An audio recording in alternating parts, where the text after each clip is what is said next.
Delegates and guests, please take your seats.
Please welcome Democratic National Committee Chair Jamie Harrison and Democratic National Convention Co-Chair Mayor Mitch Landrieu.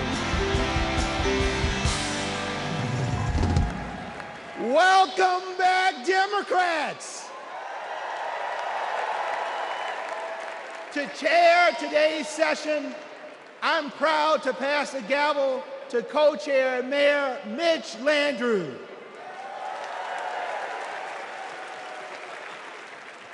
Hello, America. Yeah, there you go. Can we do it again? The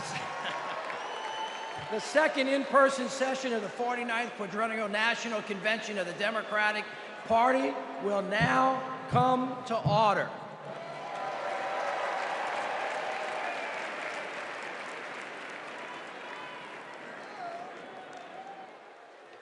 Please stand if you are able for this evening's invocation, offered by Rabbi Sharon Browse and Imam Dr. Talib Sharif.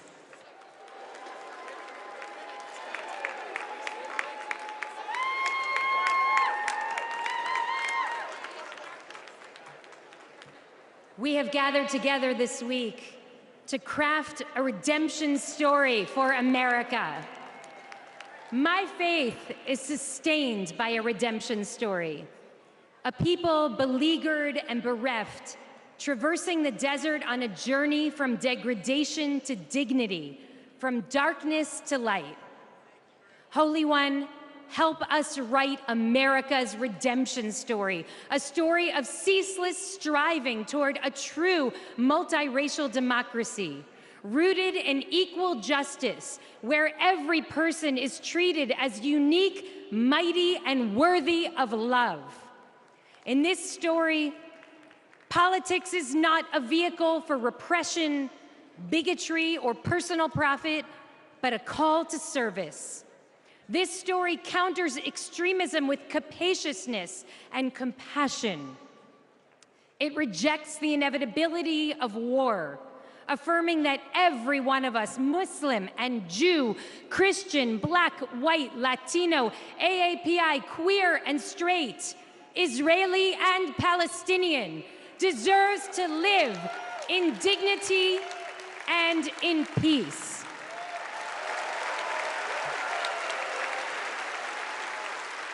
Some say that this story is impossible, but we know that the God of redemption specializes in the impossible, and so must we. May we be guided by hope, joy, and a fierce moral imagination. Amen.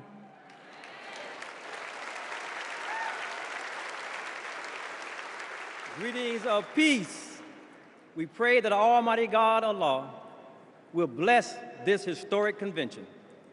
Tonight, we build upon our pledge, one nation under God, indivisible, from Adam, created without racial, ethnic, or national identity, but the first identity, human. Bless us to embrace our shared identity and diverse expressions of life that contribute to the beauty and strength of our nation of nations, made up of people coming together from every land. E pluribus unum. In moving forward with a bold vision for the future, we pray it will reflect our nation's diversity and intrinsic nature to live together intelligently. Bless our leaders with wisdom to do the right thing, consistent with God's ways, to stand firm against inhumane acts, to treat all humans as the sacred creation of the Almighty. And may we remember the inalienable rights service members sacrifice to protect. That is the America we vote for. Amen.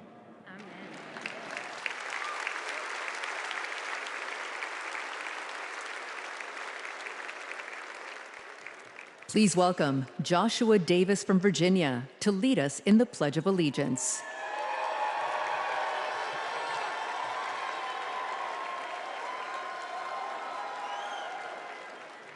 I pledge allegiance to the flag of the United States of America and to the republic for which it stands, one nation, under God, indivisible, with liberty and justice for all.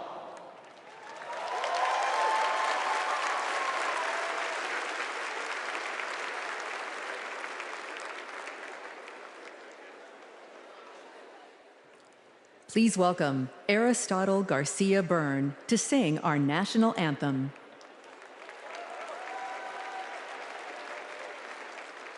Oh, say, can you see by the dawn's early light what so proudly we hailed at the twilight's last gleaming, whose broad stripes and bright stars through the perilous fight o'er the ramparts we watched were so gallantly streaming, and the rocket's red glare the bombs bursting in air gave proof through the night that our flag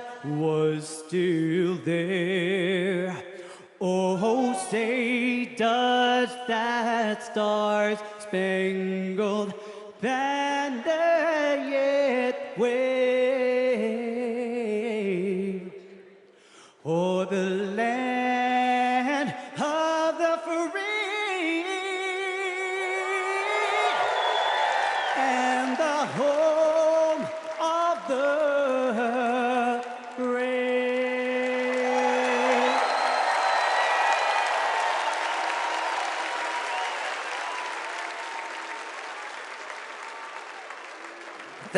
Thank you, Aris. Folks, give it up for Aris one more time.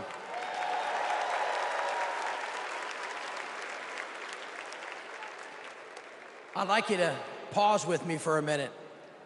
2 years ago, my dad died, the late Moon Landrieu. He was a great leader. He was a great mayor, secretary of HUD. He lived his life for others.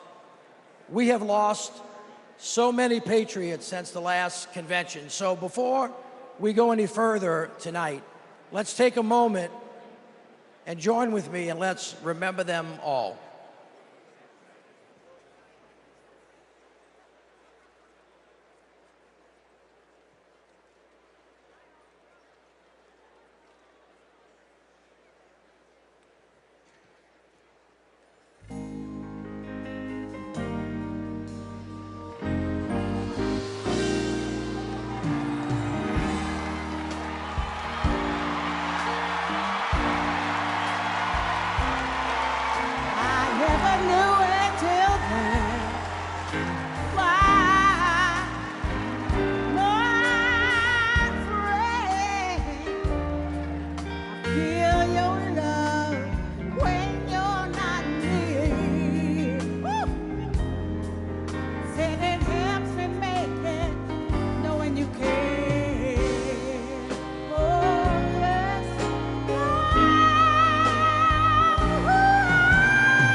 Please welcome the chair of the Carter Center and grandson of President Jimmy Carter, Jason Carter.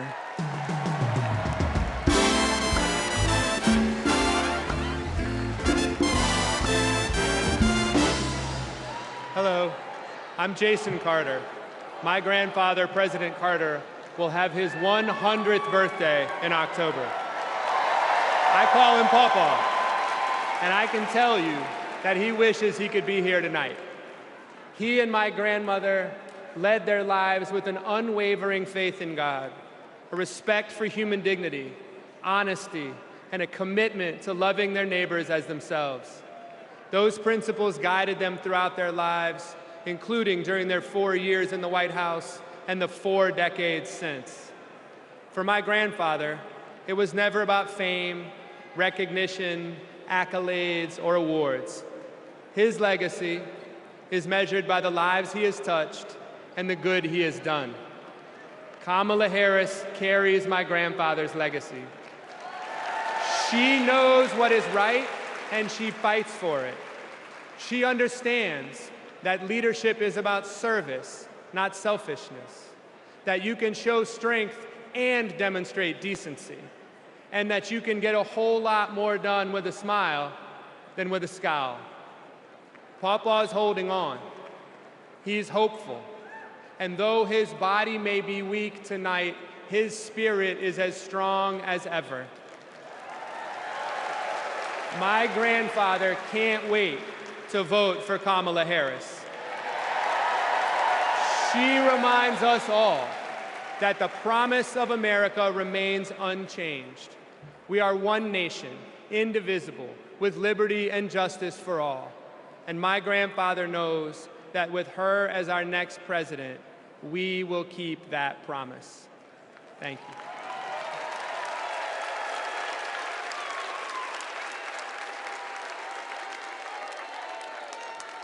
Please welcome delegate from New York and grandson of President John F. Kennedy, Jack Schlossberg.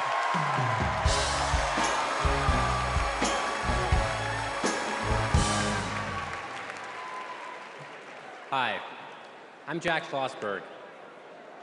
President John F. Kennedy is my grandfather, and he's my hero. JFK was the youngest person ever elected president and the first Catholic. He sent a man to the moon, fought for civil rights, and navigated the Cuban Missile Crisis peacefully. Most of all, he inspired a new generation to ask what they could do for our country.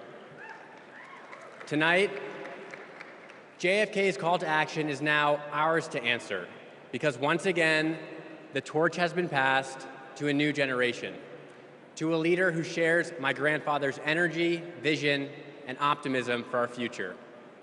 That leader is Vice President Kamala Harris.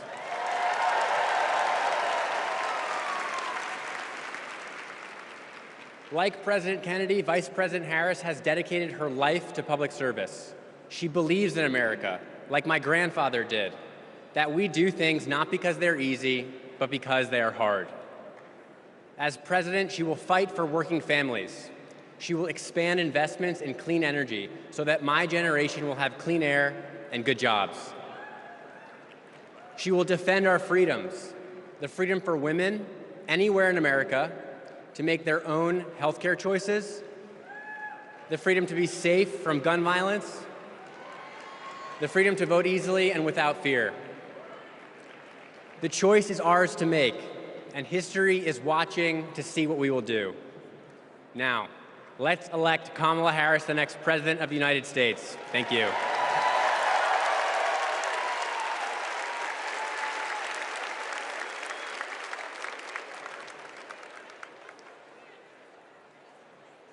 All right, America, how y'all doing? We about to have a fired up, ready to go, yes we can night. Y'all ready? Well, as you can see, the torch has been passed to a new generation. So let's start off the night by talking about what's at the heart of the Harris-Walz agenda. Defending our freedoms, advancing opportunity, protecting our democracy. But the other guys, Donald Trump, J.D. Vance, They want to rip away our rights, crush the middle class, and destroy our democracy. Their version of freedom is the government creeping creepily closer to every part of our lives. They're coming for our books, they're coming for our marriages, they're coming for our bodies, they're even coming for women who don't have kids. But this just isn't about what we stand against. It's about what we stand for. Kamala Harris and Tim Walz have a bold vision for America's future, where every American has a fair shot at the American dream. Kamala Harris and Tim Walz will build a future that belongs to all of us, because we are one nation, not two. Indivisible, with liberty and justice for all, not some. We are part of one nation, pledging allegiance to one flag, and that is the flag of the United States of America.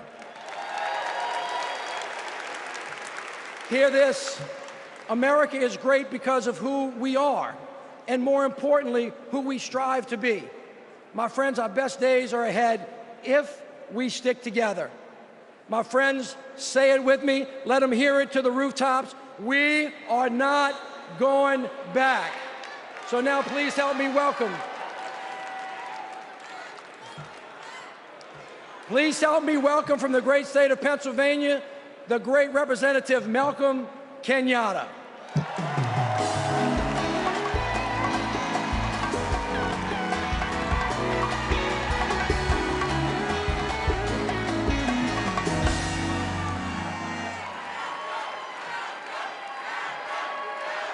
My fellow Americans, my name is Malcolm Kenyatta, a proud son of Pennsylvania. And as you saw, I brought back Trump's Project 2025, all 900 pages of it.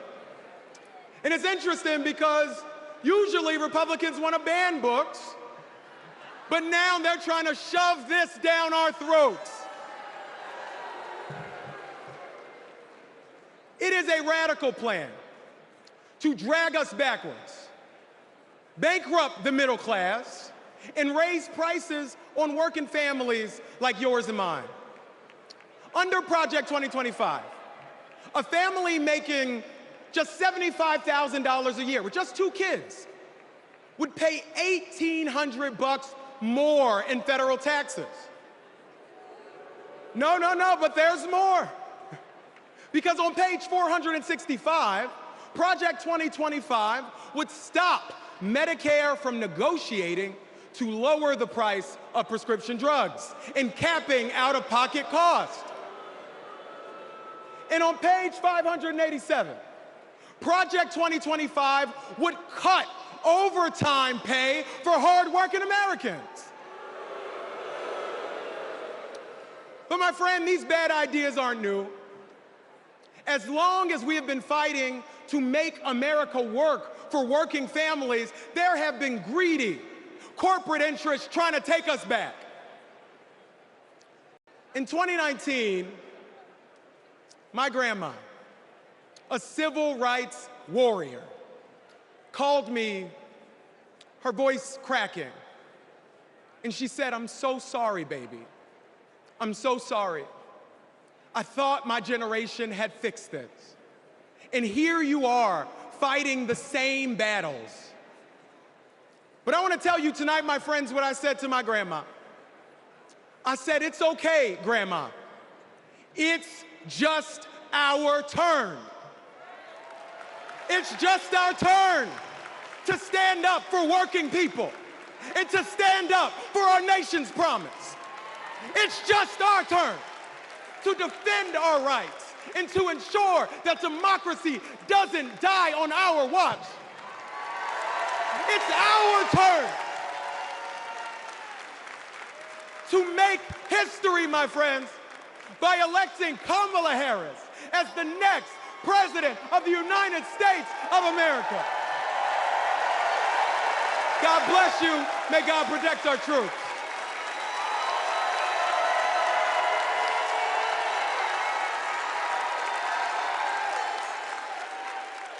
Don't know why, but I feel like Seeing how the Biden-Harris focus on making healthcare affordable for middle-class Americans has benefited so many of my patients. I support Kamala Harris because she fights for the working family and she thinks about the future of our country. Trump tried to take our country backward. She has taken action to make sure childcare and home care are accessible and affordable. I am a type 1 diabetic since the age of 10, and having my insulin is not an option. My name is Anne from Wisconsin, and this is my daughter, Isla. Isla qualifies for a type of Medicaid based on a level of care for children with disabilities. Donald Trump attempted to cut Medicaid every single year he was in office. Kamala Harris is the only candidate on the ticket this year that will actually continue to fight to get caps on insulin, and we need her in office. I am all in for Harris 2024.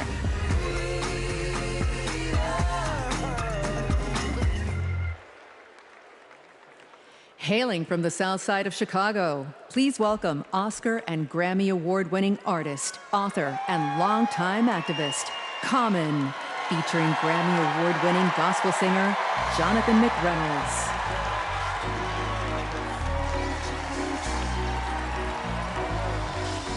I thank God for this moment in time where Kamala Harris will change the world for the better with love, hope, and grace. We fortunate.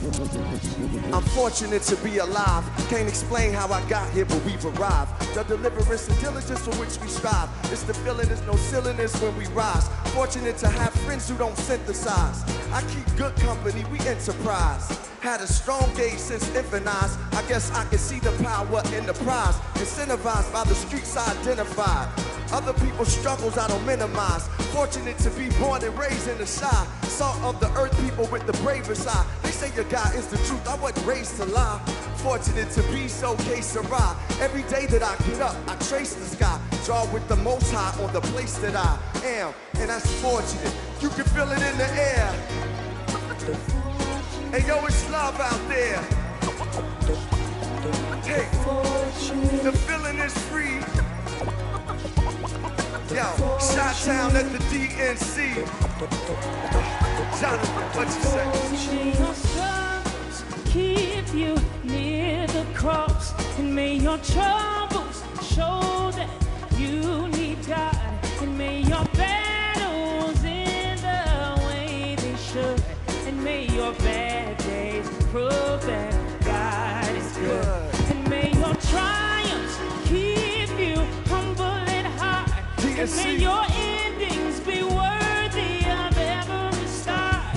Hey, let's take this message to every hood, that your whole life will prove that God is good. And we are fortunate. You can feel it in the air. Hey, yo, it's love out there. Hey, the feeling is free.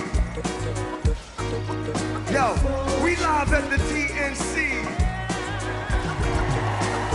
Fortunate, I was raised by my Uncle Steve and my Uncle Charles. They both told me believe the seeds of a revolutionary. Evolution's very necessary to become fruits and berries of our labor. Told to search for a savior.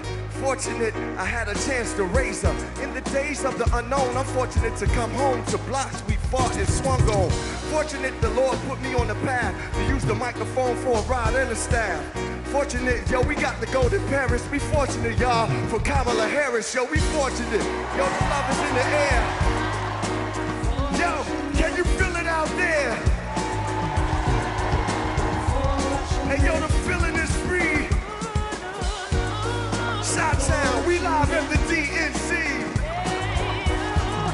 We are fortunate.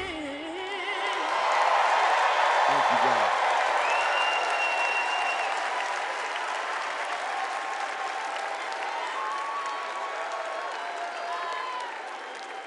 Don't know why, but I feel like My name is Chuck. I voted for Trump in 2016. My name is Tom. I'm from Michigan, and I'm a former Trump voter. I'm Joanna. I live in Florida. I'm a former Trump voter. I just cannot vote for the man, and it can go from just being dishonest from a criminal and an insurrectionist. He has no respect for Americans. He has no respect for the Constitution. I believe if Trump gets a second term, he's not leaving, he's staying. He broke the law. He doesn't believe they apply to him. The President of the United States exists to serve the people of the United States. In 2024, I'm voting for Kamala Harris.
Please welcome Kyle Sweetser from Alabama.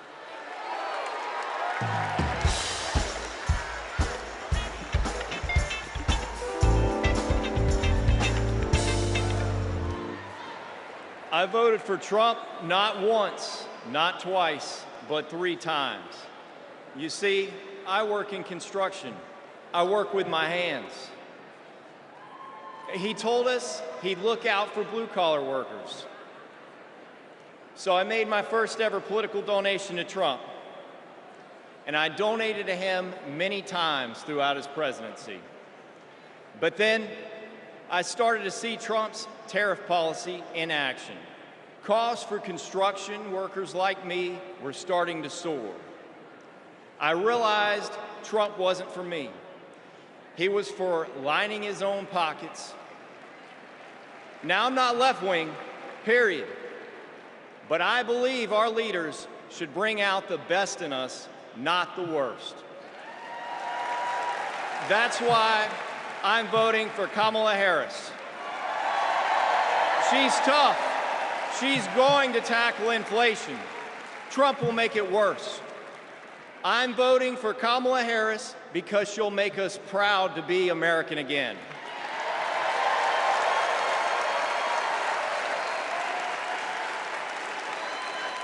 Nobody's ever called me weird. I'm a lot of things, but weird I'm not.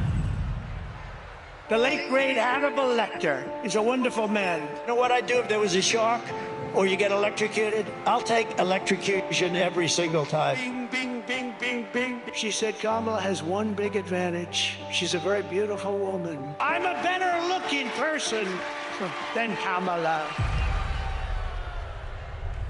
He says, you're not going to be a dictator, are you? I said, no, no, no. Other than day one. I'd like to congratulate Vladimir Putin for having made yet another great deal. Kim Jong-un I had a good relationship with. He's a tough, smart guy. Now, if I don't get elected, it's going to be a bloodbath. Well, they're the weird ones. JD is not at all. The people who are most deranged and most psychotic are people who don't have kids at home. Let's give votes to all children in this country, but let's give control over those votes to the parents of those children. In 4 years, you don't have to vote again. We'll have it fixed so good you're not going to have to vote.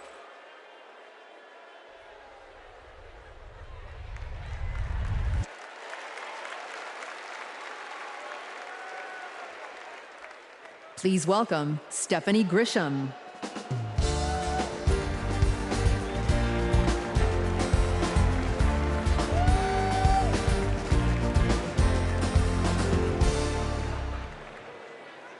I wasn't just a Trump supporter. I was a true believer. I was one of his closest advisors. The Trump family became my family. I spent Easter, Thanksgiving, Christmas, and New Year's all at Mar-a-Lago. I saw him when the cameras were off. Behind closed doors, Trump mocks his supporters. He calls them basement dwellers. On a hospital visit one time when people were dying in the ICU, he was mad that the cameras were not watching him. He has no empathy, no morals, and no fidelity to the truth. He used to tell me, it doesn't matter what you say, Stephanie. Say it enough and people will believe you. But it does matter. What you say matter, and what you don't say matters. On January 6th, I asked Melania if we could at least tweet that while peaceful protest is the right of every American, there's no place for lawlessness or violence. She replied with one word, no. I became the first senior staffer to resign that day. I couldn't be part of the insanity any longer. When I was press secretary, I got skewered for never holding a White House briefing. It's because, unlike my boss, I never wanted to stand at that podium and lie. Now here I am, behind a podium, advocating for a Democrat.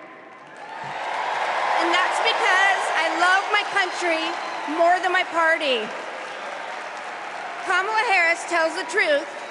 She respects the American people, and she has my vote.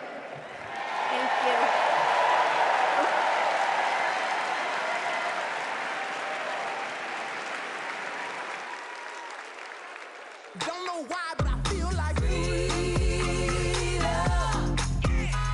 At our 12-week ultrasound, our worst nightmares came true. The baby had stopped growing, but my body had not let go. I was told I was not eligible for any treatment at that point. The Dobbs decision was official, and abortion was banned. In 2021, I needed an abortion.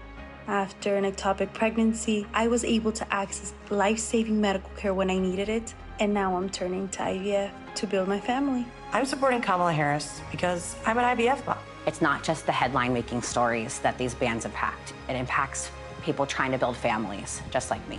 All Americans deserve the right to build their families in the way they know is best for them. We need to band together and elect Kamala Harris as the next president of the United States.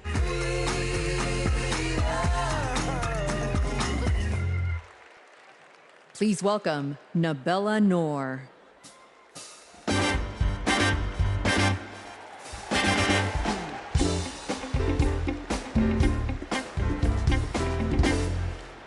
What calls me here tonight is hope. As a woman who has struggled with fertility, I have not always been hopeful, but today I am.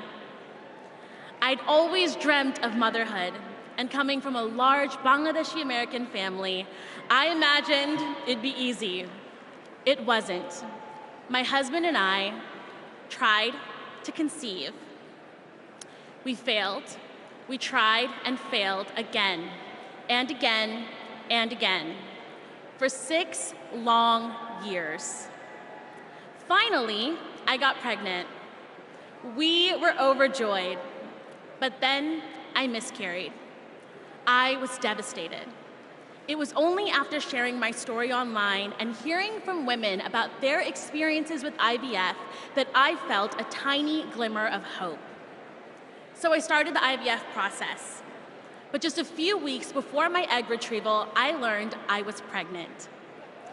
Today, we have 2 beautiful daughters. But this is not everyone's ending. For many women, IVF is the only choice. That choice and more is at stake in November. The freedom to plan your family, the hope of having a family at all. I'm here to stand with everyone fighting for our reproductive freedoms, because my daughters and yours deserve every option, every hope, every possible future. To anyone listening who is struggling to start a family, you are not alone. We will not let you lose hope. Because when we come together to raise our voices with love, we win. Thank you.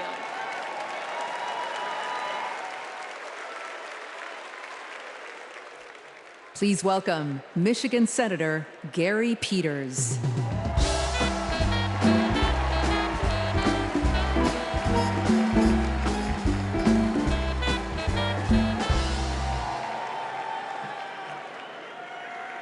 In Michigan, we believe we have to build an economy that grows the middle class.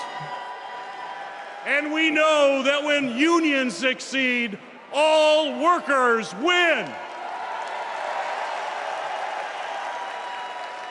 I was raised in a union household. My father was a teacher, and my mother a nurse's aide. And they gave me and my sisters what every parent wants to provide for their children, an opportunity to pursue their dreams. I went to public school, I worked odd jobs, became an Eagle Scout. And Kamala Harris and Tim Walz grew up just like me. And I know they will fight for all of us. They will make it easier to raise our families and to retire with dignity. Just look at the record. As Vice President, Kamala Harris helped pass legislation that finally allowed Medicare to negotiate and lower the cost of prescription drugs. She brought manufacturing jobs back to the United States of America. And as governor, Tim Walz signed the largest infrastructure investment in Minnesota history.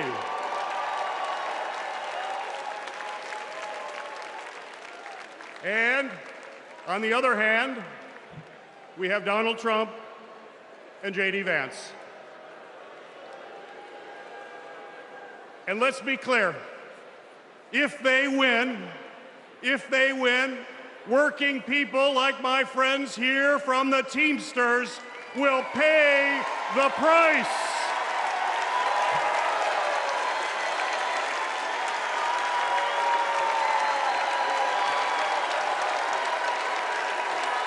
Their Project 2025 agenda is the same old, gut overtime pay, cut healthcare programs, and give billions in tax breaks to billionaires.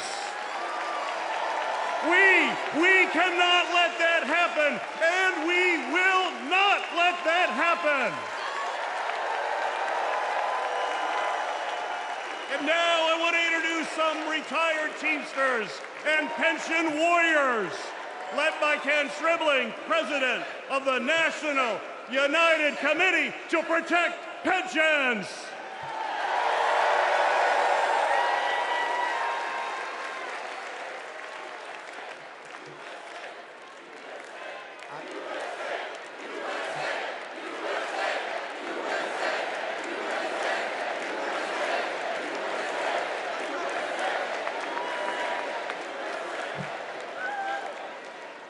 I am Kenneth Stribling, a proud retired Teamster from Local 200 in Milwaukee, Wisconsin.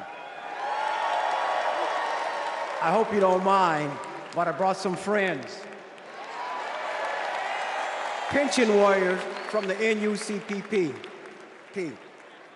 I found out in 2025 my monthly pension benefit was going to be reduced in half.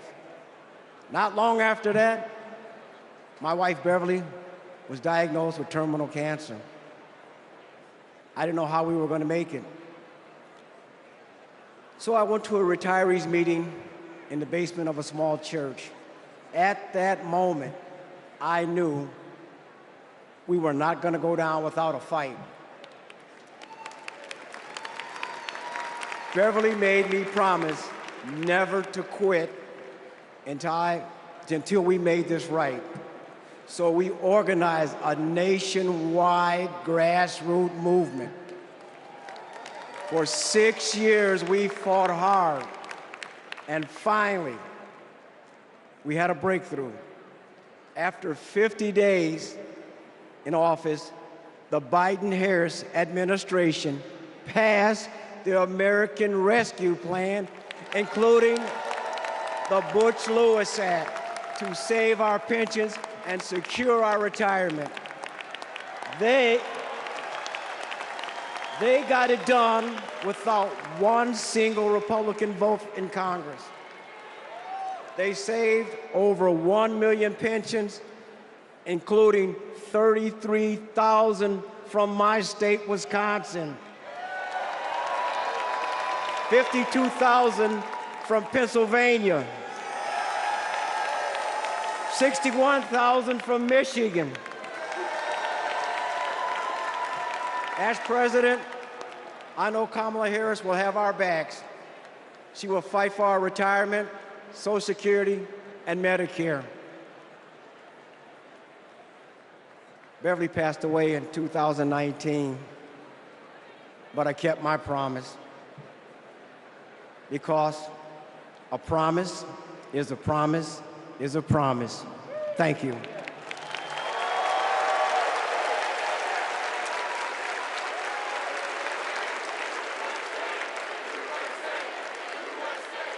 For years, Big Pharma has often inflated the price of life-saving medications, and millions of Americans have suffered as a result.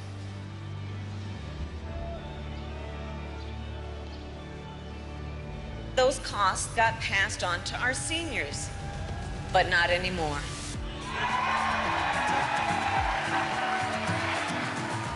It was because of them that we had Insulin for $35 compared to $687?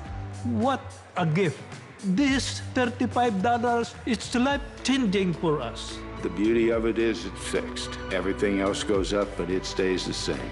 I have more discretionary income, 20, 30 bucks a month more. His wife and I can go to the pub and have a burger and fries.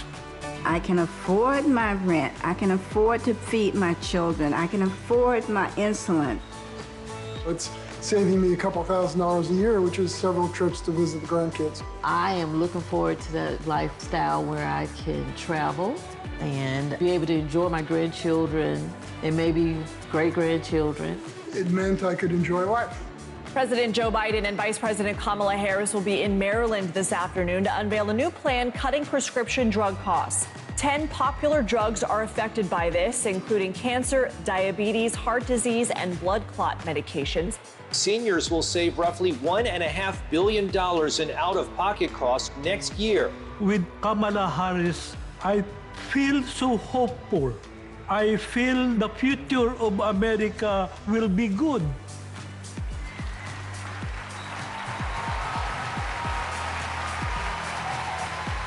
As president, I'll lower the cost of insulin and prescription drugs for everyone. I am so excited. I can't hardly stand it. We're going to only go forward. We can't go back.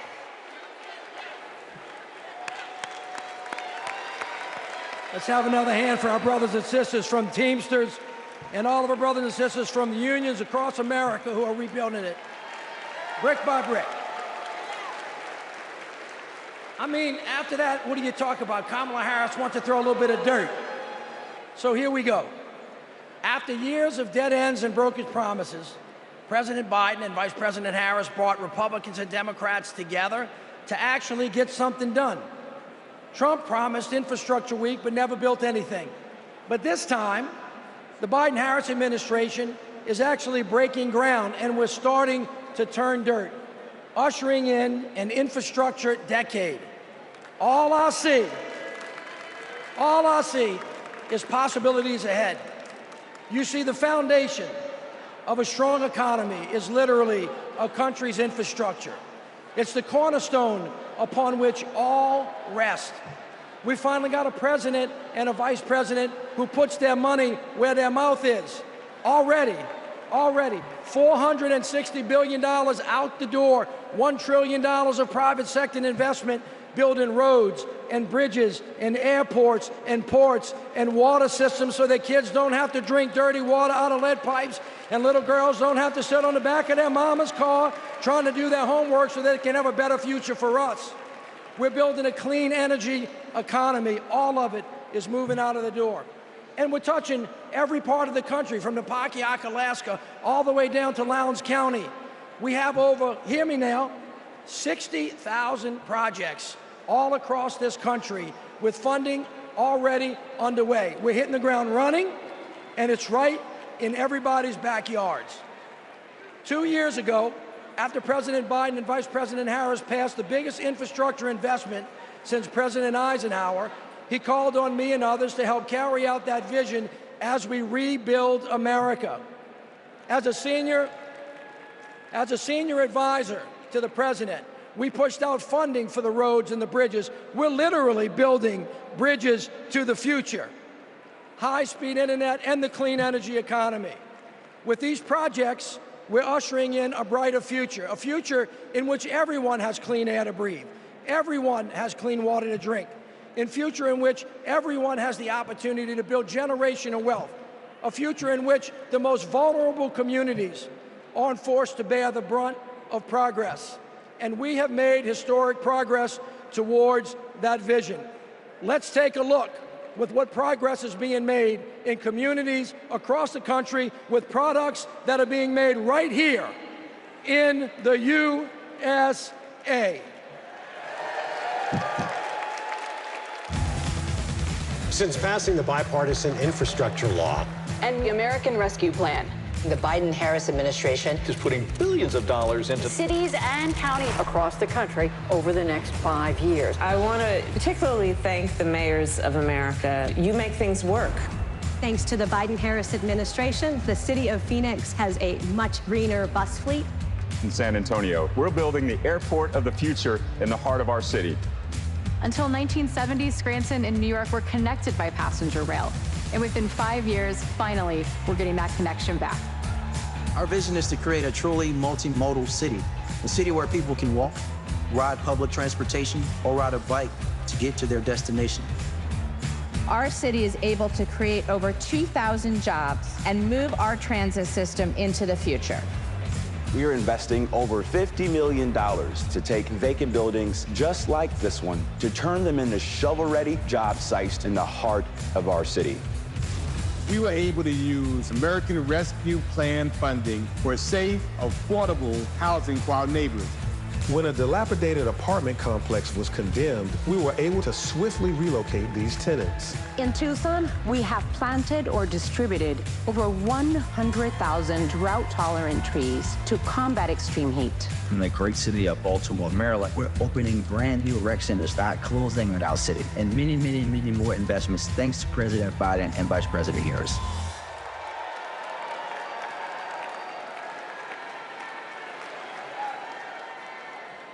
All right, everybody, what a way to start. But you ain't seen nothing yet. We got a great night planned, and it all starts off, all of you get to participate in this, in the roll call. It starts off with something unlike anything you've ever seen. So look, stick around. We're gonna be right back at you.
I gotta show them how I'm built, get it in first. Do your dip, spend your money like money ain't. Gotta blame it on Jesus, hashtag praise jar ready for me, I'm a dangerous man with some money in my pocket, keep up. So many pretty girls around me, and they're waking up the rocket, keep up. Don't be mad, fix your face, and my mother, y'all be trying to keep up. Players only, come on, put your pinky, put your to the moon. Go! 24-karat magic, the air. So bright. Everywhere I go, they be like. Everywhere I go, they be like. Everywhere I go, they be like. Don't fight the feeling, invite the feeling. Just put your pinky up to the. What's that sound? Come on now.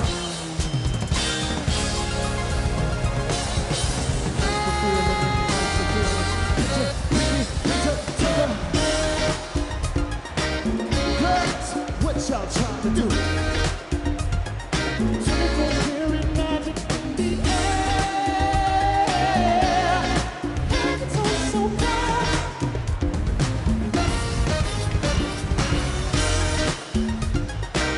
Girls, what y'all trying to do? 24-karat magic in the air. It's all so bright.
Ladies and gentlemen, we are about to take the official 2024 National Committee panoramic photograph.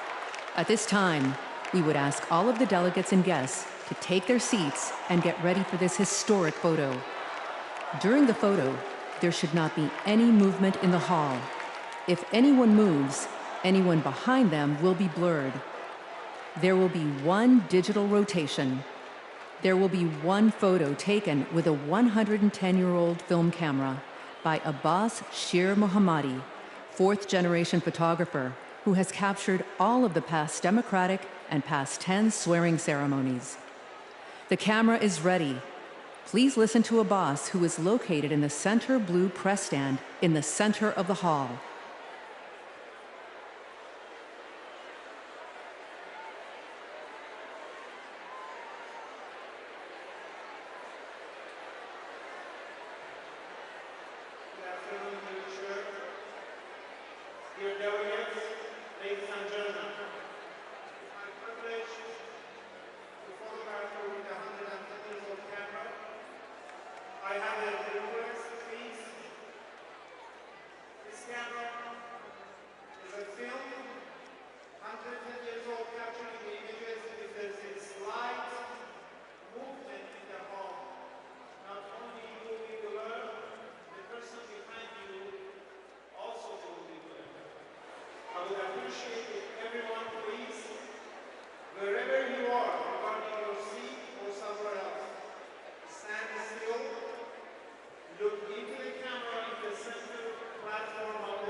I congratulate all of you. Thank you for your patience.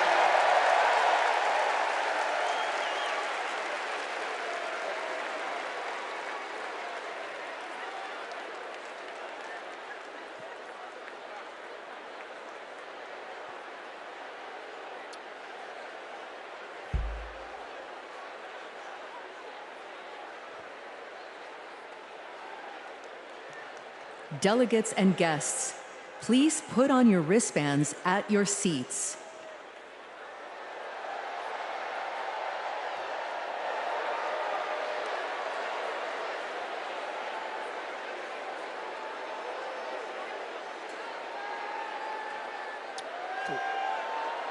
I'm gonna just count y'all off.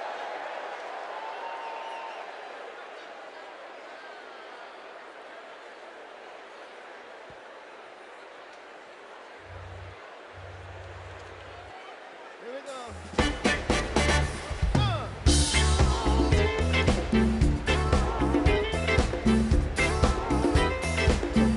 Knock me down.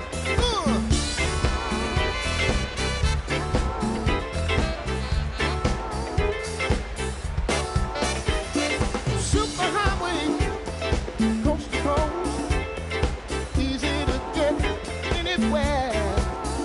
From the transcontinental overload, just slide behind the wheel. How does it feel? There's no destination too far. Somewhere on the way, you might find out who you are. Living in America, eye to eye, station to station. Living in America, hand in hand, across the nation. Living in America, got to have a celebration. Pop my soul, yeah, yeah. Smoke like fat back, many miles of railroad track. All night, radio, keep on running through your rock and roll soul. All night dollars keep you awake on black coffee and a hard roll. Might have to walk the line, you might take the hard line, but everybody's working overtime. Living in America,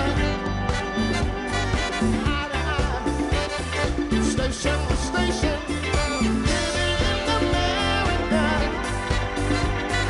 hand in hand, across the nation. Living in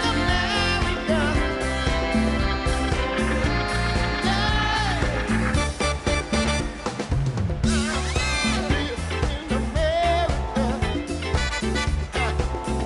help me out. I said I live in America.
can't be said on an early bird.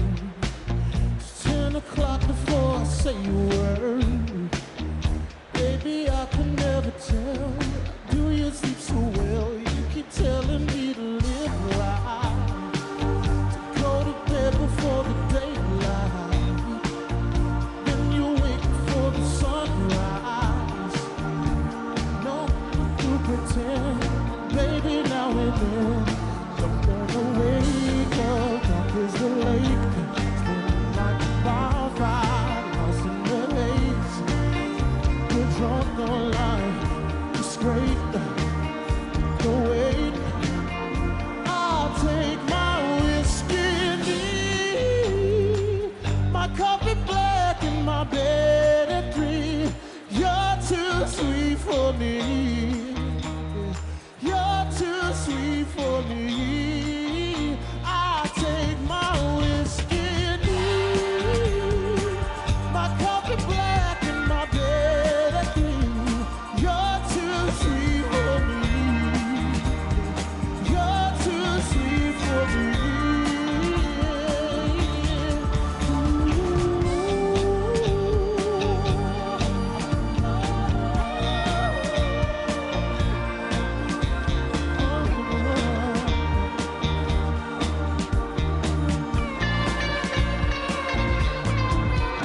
Ain't low, ain't true, but the ground's where I go.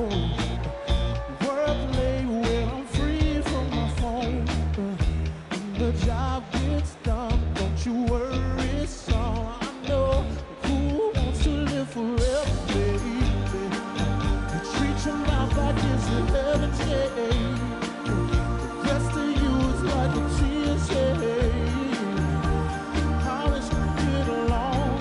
They don't get me wrong. There's your problem, gonna rain. Some days gonna rain, it was great. If you sit on the barrel, baby, I'll wait until that day. I think I'll take my whiskey, my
Please welcome Democratic National Convention Secretary Jason Ray.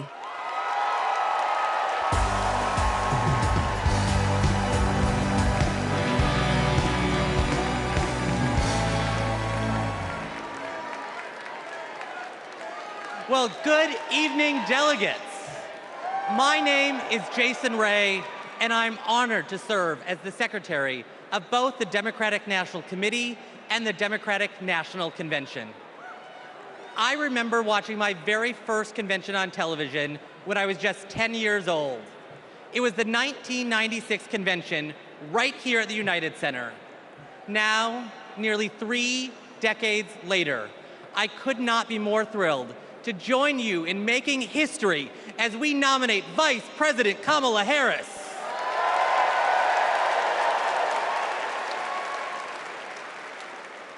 Pursuant to our convention rules, we will now proceed with the celebratory roll call vote for the Democratic Party's candidate for the 47th President of the United States of America.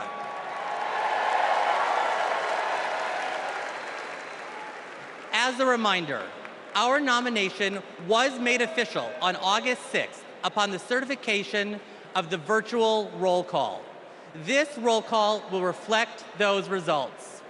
The chair of each delegation or their designee will report its delegation's voting results for the presidential nomination. Pursuant to the rules, the roll call will follow the alphabetical order of the states, with the District of Columbia and Puerto Rico, the territories, and Democrats abroad treated as states for the purposes of the alphabetical roll call. Delegates, are you ready? Let me hear you. Ladies and gentlemen, my name is DJ Cassidy, and I'd like to welcome you all to the Democratic National Convention roll call. Now we're gonna pass the mic from state to state so that all our voices are heard all around the nation.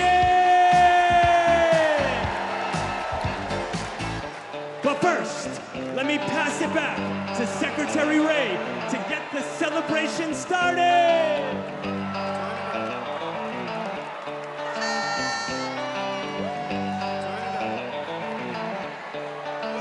Alabama, how do you cast your vote?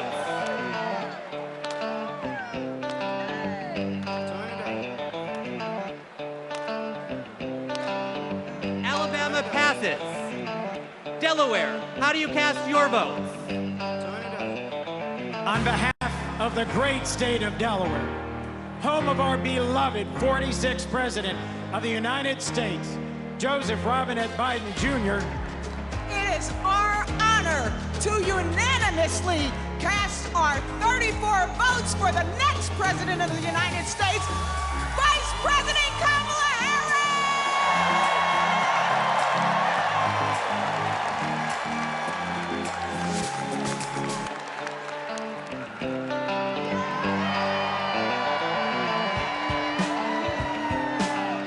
Thank you, Delaware. Alabama, how do you cast your votes?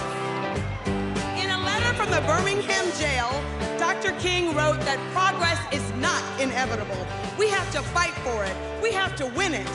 Kamala Harris will protect the legacy and the progress that we've made by our forefathers and our foremothers, and she will advance it. She will safeguard our freedom to vote by passing the John Robert Lewis Voting Rights Advancement Act. She will fight for freedom and opportunity and build an economy that works for everyone. So, from Huntsville to Mobile, from the Black Belt to the Wiregrass, from the historic civil rights cities of Birmingham, Montgomery, and my hometown of Selma, from the people who brought us the Voting Rights Act and the Civil Rights Act, the proud, great state of Alabama proudly cast 56 votes for the first Black woman President of the United States of America, Kamala Harris, and the next Vice President, Tim Walz.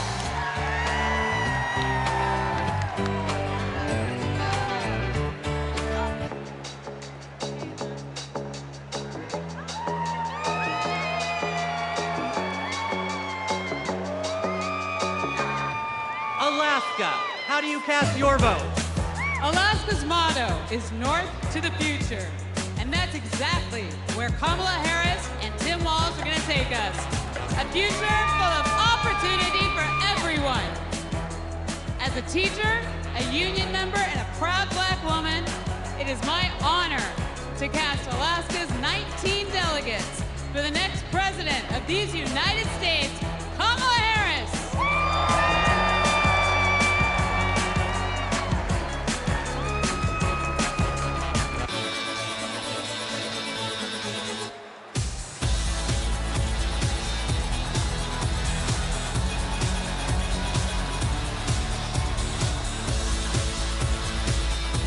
American Samoa, how do you cast your vote? Talofalava. Here in American Samoa, faith, service, and community are everything. That's why we cast 10 votes for our next president, Kamala Harris.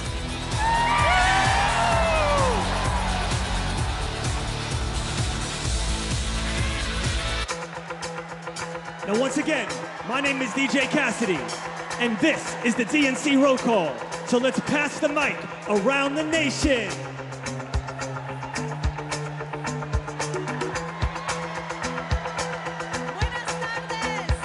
Arizona, how do you cast your vote? Buenas tardes. From the Grand Canyon state of Arizona, the future of the Democratic Party, where we've been bringing the heat since 2020, electing Democrats up and down the ballot. Our diverse coalition is proud to cast our 85 votes for Kamala Harris.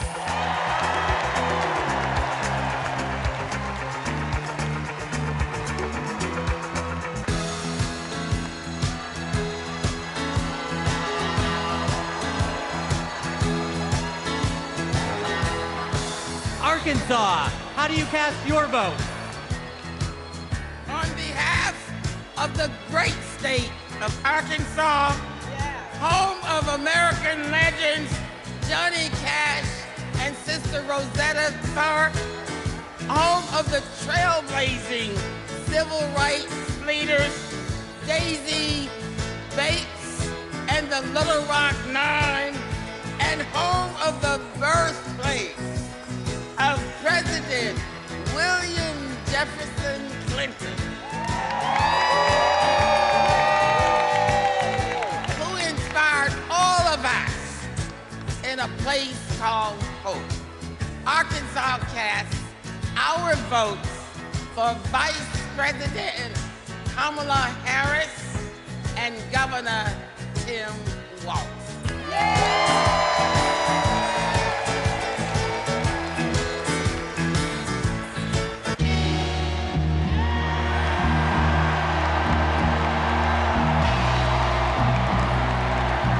California, how do you cast your vote?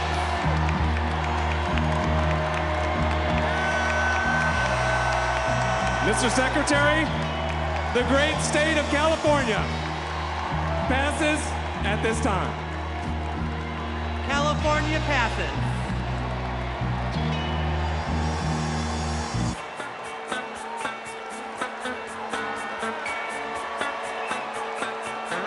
Colorado, how do you cast your vote? Mr. Secretary, in Colorado, we know how to climb mountains, and we're going to make sure Kamala Harris and Tim Walz reach the summit and win this election. Colorado proudly casts its votes for Kamala Harris. Giddy up!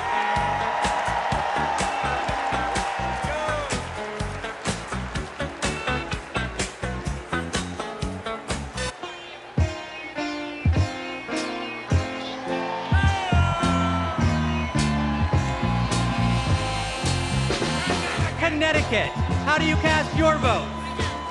Connecticut, the Constitution state, home of the submarine, home of the jet engine, home of the Yukon Huskies slam dunk, home of Keith Richards lead guitar. We vote. Tonight, we cast 73 votes and one president for the first female president of the United States of America, Kamala Harris!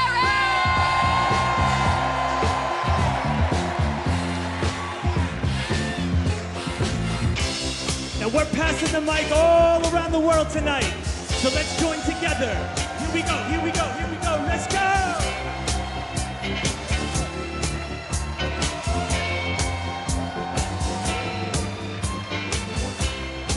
Democrats abroad, how do you cast your vote? Mr. Secretary, Democrats Abroad represents millions of Americans who live abroad and vote back home in all 50 states and in D.C. U.S. citizens can go to votefromabroad.org to register and request a ballot. On behalf of our large, diverse community, we joyfully cast 21 votes for Kamala Harris!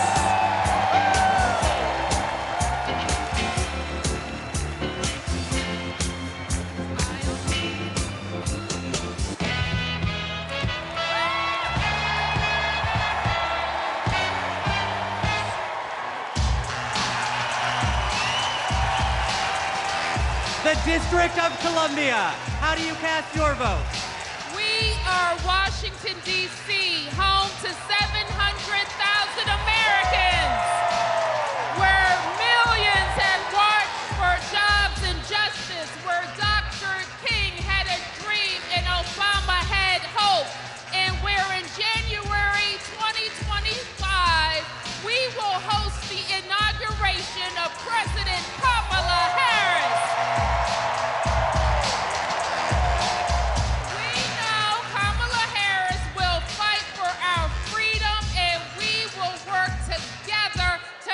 Washington, D.C., the 51st state. The District of Columbia is proud to cast its 51 votes for the next president of the United States, Kamala Harris.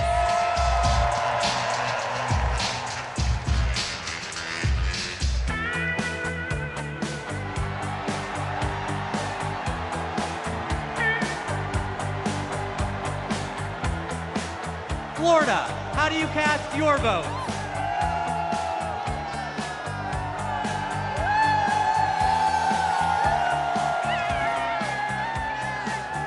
Florida is worth fighting for. That's why we're fighting back against Project 2025 and Republican extremism. We won't go back. We won't back down. I cast 4 votes present and 243 votes in the great state of Florida for the first president, first female president of the United States, Kamala Harris.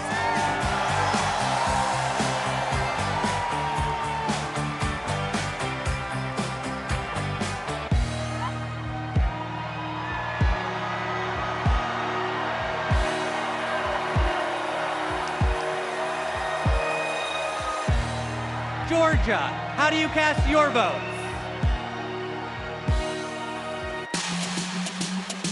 Yeah! Ladies and gentlemen, we are here tonight to officially nominate Kamala Harris for president. 5 July, another round of shots. DNC, turn out for what? Turn out for what? Hey, turn out for what? Yeah! Turn out for what? Let's go, let's go! Turn out for what? Hey, everybody get your hands up! Hey, everybody get your hands up! Hey, everybody get your hands up!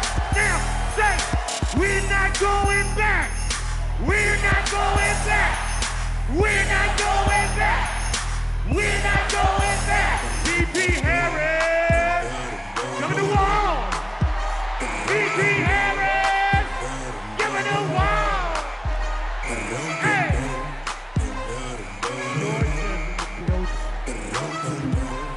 Mr. Secretary, the South's got something to say. I'm Congresswoman Nikema Williams, chairwoman of the Democratic Party of Georgia. Georgia, the home of President Jimmy Carter, the cradle of the civil rights movement, where we fight for our freedom. Extremists in Georgia are trying to silence our voices by kicking Georgians off of the rolls and making it harder to vote. But y'all, when we send Kamala Harris to the White House, she'll fight for our freedom to vote, our reproductive freedoms, and our freedom to thrive. In the spirit of good trouble, Georgia cast 123 votes for the next president of the United States, Kamala Harris.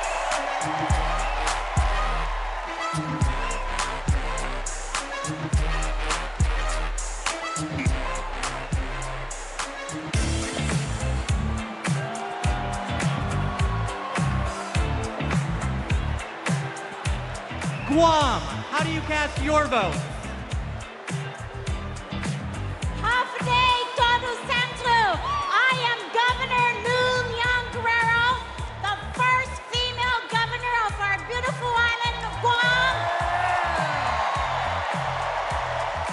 The home of the indigenous Chamorro people. And where America's day begins. And we proudly cast our 12 votes to the next first female president of the United States of America. Viva Kamala! Viva Kamala! Viva Kamala!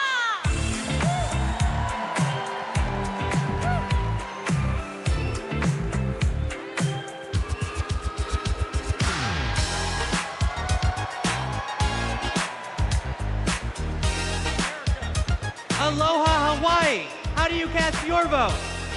America, thank you all for loving Hawaii. The spirit of aloha means acting with love and kindness. Our Hawaii was the first state to legalize abortion. Our state was the first to ratify the ERA. Our state was the first to pass universal health care for all and target 100% renewable energy. Our state is the birthplace of Barack Obama. Our state shares the values of Kamala Harris, and we cast 6 votes present and 23 votes for Kamala Harris. First woman president.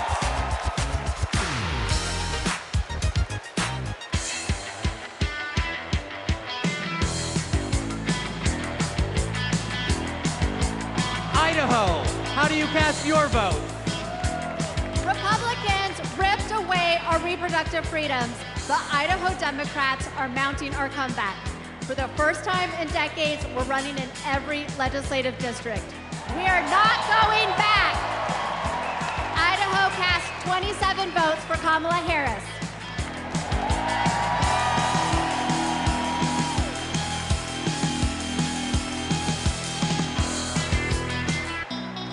Ladies and gentlemen, today is a celebration of democracy, a celebration of freedom, a celebration of future. Chicago, are you ready?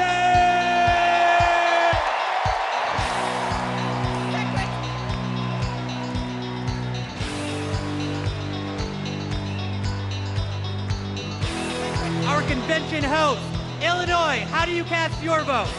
Secretary, Illinois Democrats are doing the work to win in November, and I am proud to introduce my partner in the fight, my governor, J.B. Pritzker!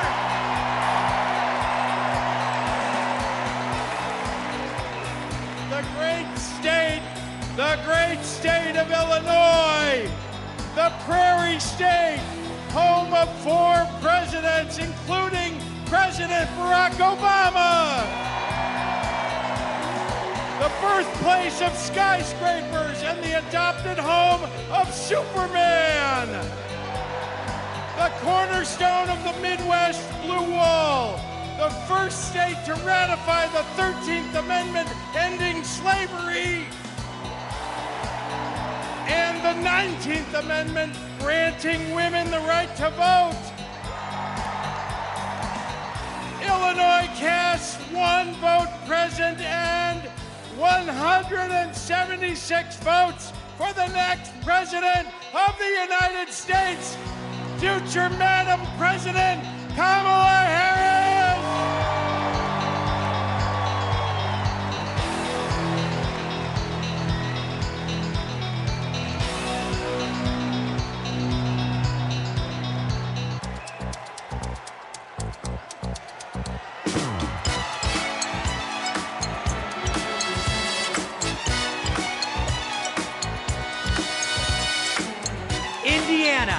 how do you cast your vote?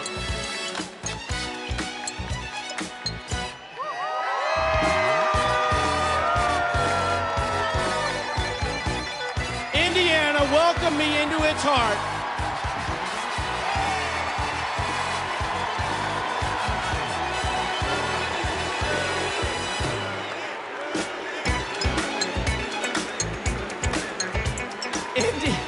Indiana welcomed me into its heart as soon as I married Christine Harrell from Rolling Prairie.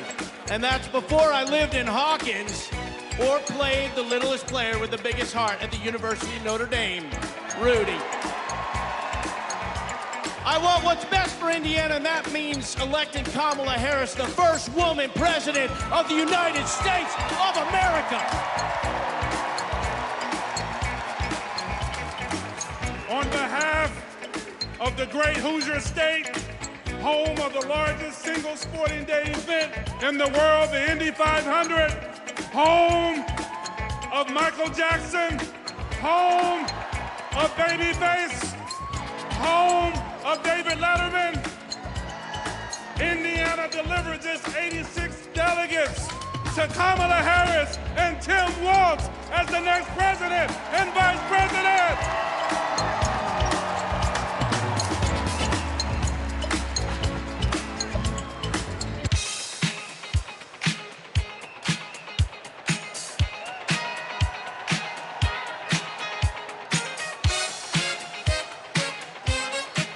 Iowa, how do you cast your vote? Thank you, Mr. Secretary. The tall corn state of Iowa, the state that launched Barack Obama on his way to the presidency, the state that put education on its state quarter, and the state that feeds and fuels the world casts one vote absent and 45 votes for the next president of the United States of America, Kamala Harris.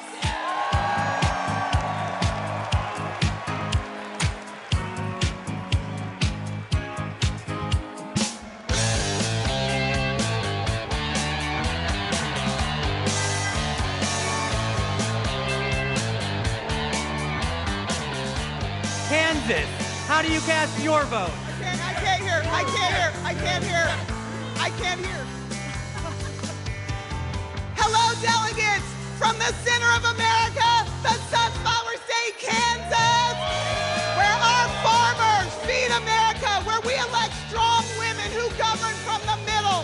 As the first ever black chair of Kansas, I am proud to cast our 39 votes for the first black woman president, Kamala Harris!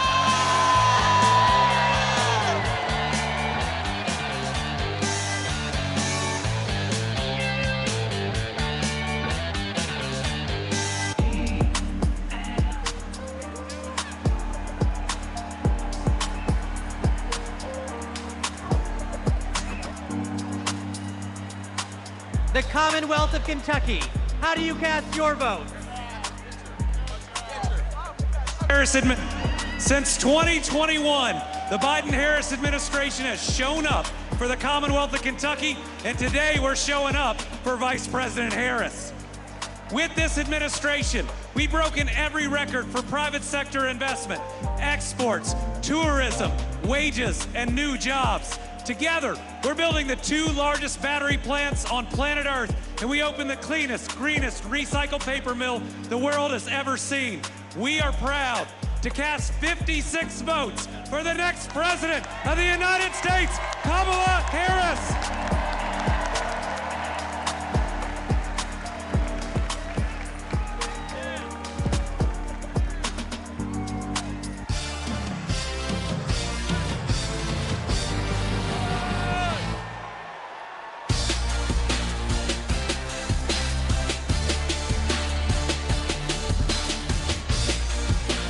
Louisiana, how do you cast your vote? Greetings from Louisiana. Mr. Secretary, my name is Wendell Pierce, and I'm a proud son of Louisiana. And Louisiana is about family, and I'm surrounded by my family of the delegates of Louisiana. And our great Congressman, Troy Carter. Louisiana casts its vote in support of our democracy, and we stand in line for a more perfect union. And born out of that democracy from the Big Easy, the northernmost Caribbean city, the last Bohemia was jazz.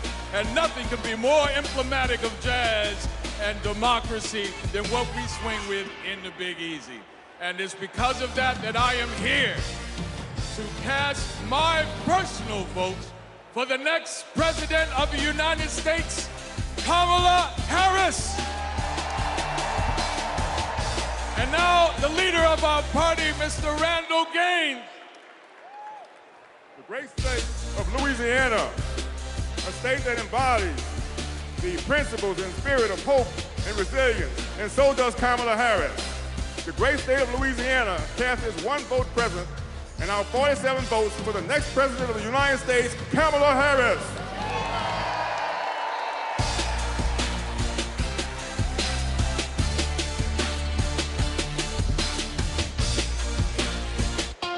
Ladies and gentlemen, we're halfway there. Are you ready? Here we go, here we go. Let's go, let's go, let's go!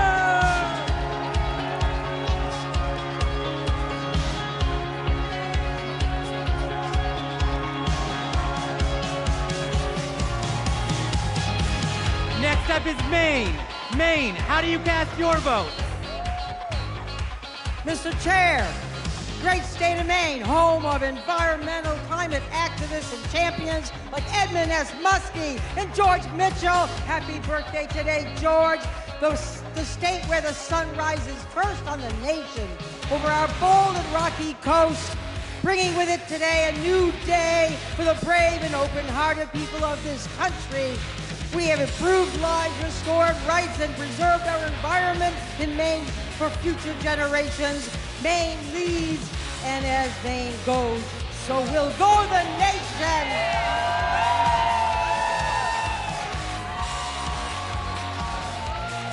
Maine proudly cast 30 votes for our next president, Kamala Harris.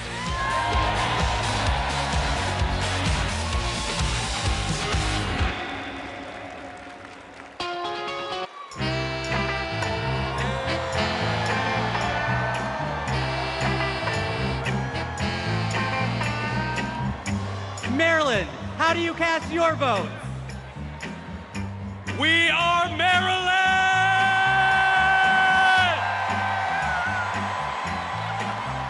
And we represent Marylanders past and present who have contributed to America's greatness.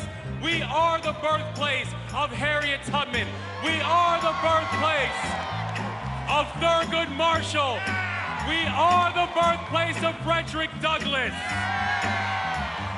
We are the place where soldiers defended our freedoms in Baltimore and also in Antietam, and the home of thousands of veterans who call Maryland home. And this community of patriots is proud to cast our votes for the next President of the United States, Kamala Harris!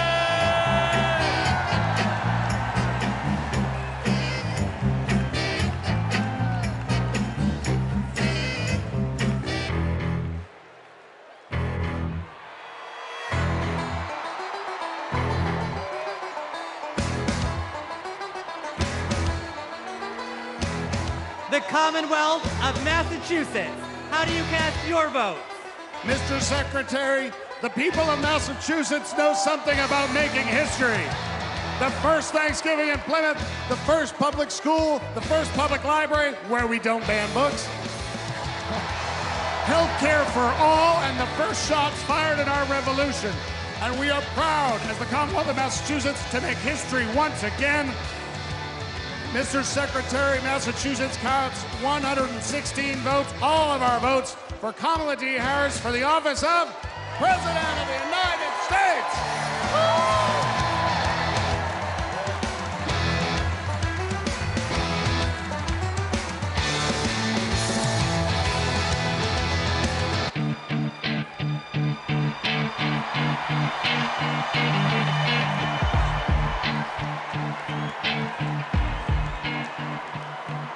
Michigan, how do you cast your votes? Good evening from the Great Lakes State. I'm Michigan Democratic Party Chair LaVora Barnes. Michigan has an incredible story. We put the world on wheels and we built the middle class. Now, we are getting things done in Michigan in 2022.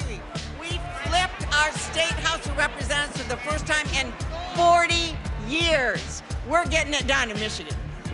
And I'm Governor Gretchen Whitmer. We cut taxes. We protected freedoms. We brought manufacturing home, and we know how to win. This November, we're origin together. Michigan cast 25 votes for our next president, Kamala Harris.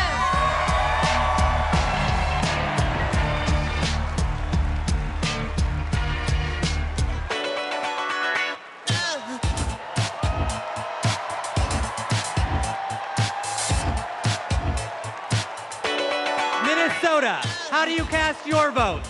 Mr. Secretary, the great state of Minnesota, home of Vice President Hubert Humphrey, Vice President Walter Mondale, and the next Vice President of the United States, Tim Walz.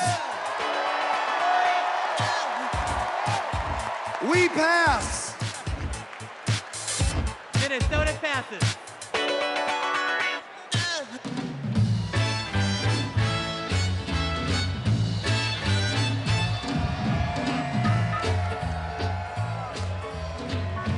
Mississippi, how do you cast your votes?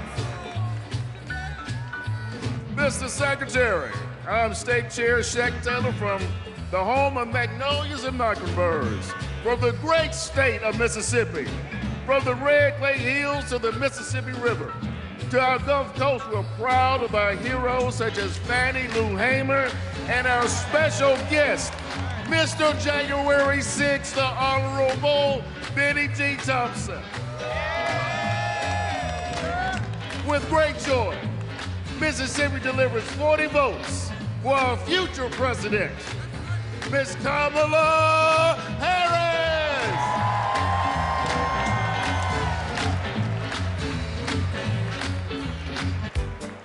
Now tonight is a celebration of love, a celebration of life. So let the celebration continue.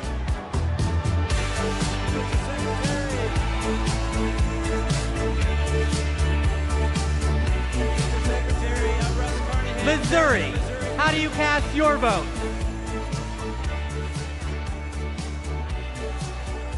Mr. Secretary, I'm Russ Carnahan, Chairman of Missouri Democrats. We're home to Super Bowl champion Kansas City Chiefs. We are home to common sense leaders like President Truman, Senators Eagleton, Carnahan, McCaskill, and we will fire Josh Hawley and hire Marine veteran Lucas Coons. Our voters will reclaim reproductive freedom. Kamala Harris has sent a lightning bolt of energy and hope across this country, and we proudly cast 2 votes present and 68 votes for Kamala Harris and our Midwestern friend, Tim Walz.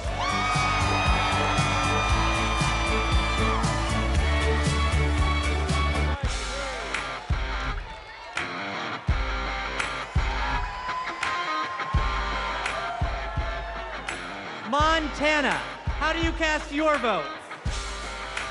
We, the delegates of the proud state of Montana, on behalf of Big Sky Country,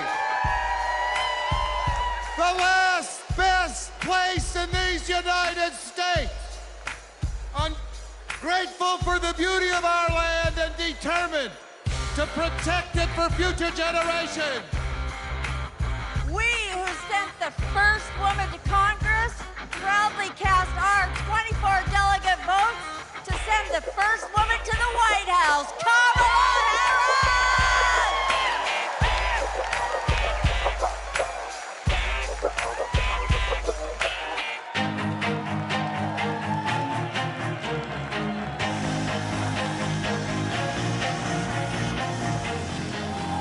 Nebraska.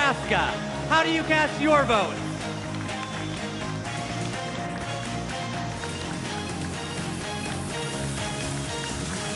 Nebraska, home of 4 tribal nations today, and icons Malcolm X, Standing Bear, and Willa Cather, and our homegrown homeboy, Tim Walz. And the quality of life capital of the country, Lincoln, capital of Husker Nation, where the Biden-Harris team and unions are rebuilding the heartland. In Omaha, now affectionately known as Kamaha, but we will protect the blue dot. We are ready for it. Nebraska proudly casts our 34 votes for Kamala Harris and Coach Tim Walz.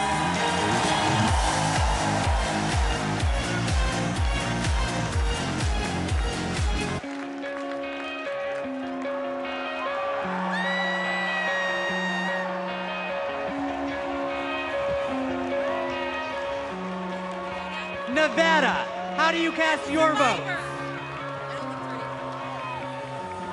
As a survivor of the largest mass shooting in modern American history, I'm voting for Kamala Harris because America is done running from gun violence. No more pretending books are more dangerous to second graders than assault rifles. No more stolen lives. No more silent streams. No more shattered families. As Vice President, she helped pass the nation's first significant gun safety law in 30 years. Nevada is the battle-born state, and Kamala Harris was born for this battle! Now our chair, Danielle Monroe-Moreno. Nevada is the most diverse battleground state in the country, home of the late great Senator Harry Reid, the only Latina ever to serve in the U.S. Senate, Catherine Cortez Masto, and we are the first and only women-majority state legislature. As Nevada's first black woman chair, I proudly deliver the Silver State's 48 votes for the next president of the United States of America, Kamala Harris.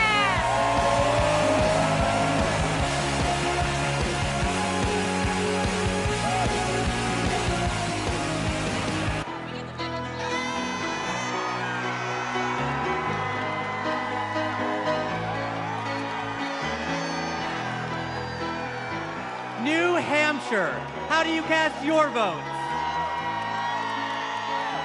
Good evening. My name is Joanne Dowdell from the great state home of the nation's first primary, New Hampshire, where we stand granite strong. We are so proud of the many women throughout our state committed to building a future of opportunity and trailblazing the way for all of us. And now it is my pleasure to introduce our youngest delegate, Aliana Hope Manzour.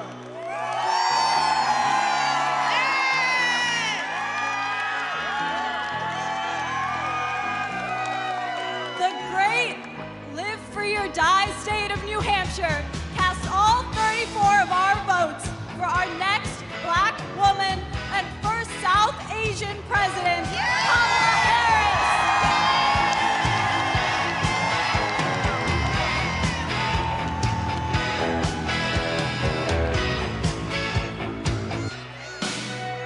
Today we come together as one nation, under one groove.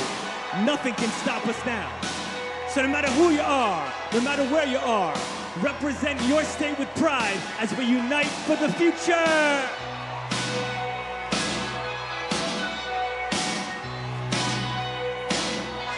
New Jersey, how do you cast your vote? Everybody, I'm Governor Phil Murphy.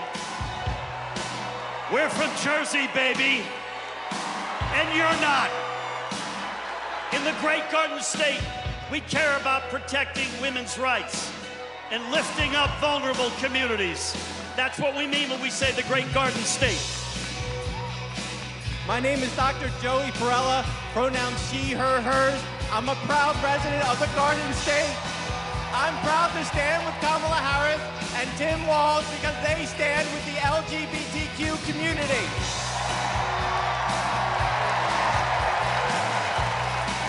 It's time to turn the page on Trump. Thank you. I'm Leroy Jones, the chairman of the New Jersey State Committee, the home of the late, great Whitney Houston. And New Jersey and these amazing delegates cast 2 votes present and 142 votes for Kamala Harris, President of the United States of America. When we fight, we win. When we fight, we win! When we fight, we win!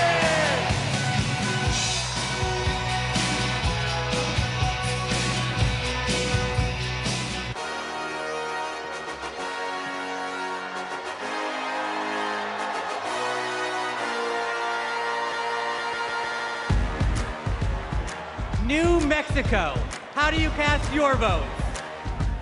Buenas noches!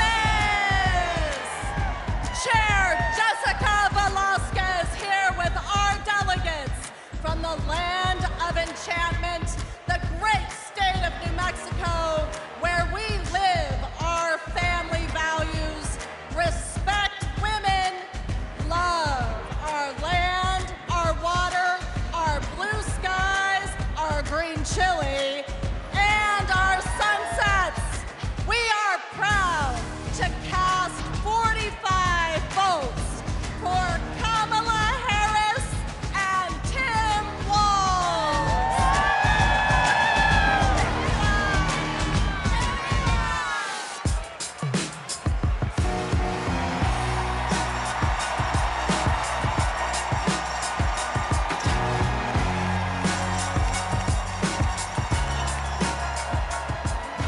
New York, how do you cast your vote?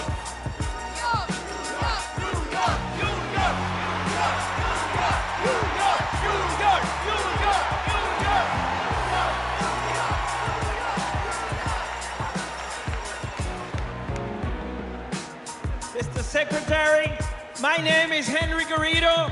I am from the great state of New York. Unions not only built the Empire State, they built a strong middle class across this country. That is why I'm so proud to introduce the governor of the greatest labor state of the country, Governor Kathy Hochul. As governor of the greatest state that ever existed. Hey, we're New Yorkers, get used to it.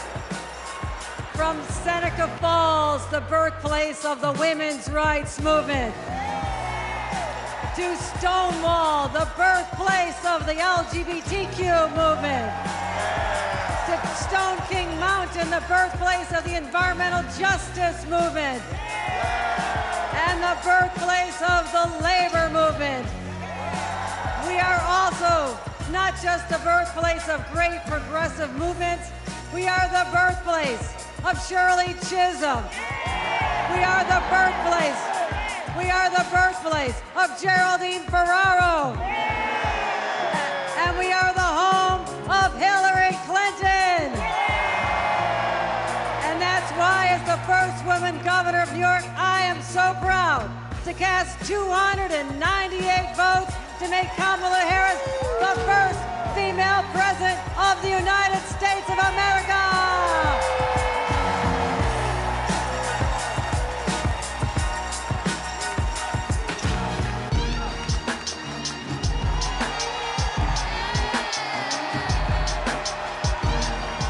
North Carolina, how do you cast your vote?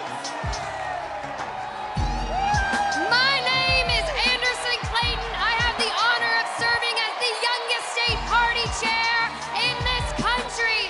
And North Carolina is the home of folks like Anthony Hamilton. Yeah, Governor Jim Hunt, Dr. Reverend William Barber, Nina Simone. We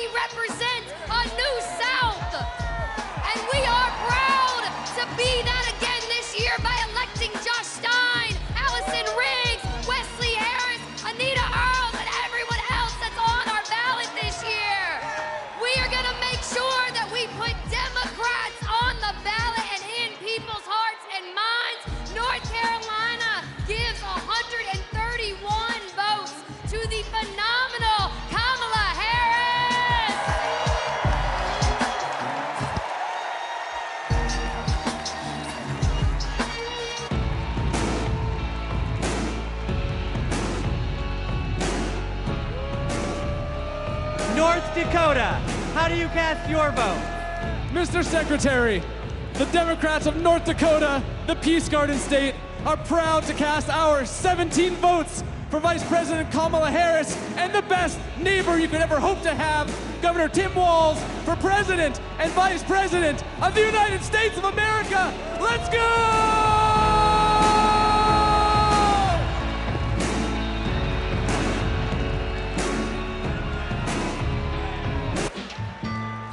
So now, ladies and gentlemen, my name is DJ Cassidy.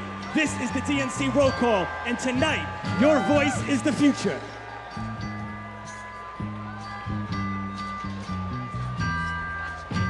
Northern Mariana Islands, how do you cast your votes? Hafaday, Tiro, and hello, everyone.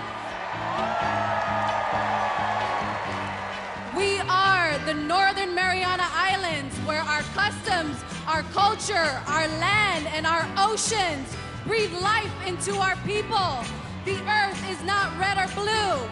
The earth is sick, and we must protect it. Home to some of the living legends in celestial navigation and to some of the friendliest people in the Pacific. We are the blue waves of the Pacific, and we are proud to cast all 11 votes for our MVP, Kamala Harris. Viva Marianas! Viva Harris Walz!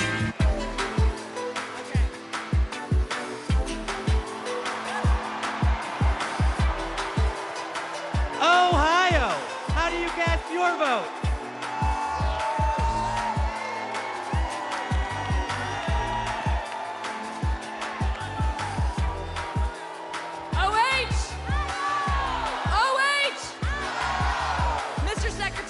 Ohioans know how to make history.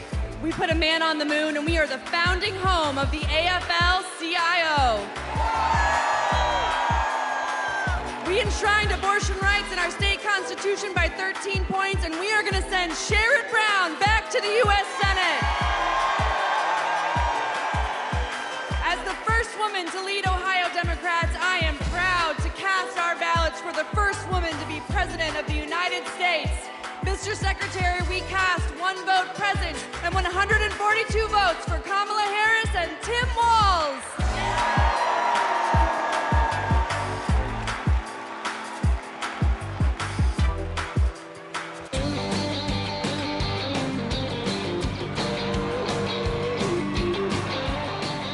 Oklahoma, how do you cast your vote? Hello from Oklahoma, where we fight for the future for all Oklahomans can be proud of. The future where working families thrive, our diversity is our strength, and our values like freedom, equality, and opportunity puts us ahead and makes Oklahoma proud. We cast our 36 votes for Kamala Harris and Tim Walz.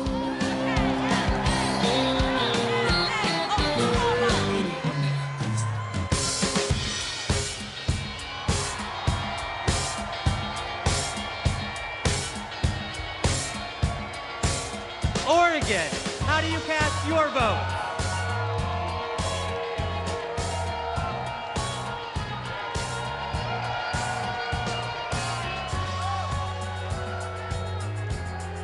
From the first state in the nation to hold a presidential election with all mail-in voting, Oregon is proud to protect voting rights in America. And hailing from the heart of the beautiful Pacific Northwest, Oregon protects our planet and fights for LGBTQ equality.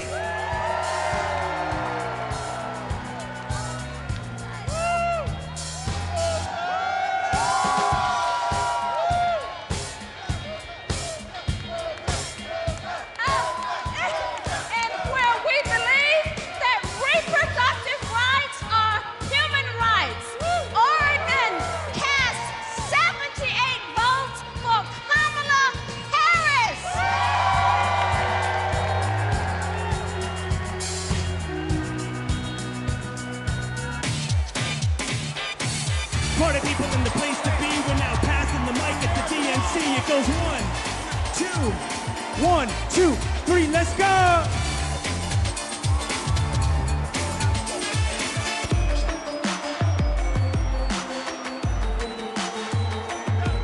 The Commonwealth of Pennsylvania. How do you cast your vote?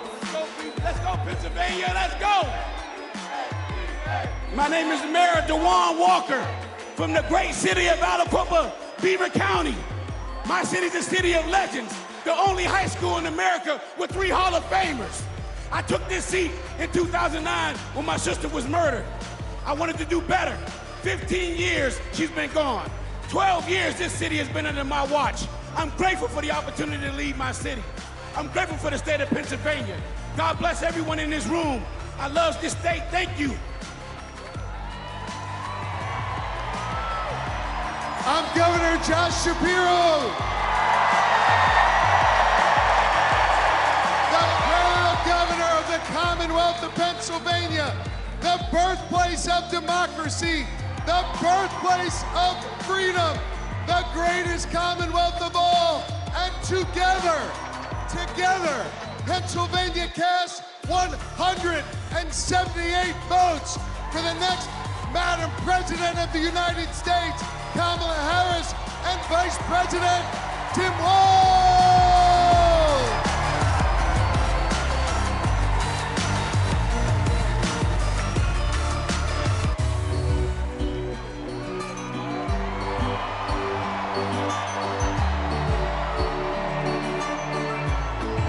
Puerto Rico. How do you cast your vote? Buenas noches. Puerto Rico, a U.S. territory known as the Commonwealth of Puerto Rico and the next state of the United States, has its 60 votes para la primera mujer afroamericana de ascendencia asiática y caribeña que será presidenta de los Estados Unidos, Kamala Harris. ¡Viva Kamala!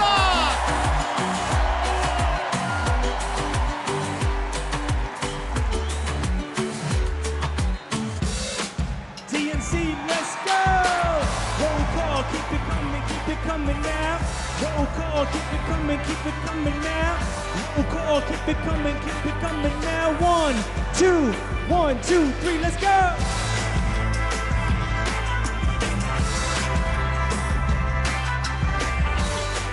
Rhode Island. How do you cast your vote? I am Joe Shikachi, Speaker of the Rhode Island House. We are the smallest state, but we have the biggest ideas.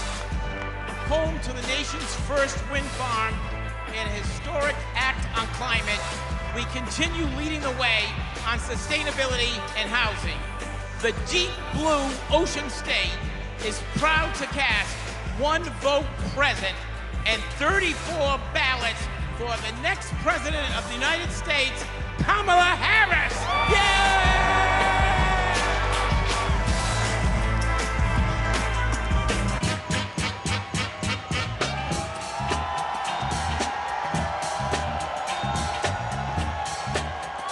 South Carolina. How do you cast your vote?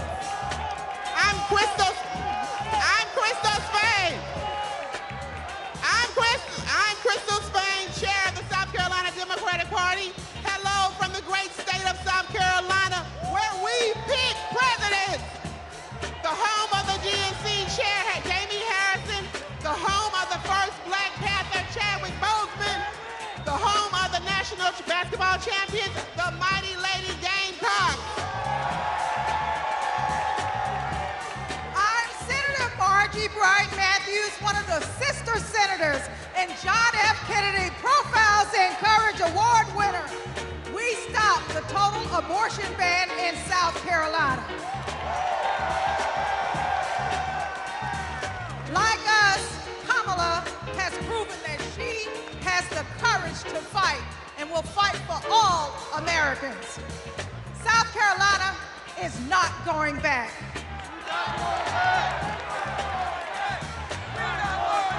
We're going forward on reproductive rights. We're going forward on voting rights. We're going forward against hate crime.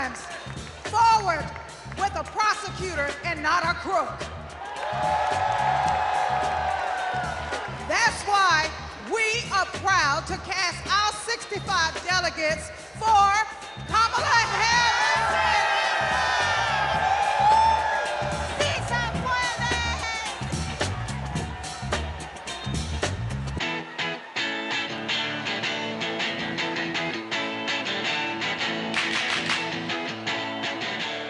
South Dakota, how do you cast your vote? In my beautiful Lakota language, that means hello, my relatives. I shake your hand with a happy heart. That is the spirit of my beloved South Dakota. My name is Chante Redis, and I want to say that my people, the Oceti Shakoan, are still here. The 7 council fires are still here. Let me tell you what a Kamala Harris presidency will mean for me, my friends, and my community. More importantly, more opportunities, more good-paying jobs, better access to health care, and a quality education. That is the future we deserve, and it is the future we will win on November 5th when we elect Kamala Harris. Thank you, Mr. Secretary. The state of South Dakota is proud to be part of such a historic moment in our country's history. We are a land that is proud of our hardworking farmers and ranchers, that celebrates 9 tribal nations and their incredible cultures, where natural beauty can be seen from the Big Sioux River to Mount Rushmore. South Dakota is honored to cast all 20 of our votes for Vice President Kamala Harris, who will soon be known as Madam President.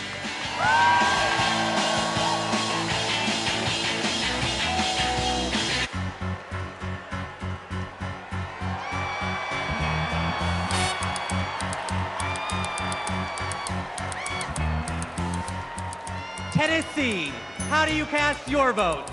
Mr. Secretary, the great state of Tennessee, birthplace of rock and roll, hometown to the blues, home of 7 HBCUs, and the state that gave women the right to vote. From the bluffs of Memphis to the peaks of Mountain City, the movement for justice rooted in love in Tennessee is still strong.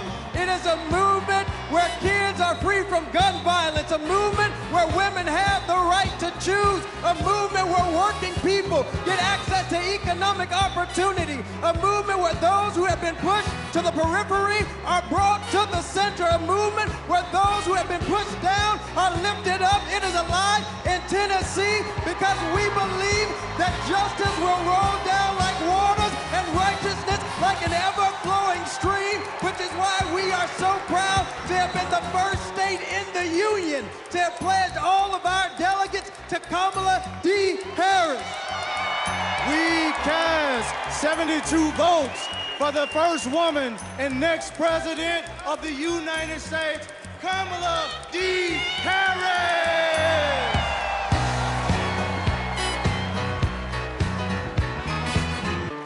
Party people, come on. DNC, party people, come on. Roll call, party people, come on. DNC, party people, come on.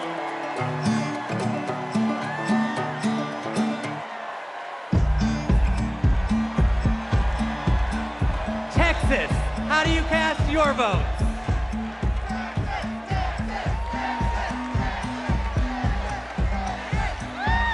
Hello, Chicago! I'm Eva Longoria from Corpus Christi, Texas, home of Selena Quintanilla, and I'm here to introduce native Texan Cecile Richards. I'm proud to be here tonight representing a tradition in Texas of progressivism and my late mother, Ann Richards, the governor of Texas, and passing it on to another great Texas heroine, Kate Cox. I'm Kate Cox, and I love being a mom. I have 2 beautiful children, and my husband and I have always wanted a third. But when I got pregnant, doctors told us our baby would never survive. And if I didn't get an abortion, it would put a future pregnancy at risk. But Trump didn't care. And because of his abortion bans, I had to flee my home. There's nothing pro-family about abortion bans. There's nothing pro-life about letting women suffer and even die.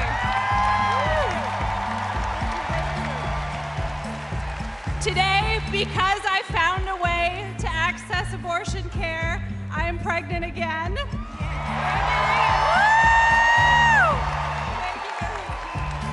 And my baby is due in January, just in time to see Kamala Harris sworn in as President of the United States.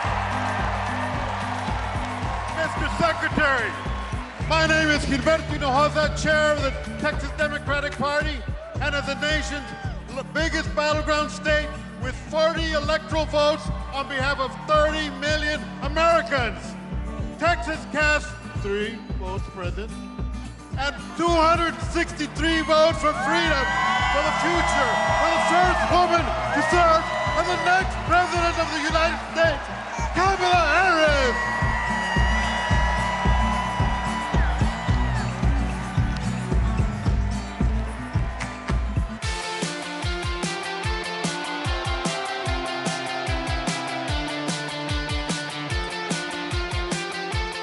Utah, how do you cast your vote?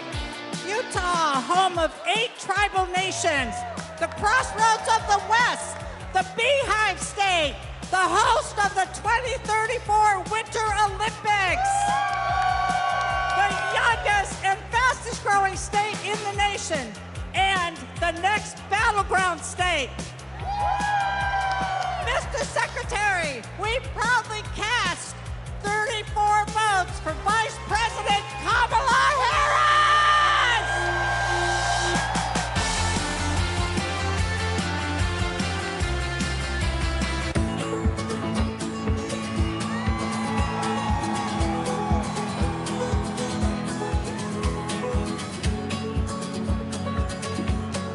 Vermont, how do you cast your vote? Vermont knows the value of public education. We even have a teacher as our congresswoman. And in 1777, we were the first state to place public education in our Constitution. As someone with significant learning disabilities, I know the value of investing in every single child. We are proud to call Vermont home, and we are proud to cast our 24 votes for Kamala Harris because we are not going back.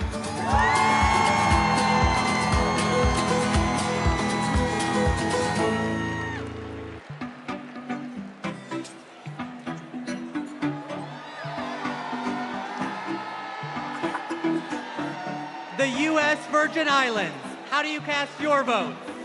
Mr. Secretary, we are proud to call the Virgin Islands of the United States our home, a place of resistance and freedom, home of Alexander Hamilton, the first slave rebellion in the Western Hemisphere, the fire-burned queens. We are proud to celebrate a nominee of Caribbean heritage. From America's Caribbean, the place where the sun rises first in America, from the place of great liberty and the vacation home of President Joe Biden, the Virgin Islanders are strong, resilient, and committed and passionate to vote for the next President of the United States. All 13 votes to Kamala Harris!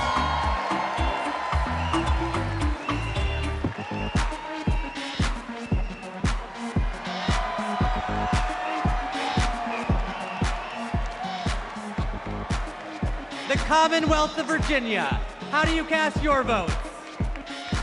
Mr. Secretary, the Commonwealth of Virginia is proudly represented by Senator Mark Warner and Senator Tim Kaine, majorities in the House of Representatives with 6 hardworking Congress members and majorities in the General Assembly. We also are proud to be represented by 25,000 hardworking, mostly union workers who build freedom, by building aircraft carriers and submarines. Senator Warner. Virginia, where this year we're going to return Tim Kaine to the United States Senate. Our Commonwealth of Virginia is proud to cast all 119 votes for the next President, Kamala Harris.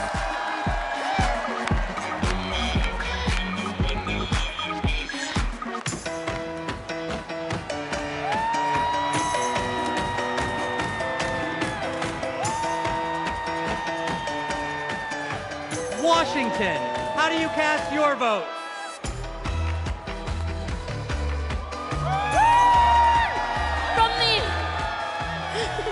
From the amber waves of grain and verdant origins of eastern Washington to the iconic waters of the Salish Sea, Washington stands proud as a part of the Blue Wolves. I, the first South Asian woman leading a state party, am honored to pledge 9 votes present and a lucky 101 votes for Vice President Kamala Davy Harris.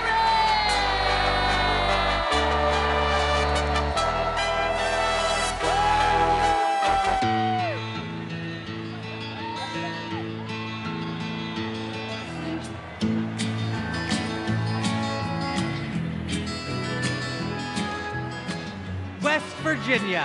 How do you cast your votes? My name is Jean Evansmore, and I'm 83 years old.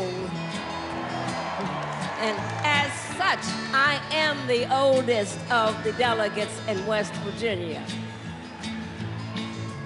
Most 83-year-olds that I know are spending time with their grandchildren or traveling.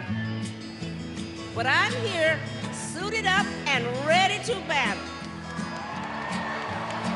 Because I will not, I repeat, I will not let everything I've fought for be taken away by Donald Trump.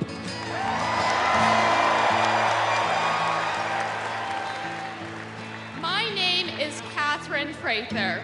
I am 18 years old, and I am the youngest delegate from West Virginia.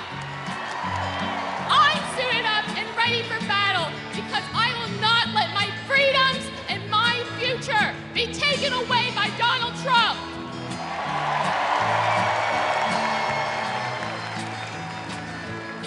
That's why we're proud to cast West Virginia's 24 delegates for the next President of the United States, Kamala Harris!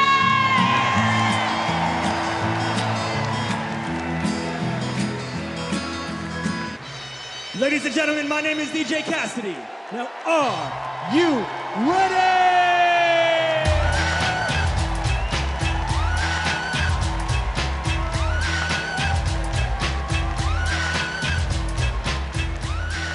My home state of Wisconsin. How do you cast your vote? Thank you, Badger Jason Ray, for all your good work.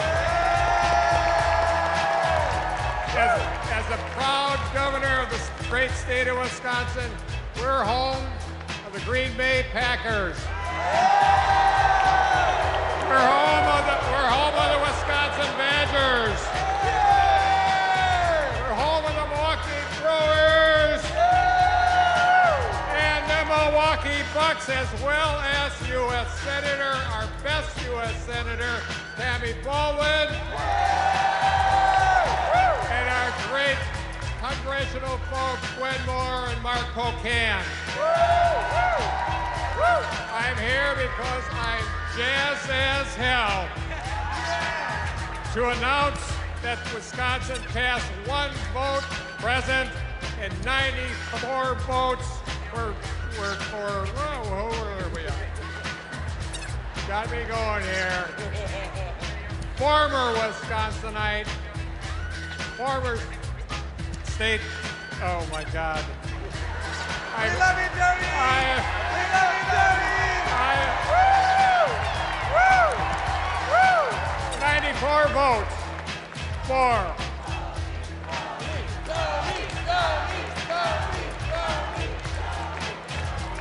I'll get there, Jason, I'll get there.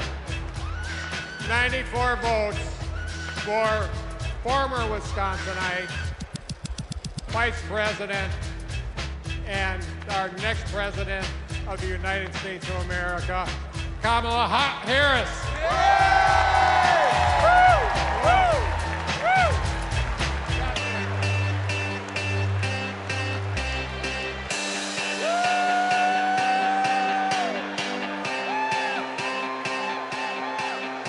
Why Wyoming. How do you cast your vote? Mr. Secretary, delegates, my name's Joe Barbudo, and these folks around me, we are honored to be representing the great state of Wyoming. Both the first state and territory in this nation to recognize a woman's right to vote, and the state that 100 years ago elected Democrat Nellie Taylor Ross, our nation's first female governor. With that legacy in mind and heart, the Equality State cast all of our votes for the woman who will be the first woman president of the United States. Say it with me now, Kamala Harris!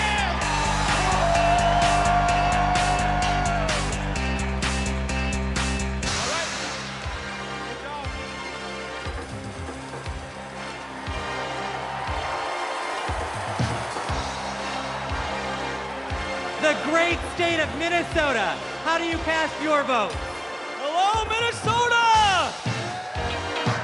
My name is Hans Storbeck, and Tim Walz was my neighbor, coach, and favorite teacher. We were excited to go to his classroom every day. If you've ever been in high school, you know that can be rare. He opened our eyes to the world. He taught us how to talk about global issues with respect, curiosity, and kindness, even and especially when we disagreed. But he wasn't just a great teacher. He was also a great neighbor and friend. In fact, when he was in the midst of a budget battle as governor of our state, he still found time to attend my brother's funeral. Mr. Walz means the world to my family. He's always been there for us, and that's how I know he'll always be there for you as vice president.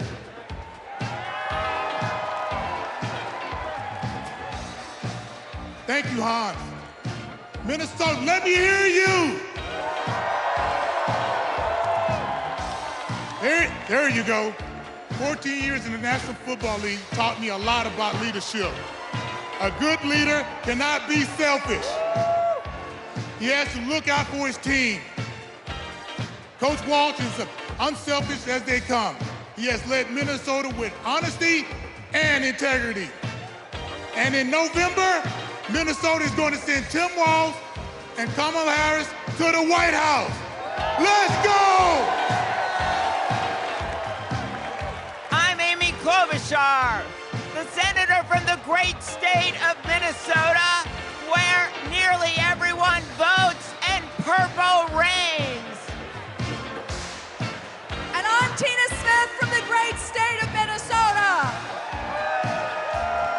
the home of the next Vice President of the United States, Tim Walz. Minnesota, we cast 10 votes present, and we deliver 81 votes for Kamala Harris and Tim Walz.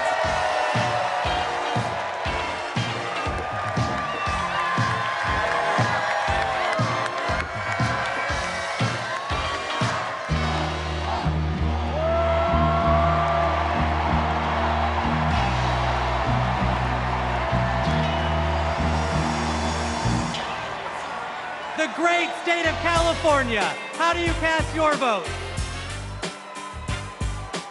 My name's Governor Gavin Newsom. From the great state of Nancy Pelosi. I come from a state like our nation of dreamers, of doers, of entrepreneurs, of innovators that prides itself on being on the leading and cutting edge of new ideas. California is the most diverse state in the world's most diverse democracy. And we pride ourselves on our ability to live together and advance together and prosper together across every conceivable and imaginable difference. But the thing we pride ourselves most on is that we believe the future happens in California first.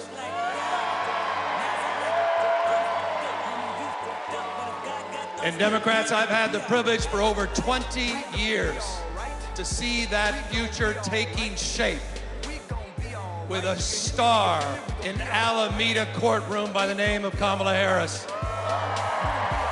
I saw that star fighting for criminal justice, racial justice, economic justice, social justice. I saw that star get even brighter as Attorney General of California, as a United States Senator, and as Vice President of the United States of America. Kamala Harris has always done the right thing. A champion for voting rights, civil rights, LGBTQ rights, the rights for women and girls. So Democrats and independents, it's time for us to do the right thing, and that is to elect Kamala Harris as the next president of the United States of America. California, we proudly cast our 482 votes for the next president, Kamala Harris.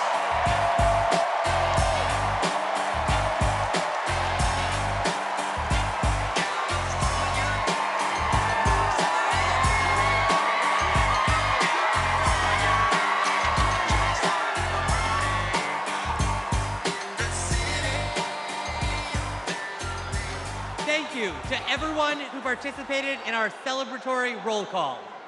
Delegates, please know how critical you are to this process, both now and earlier this month when we conducted our virtual roll call.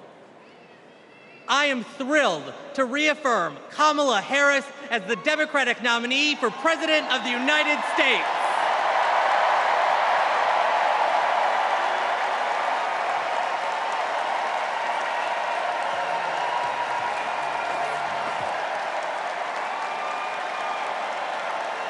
Pursuant to the convention rules of procedure, Vice President Kamala Harris has been invited to make an acceptance speech, which she will give on Thursday, August 22nd.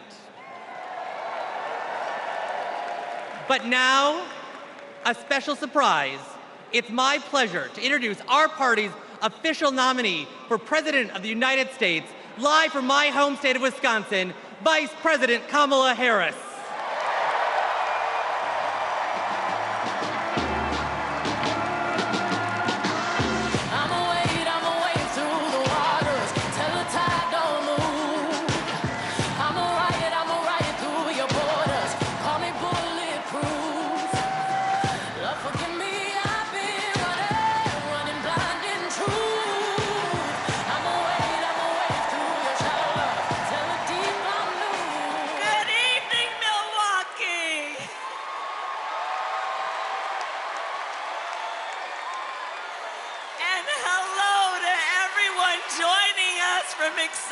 Chicago. The delegates at the Democratic National Convention, well, they just completed their roll call. And they have nominated Coach Walz and me to be the next Vice President and President of the United States of America.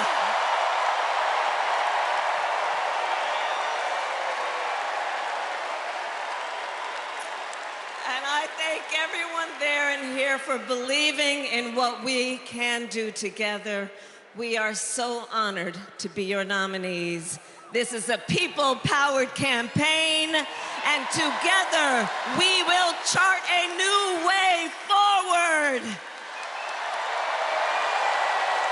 A future for freedom, opportunity, of optimism and faith. So to everyone in Chicago and across America, thank you. Thank you. Thank you. And you're going to hear from our wonderful second gentleman shortly. I'll see you in 2 days, Chicago.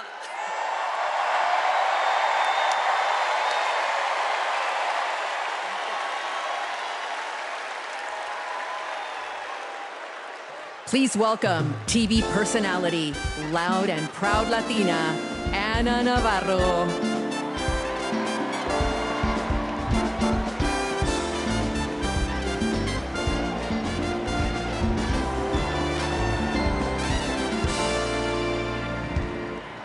Buenas noches, Chicago.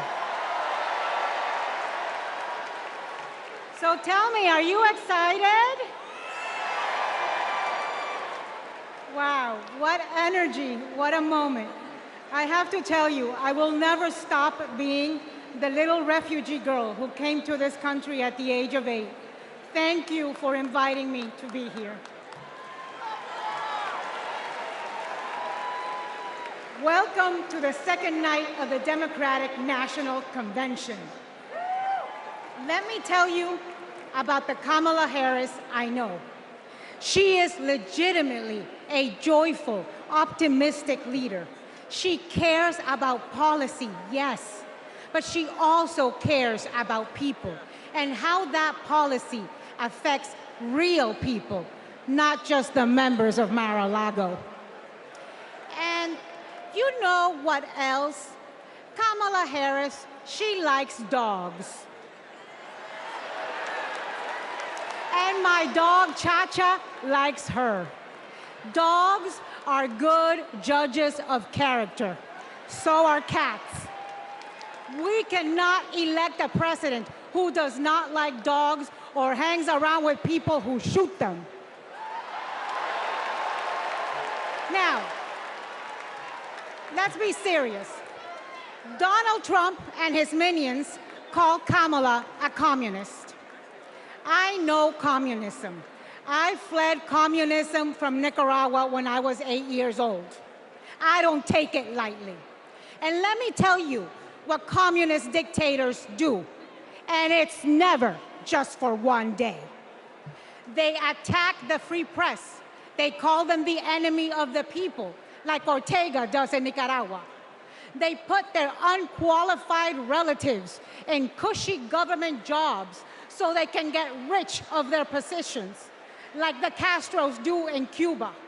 And they refuse to accept legitimate elections when they lose and call for violence to stay in power, like Maduro is doing right now in Venezuela.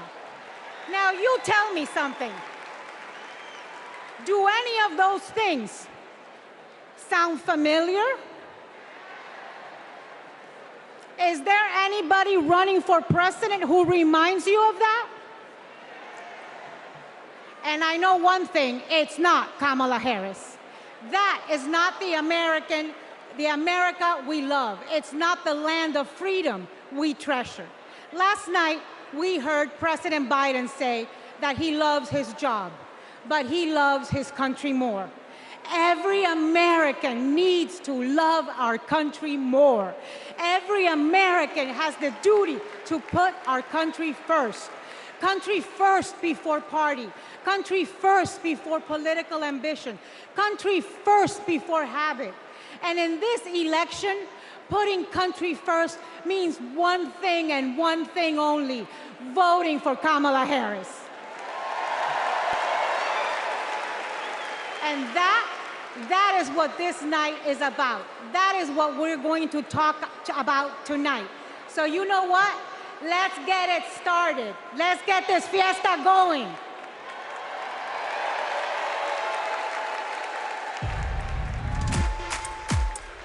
The ayes are 50, the nays are 50. The Senate being equally divided, the Vice President votes in the affirmative, and the nomination is confirmed.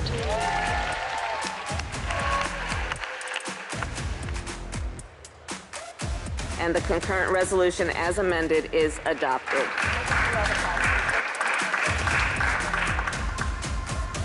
The Vice President votes in the affirmative, and the motion to proceed is agreed to. On this vote, the yeas are 50, the nays are 50. The Senate being equally divided, the Vice President votes in the affirmative, and the bill as amended is passed.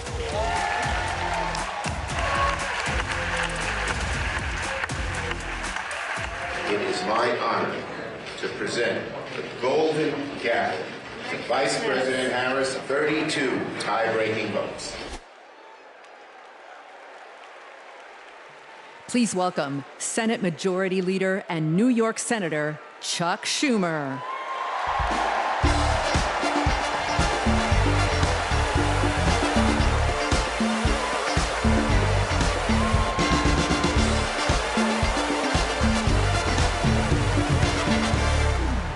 Everybody, wasn't that a great roll call?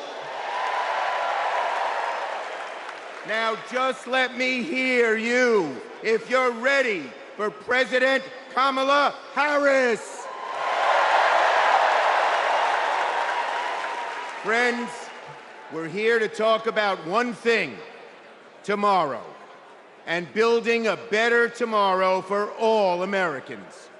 This November, we can choose a brighter, a fairer, a freer future, or we can relive the dark night of Trump's American carnage. Only one candidate will move America forward, Kamala Harris. Vice President Harris has been the best partner Senate Democrats could ever have asked for. Under her and President Biden's leadership, Senate Democrats lowered prescription drug prices and created millions of good-paying American jobs. I worked with Kamala Harris when she was Senator Harris. I saw a leader who was fearless, who stood up for middle-class families like the one she was raised in, who focused on things that really mattered. Helping parents raise their kids, safe neighborhoods, safe schools, and building an opportunity economy that gives everyone a shot at the American dream. She will lead America forward into a brighter future, but she can't do it alone. She needs a Democratic majority in the Senate of the United States. Now, my friends, 2 years ago, the naysayers said Senate Democrats stood no chance in the midterms. I told them, just you wait. We're going to keep the Senate and maybe pick up a seat or two, and that's exactly what happened. Well, ladies and gentlemen, my good friends at this convention, I am telling all of you now, we're going to hold the Senate again, and we're poised to pick up seats.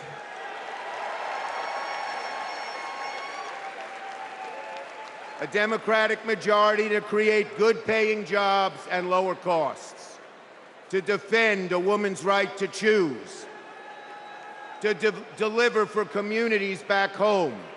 Our senators are doing it, like Jackie Rosen, delivering high-speed rail for Nevada, John Tester, bringing high-tech jobs to Montana, and Bobby Casey and Sherrod Brown and Tammy Baldwin and Martin Heinrich fixing bridges in Pennsylvania and Ohio and Wisconsin and New Mexico.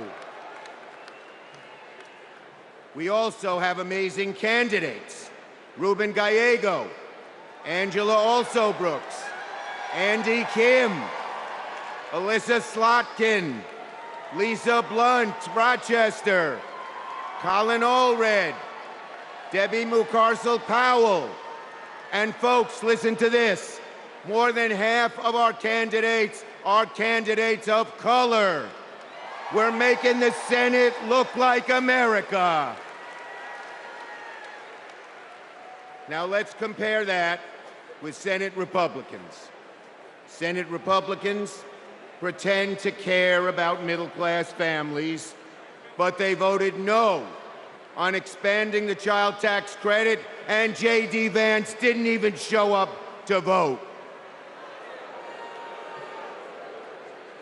Senate Republicans pretend to care about the border, but they voted no on the strongest border bill in a decade. Republicans tend to care about freedom, but they voted no on a woman's right to choose. No to safeguard IVF. No to birth control. That is just a taste of their extreme agenda. Is that what we want for America?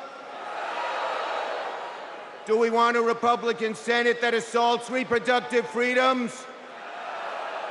Do we want a Republican Senate that cuts taxes for the rich, rigs the game for big oil and big pharma? Well, folks, the choice is ours. Now, let me close let me close on a personal note. As the highest-ranking Jewish elected official in American history, I want my grandkids and all grandkids to never, never face discrimination because of who they are. But Donald Trump, this is a guy who peddles anti-Semitic stereotypes. He even invited a white supremacist to Mar-a-Lago. And unfortunately, his prejudice goes in all directions. He fuels Islamophobia and issued a Muslim ban as president. Tonight, folks, I am wearing this blue square to stand up to anti-Semitism, to stand up to all hate. Our children, our grandchildren, no matter their race, no matter their creed, their gender or family, deserve better than Donald Trump's American carnage. So, are you ready to make sure Donald Trump never, ever gets near the White House again?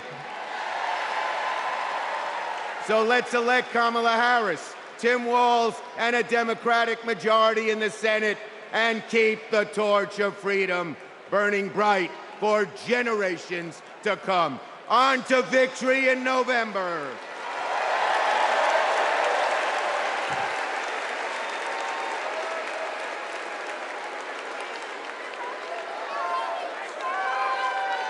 Together, we will build what I call an opportunity economy.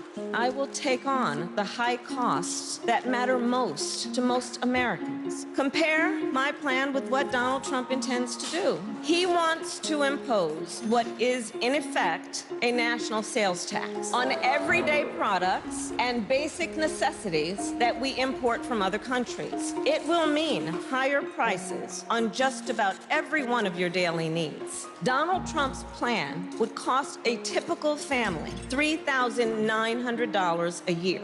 He wants to repeal the Affordable Care Act, which 45 million Americans rely on for health care. He plans to give billionaires massive tax cuts year after year. And he plans to cut corporate taxes by over $1 trillion. That if you want to know who someone cares about, look who they fight for.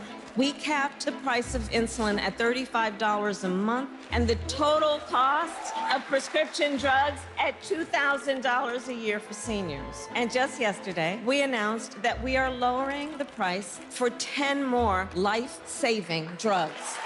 As president, I will work to build the housing we need, and by the end of my first term, we will end America's housing shortage by building 3 million new homes and rentals that are affordable for the middle class.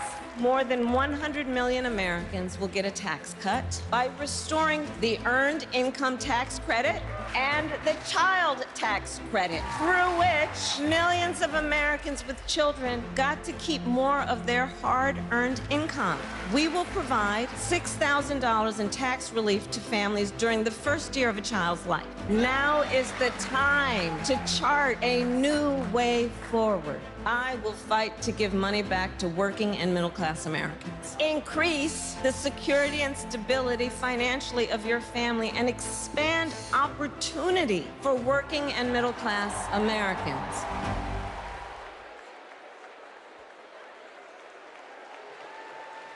Please welcome Vermont Senator Bernie Sanders.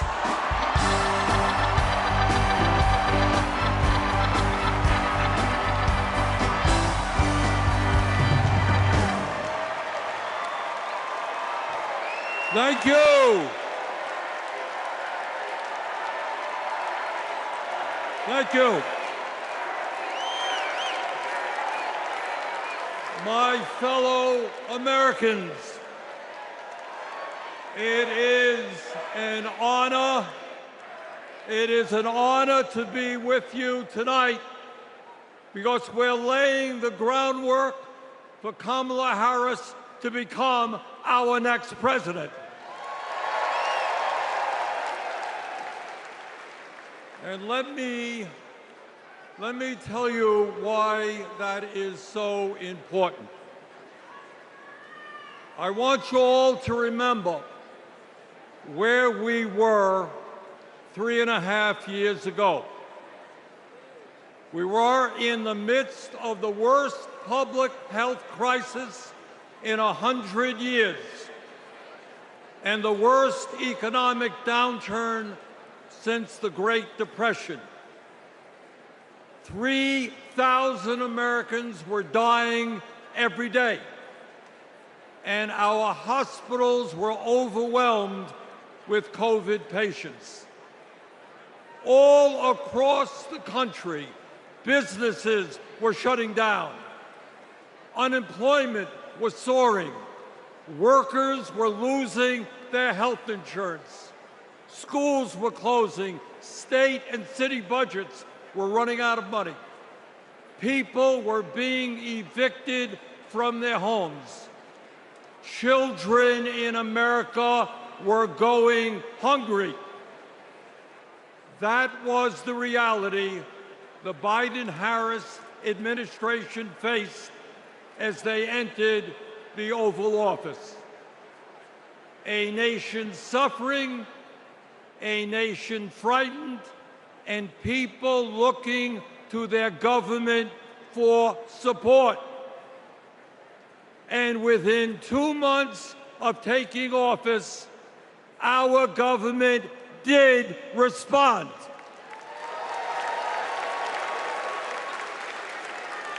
We passed the American Rescue Plan, which provided $1,400 for every man, woman, and child in the working class. We extended and expanded benefits for the unemployed. We provided emergency assistance for small businesses to stay open. We guaranteed health care coverage to tens of millions of Americans through one of the largest expansions of Medicaid in history. We provided rent relief and mortgage assistance, which prevented tenants and homeowners from being evicted.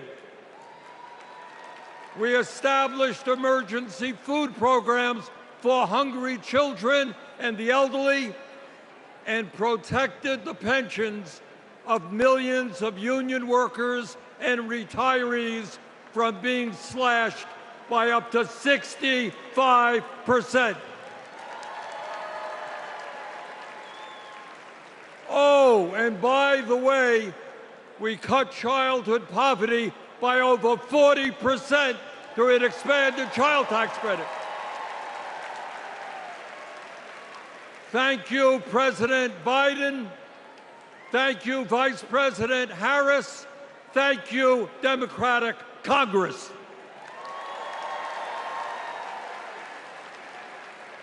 Now, I say all of this not to relive that difficult moment, but to make one simple point. When the political will is there, government can effectively deliver for the people of our country. And now we need to summon that will again, because too many of our fellow Americans are struggling every day to just get by, to put food on the table, to pay the rent, and to get the health care they need.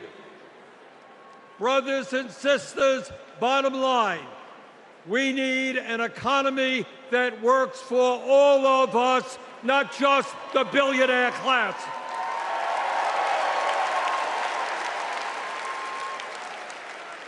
My fellow Americans, when 60% of our people live paycheck to paycheck, the top 1% have never, ever had it so good.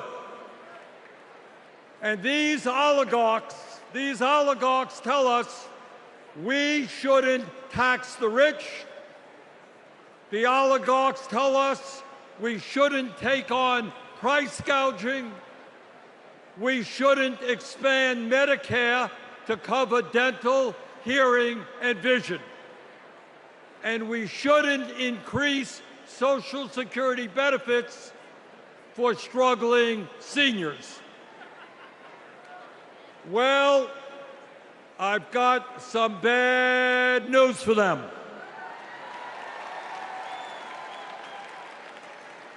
That is precisely what we are going to do.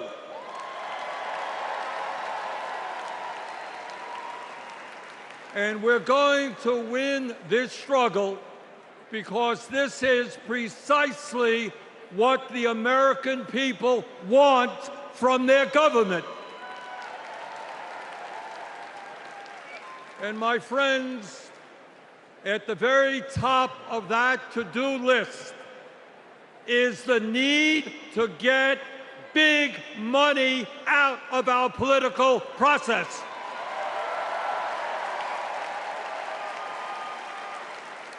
Billionaires in both parties should not be able to buy elections, including primary elections.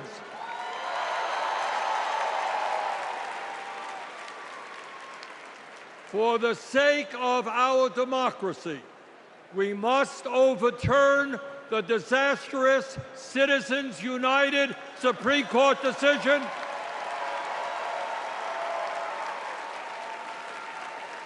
and move toward public funding of elections. And let me tell you what else we must do.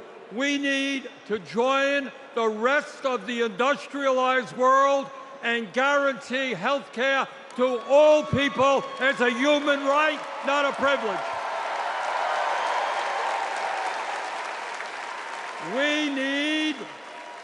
We need to raise the minimum wage to a living wage. We need to pass the PRO Act so that workers can organize in unions and gain the decent pay and benefits they deserve. We need to strengthen public education, raise teachers' salaries, and make sure that every American, regardless of income, receives the higher education he or she needs. We need to take on Big Pharma and cut our prescription drug costs in half so that we no longer pay any more than other countries. Joe and Kamala made sure that no senior in America pays over $35 a month for insulin. We need to make sure that reality is true for every American. I look forward to working with Kamala and Tim to pass this agenda. And let us be very clear. This is not a radical agenda. But let me tell you what a radical agenda is. And that is Trump's Project 2025. At a time of massive income and wealth inequality, giving more tax breaks to billionaires is radical. Putting forth budgets to cut Social Security, Medicare, and Medicaid is radical. Letting polluters destroy our planet is radical. And my friends, we won't let that happen.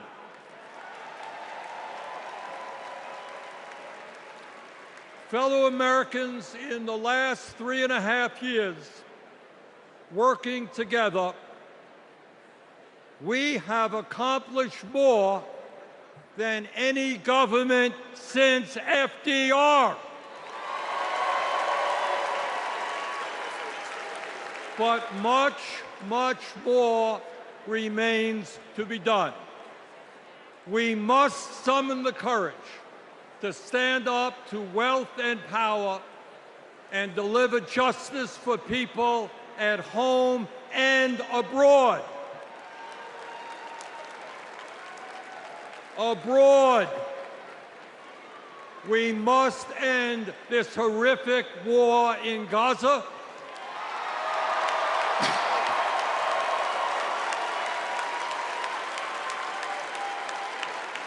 Bring home the hostages and demand an immediate ceasefire.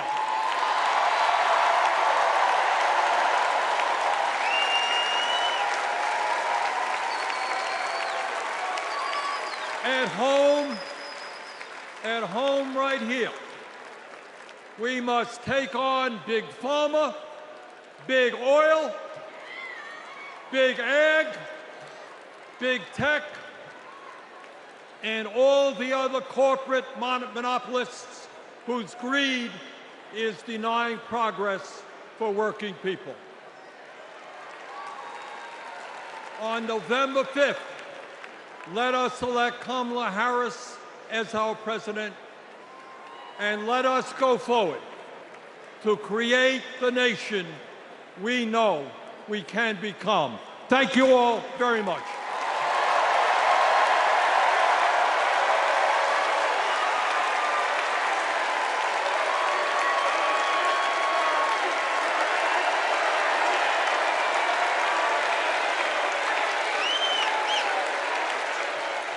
Please welcome Illinois Governor J.B. Pritzker.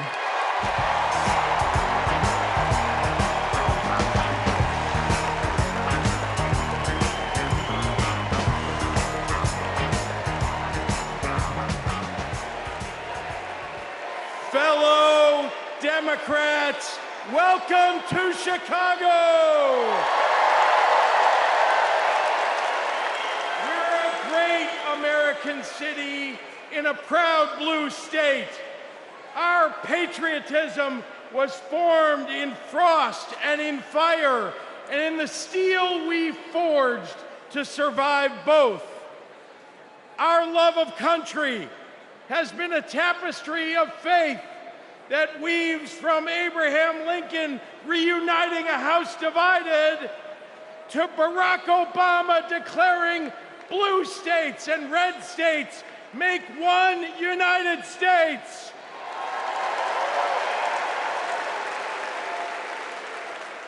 Now, Illinois' presidential pedigree is unmatched.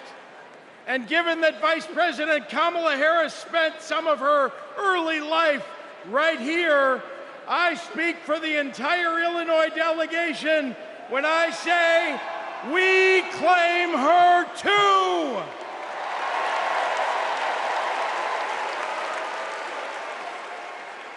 Now, one president we will never claim is the con artist the Republicans nominated in Milwaukee last month.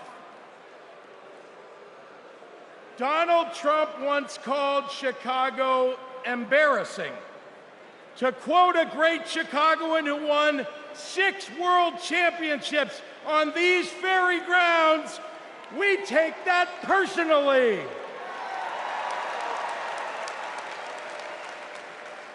I had to govern for 2 years while Trump was president. Let me tell you what's embarrassing. In Illinois, we passed a massive bill to fix our roads and bridges. When Donald Trump proposed his own plan, he turned right around and called it stupid. We eliminated the grocery tax. Donald hasn't been in a grocery store since his first bankruptcy. Illinois invested in clean energy and the jobs it brings. Donald claimed that windmills in the ocean made the whales a little batty. During COVID, we supported small businesses and jobs. And Donald, well, Donald told us to inject bleach. Donald Trump thinks that we should trust him on the economy because he claims to be very rich. But take it from an actual billionaire.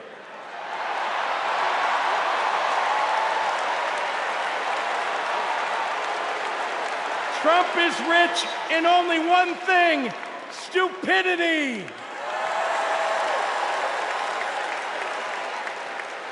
Now, I meet with business leaders all the time, and there's one universal thing they all need: people. They need more workers to fill all the jobs they have. But the anti-freedom, anti-family policies of MAGA Republicans are driving workers away. Here's the thing.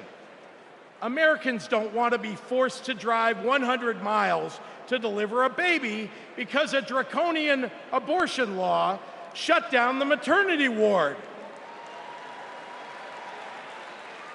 Americans want the hope of giving birth through IVF, not the fear that it might be taken away. Americans with LGBTQ kids don't want them facing discrimination at school because the state sanctioned it. Americans want to go to their neighborhood grocery store and not have to worry about some random guy open carrying an AR-15.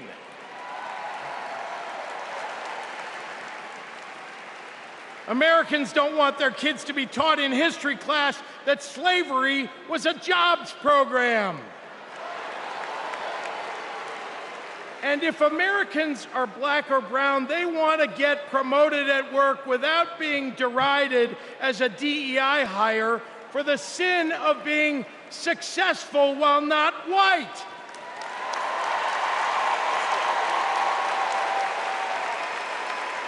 Let's be clear. It's not woke that limits economic growth. It's weird. And these guys aren't just weird, they're dangerous. Democrats are for lower taxes and higher wages, less inflation and more business growth. We just think it's wrong to craft those policies for Elon Musk and not for everyday working people. That includes a secure retirement and good health care. We think the government should help you prosper, not police who you're sleeping with. More than anything, Democrats want economic policies that are kind, not cruel. But Trump chooses cruelty every time. After all, everything he's achieved in his own life has been by hurting someone else. Kamala Harris and Tim Walz, well, they've spent their lives lifting people up, not pushing them down. They know that a White House that leads with kindness looks at someone who is struggling and sees not what they might cost society, but what they might create for it. Americans want policies that give every American a chance to make it to the middle class. They want to grow small businesses, and Democrats want to cut taxes for everyday people. More than anything, Kamala Harris and Tim Walz want a country where we can all live with a little serenity. The serenity that comes with a balanced checkbook, an affordable grocery bill, and a housing market that has room for everyone.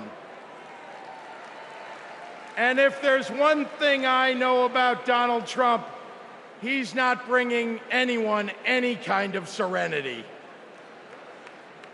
We have a choice, America, between the man who left our country a total mess and the woman who has spent 4 years cleaning it up.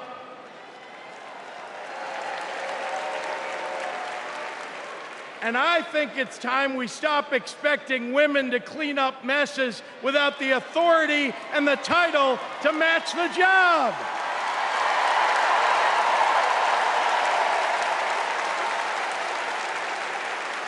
Vice President was a good title for Kamala Harris, but you know an even better one? President of the United States of America! Let's go get 'em!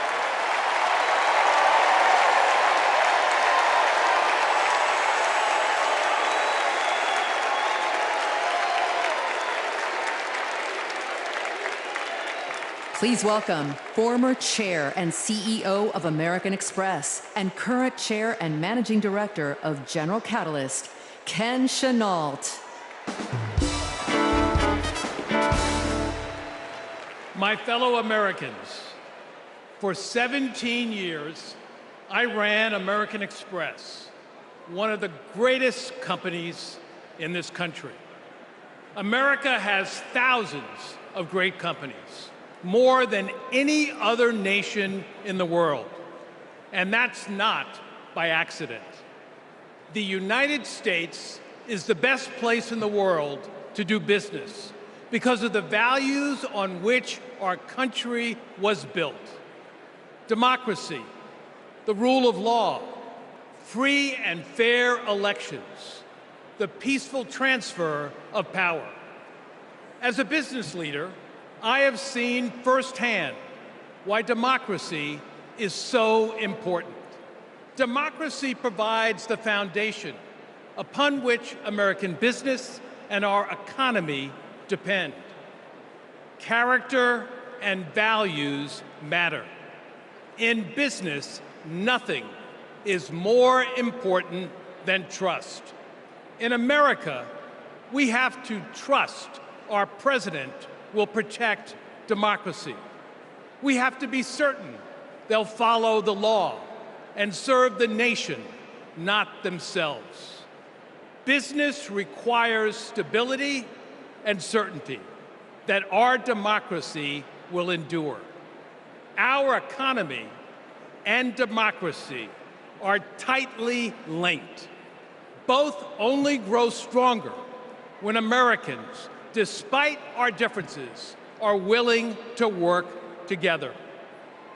At this moment, when our politics pits one group against another, that's what's remarkable about Kamala Harris. She is for all Americans. She understands it's possible, in fact necessary, for a president to be both pro-business and pro-worker. Kamala Harris understands that government must work in partnership with the business community. She knows that a market-based economy needs a strong and effective government. Kamala Harris understands that we need to help entrepreneurs turn good ideas into thriving companies, that we can create good-paying jobs by helping manufacturers expand. Kamala Harris believes in growing the economic pie for the benefit of current and future generations.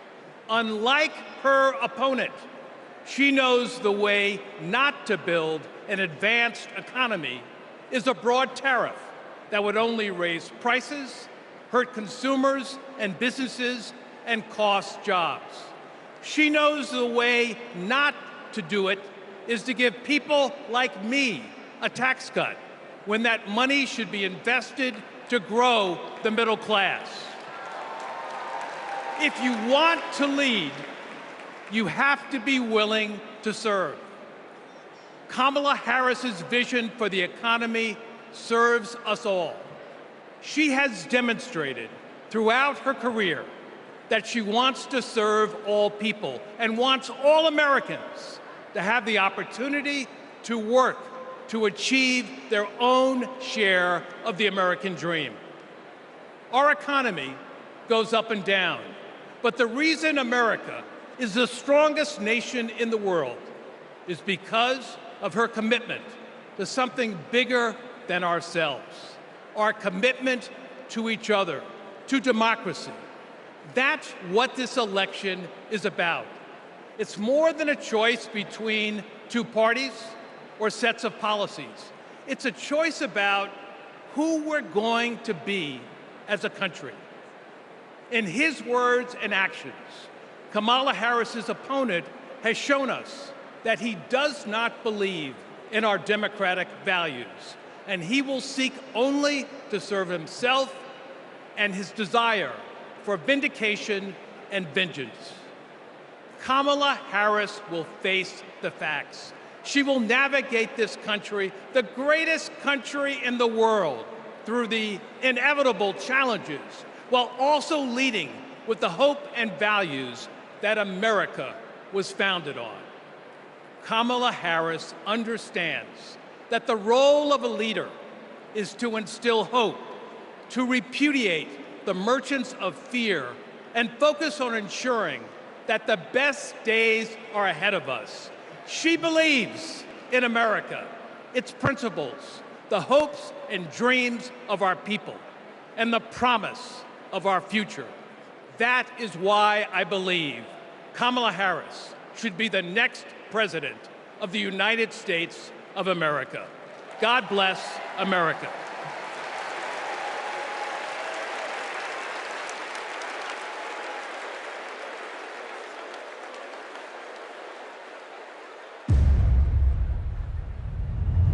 Repeal Obamacare. Donald Trump over the weekend again threatened to repeal Obamacare.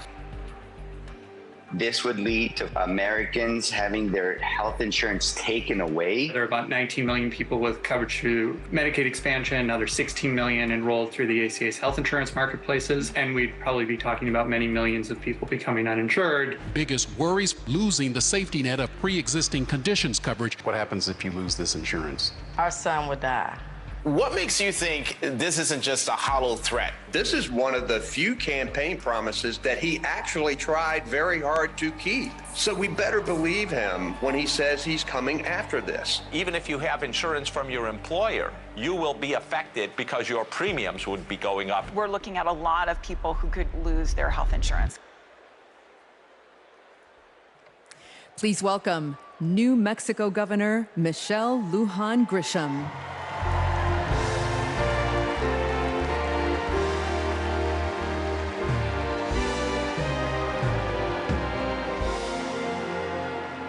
Good evening, America. I'm Michelle Lujan Grisham, governor of the great state of New Mexico. And in my state, we like things spicy, a little chili on everything, a little kick in our campaigns. And let me tell you, we are feeling en fuego right now. We are fired up to elect Kamala Harris President of the United States. This election is about protecting our democracy and securing our freedoms, including the right to affordable, quality health care. Now, this issue is personal to Vice President Harris, whose mom passed away after a battle with colon cancer. And it's personal to me. At 2 years old, my sister was diagnosed with a tumor that was incurable and made her uninsurable by the time she was 3. And it's personal to Americans across the country who know what it's like when someone they love gets sick. Donald Trump and J.D. Vance want to dismantle our healthcare system, repeal the Affordable Care Act, and eliminate protections for pre-existing conditions. Either these guys don't get it, or they just don't care. You know who gets it? Kamala Harris gets it, and she cares.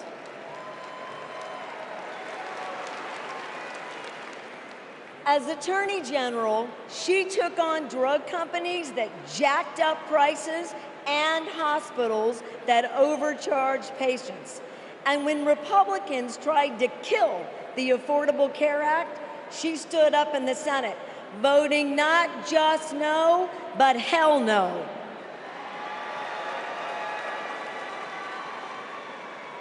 And Kamala Harris hasn't just stopped Republicans from making our healthcare system worse. She fights every day to make it better. And I know, I spent 20 years working to get Medicare the ability to negotiate lower drug prices. As Vice President, Kamala Harris delivered it.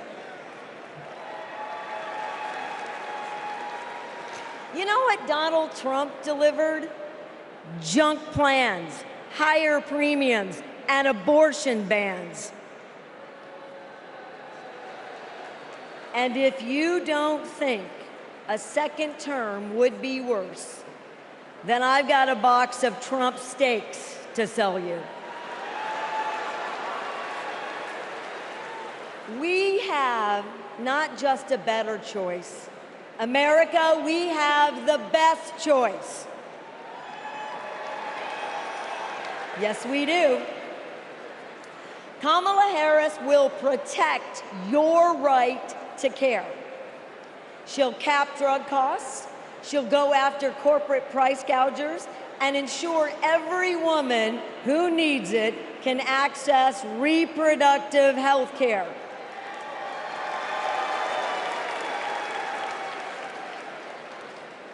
That's the president I want.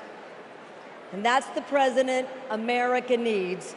And with your help, that's the next president of the United States. President Kamala Harris.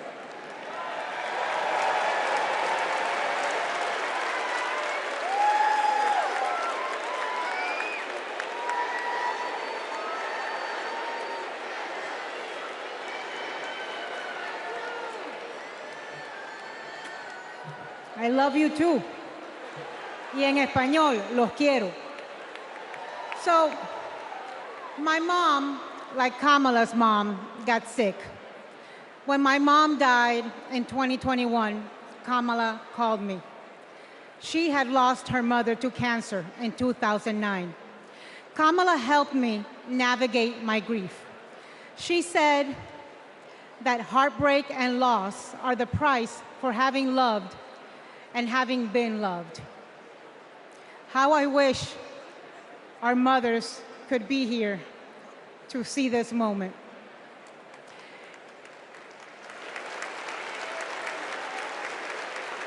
In the next 4 years, America will invariably have moments of great sadness and pain in our country. Some will be natural disasters. Some will be man-made disasters. We need a president who can not only be commander-in-chief, but also consoler-in-chief. We need a president with empathy, capable of lifting us up when we are down. We need a president who is capable of holding us in a big, great hug when we need it. That is Kamala Harris. Donald Trump is only capable of holding two things, a grudge and a golf club.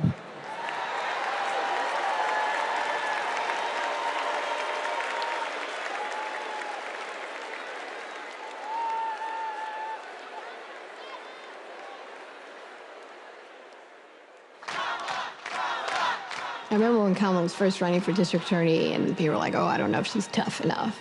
And I just had to laugh because I'm like, you don't know my sister.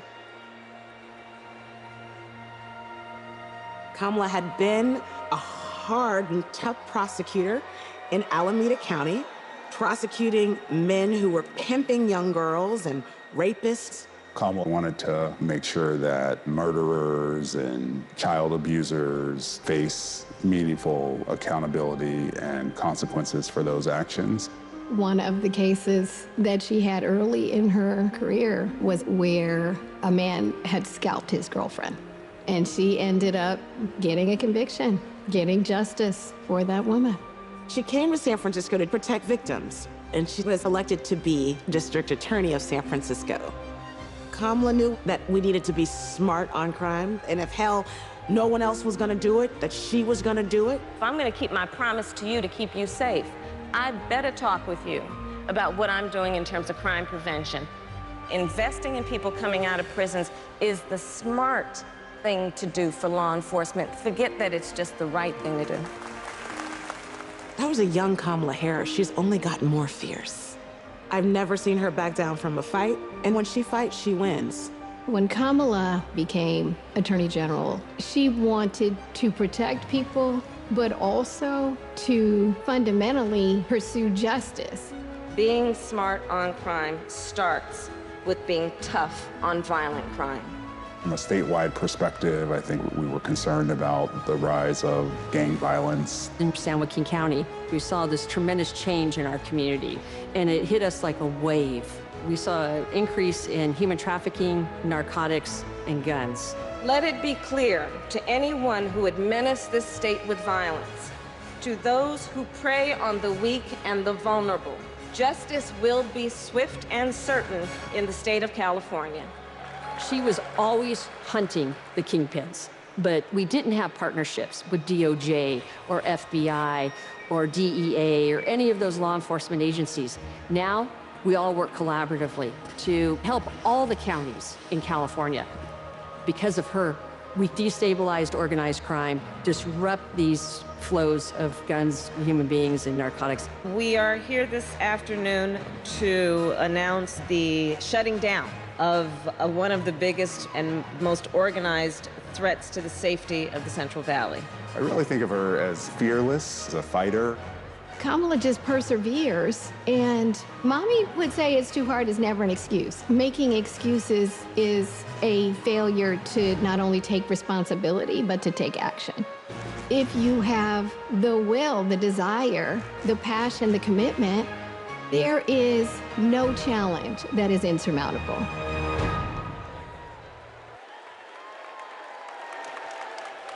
Please welcome the Democratic nominee for Senate in Maryland, Angela Alsobrooks.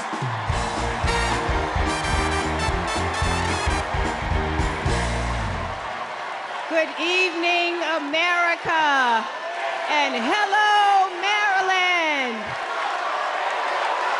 People like me, thank you. People like me, stories like mine don't usually make it to the United States Senate, but they should. I'm the proud granddaughter of a housekeeper, Sarah Daisy, who raised her 3 children in a 1-bedroom apartment. It was her dream to work in government to help people. That meant taking a typing test. But she didn't know how to type, and she couldn't afford a typewriter. So she put a white piece of paper on the refrigerator and drew a keyboard on it. And every night, she stood in front of that refrigerator and taught herself to type. She took the test, passed it, and got the job she dreamed of. I am her legacy. And tonight, I am a candidate for United States Senate from the great state of Maryland.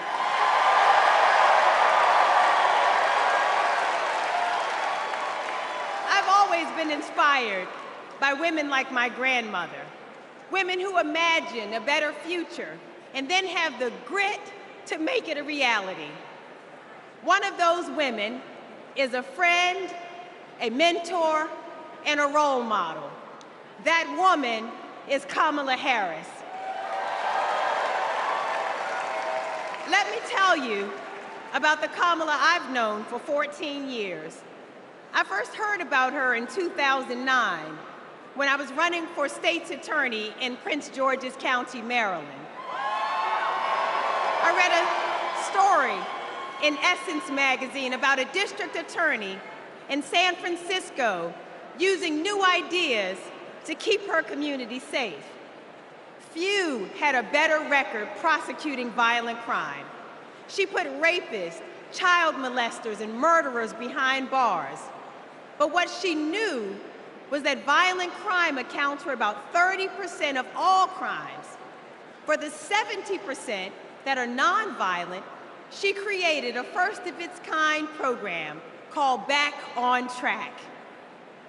After serving time and pleading guilty, these low-level offenders will get the job training, GED help, and apprenticeships they needed to find a job. The result? The recidivism rate plummeted. Now, after reading about this super bad district attorney, I talked nonstop about her on the campaign trail.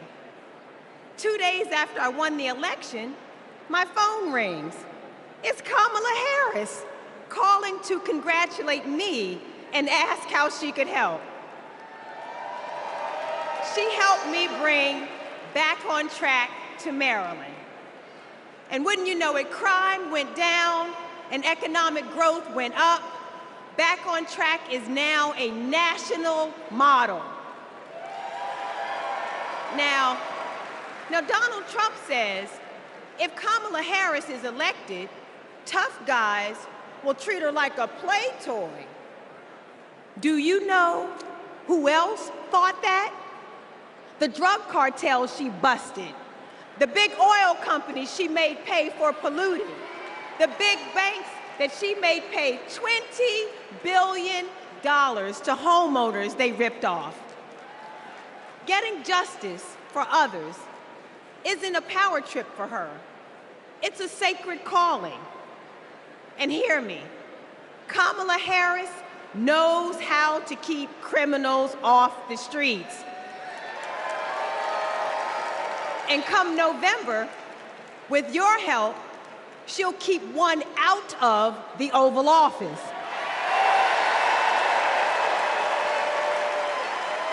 Ever since Donald Trump rode down that ridiculous escalator, we as a nation have felt trapped. Every national decision has been made in reaction to this one man and his extremist MAGA movement. We are still frozen by the fear that Donald Trump might once again come to power. And it's not just our politics that have been trapped, it's our imagination. And then Kamala came along. Kamala has reminded us that we don't need to fear anything, not the future, and certainly not that man. This is our moment to leave Donald Trump where he belongs, in America's past. We stand with Kamala Harris because we as a country are not going back. For the ancestors who sat at lunch counters and made sure that we all had the right to vote, we are not going back. For the mamas and grandmamas who marched to make sure that women could control our own bodies, we are not going back. For the parents who work from can't see in the morning until can't see at night, not so that they will have a better future, but so that their children will have a better life. We are not going back. When facing an obstacle, my father has often said to me, your faith is stronger than your fears. Tonight, our faith is stronger than our fears. Faith in the promise of America. Faith in the American idea, in the American values that we share. Faith that we, the people, can choose a new leader, a better future.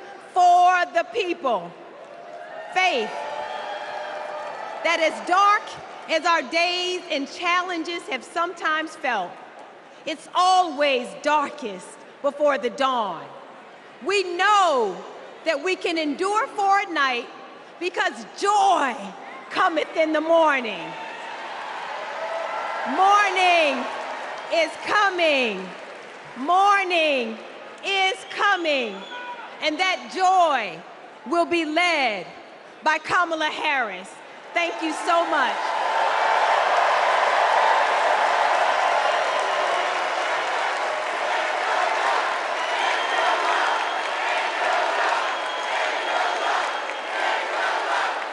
Please welcome Mesa, Arizona Mayor John Giles.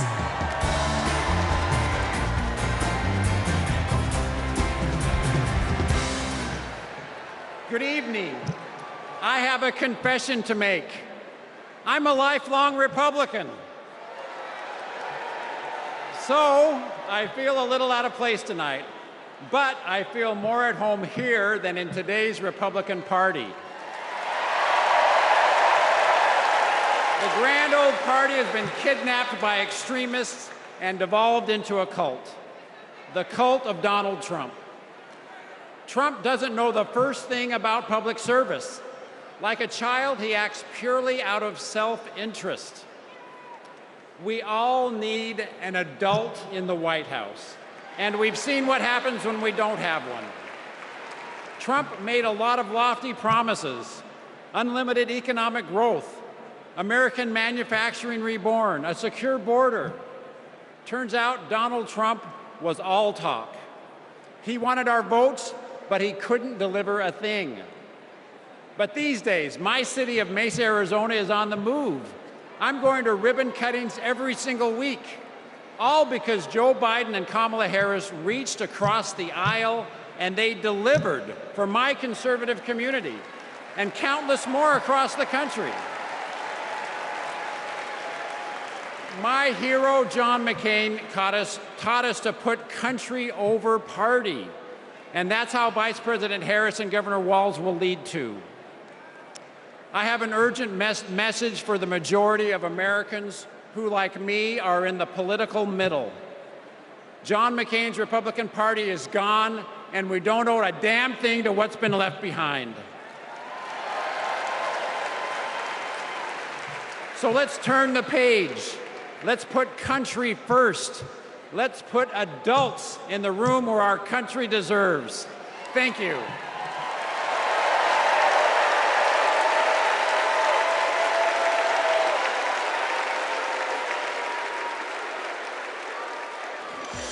It's our dream to have a large family. Being a parent, it's the most important thing in my life.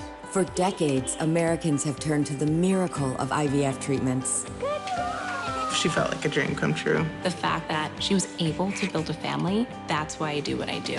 Without IVF, I don't know how this would have been possible. IVF treatment gives many patients an opportunity to have a family. I love that I get to help people every day become parents. But a party that pretends to be pro-family wants to put a stop to this. They are attacking the right to expand and start a family. It's unthinkable. They may never have the family that they've dreamt of. In the U.S. Senate, Republicans blocked a Democratic bill that would have established protections for in vitro fertilization. Mr. Vance, no. If Republicans actually cared as much about protecting IVF, this would have been a simple yes vote. Family means support. To me, family is your whole world. It's the life that you build. IVF made my family. It made my heart whole. It made my life full. It made my life full. And it made my life full. And we will always fight for you, for your family, for your freedoms, and for your future. Kamala Harris and Tim Walz honor the freedoms of all families to make decisions about what is right for them, for this generation and generations to come.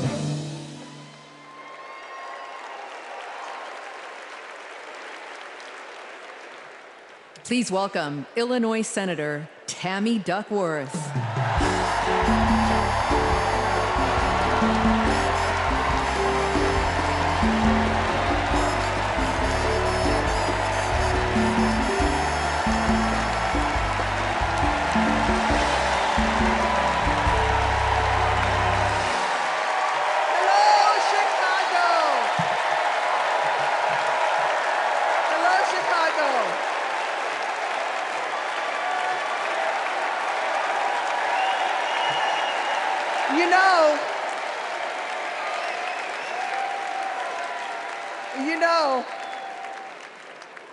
I went to war to protect America's rights and freedoms.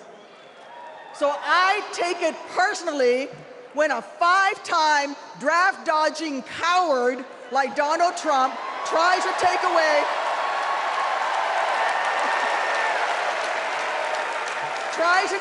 my rights and freedoms in return, especially when it concerns my daughters. My girls, gamer girl Abigail and queen of the monkey bars, Miley, are everything to me.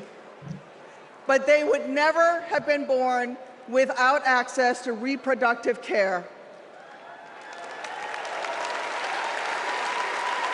Because after 10 years of struggling with infertility, I was only able to have them through the miracle of IVF. But now, Trump's anti-woman crusade has put other Americans' right to have their own families at risk. Because if they win, Republicans will not stop at banning abortion. They will come for IVF next. They'll prosecute doctors. They will shame and spy on women. And if you think that's far-fetched, just look up what happened in Alabama last year.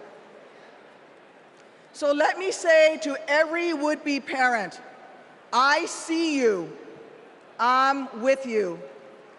And together, in November, we'll send a message to old Cadet Bone Spurs.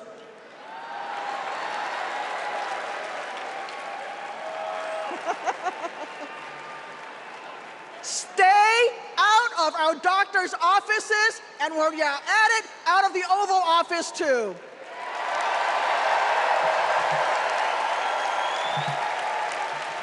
Look, my struggle with infertility was more painful than any wound I earned on the battlefield. So how dare a convicted felon like Donald Trump treat women seeking health care like they're the ones breaking the law? How dare J.D. Vance criticize childless women on cable news, then vote against legislation that would have actually helped Americans to start families? How dare the GOP endanger the dreams of countless veterans whose combat wounds prevent them from having kids without IVF, punishing our heroes for their willingness to serve? It's simple. Every American deserves the right to be called mommy or daddy without being treated like a criminal. Kamala Harris believes that. So let's make some history and elect her in November. God bless America.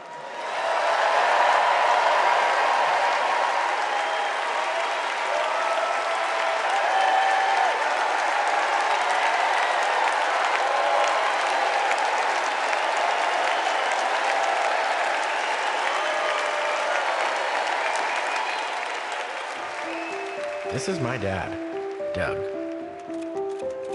He was raised in Jersey, moved to LA when he was 16. These are his parents, Barb and Mike. They think he walks on water. This is what he wore to his bar mitzvah. And here's him at summer camp. They voted him most athletic, so he says. This is a photo McDonald's used when he was Employee of the Month. It hung on our wall for years. My dad is a lawyer, a really good one. My mom called him the crisis guy because he was everyone's first call. My parents split when I was in middle school, and that wasn't easy. That's not easy for any kid. But it helped that my parents stayed friends, and we all kept hanging together. We grew closer than ever. And then he met Kamala, the blind date that would dramatically change all of our lives forever. It was my senior year of high school. Ella and I would laugh watching them fall in love, acting like teenagers. In 2014, Kamala became Mamala. She took over Sunday night dinners and taught Doug how to actually cook. Our blended family wasn't used to politics or the spotlight, but when Kamala became senator, we were all excited to step up, especially my dad. Then Kamala became vice president. It felt like Doug was a bit out of place on Capitol Hill. I thought, what is my goofy dad doing here? But he embraced it. He left his practice after being a lawyer for 30 years. That was tough. I was so proud to watch him do it, to stand by her side, an example of true partnership. I just got married myself, and he's inspired me as a new husband. Anyone who really gets close to him knows he's kind, loving, and fiercely protective. I mean, just look at this face.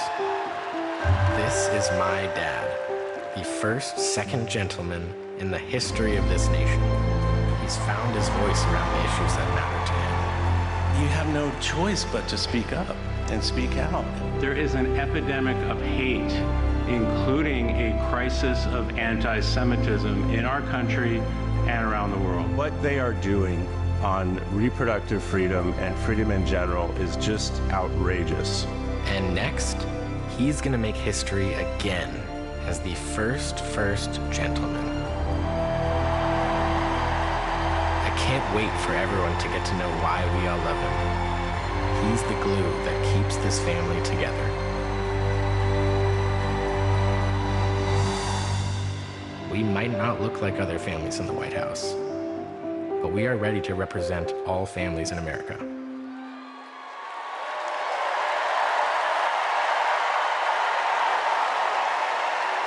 Please welcome my dad, the second gentleman of the United States, Doug Emhoff.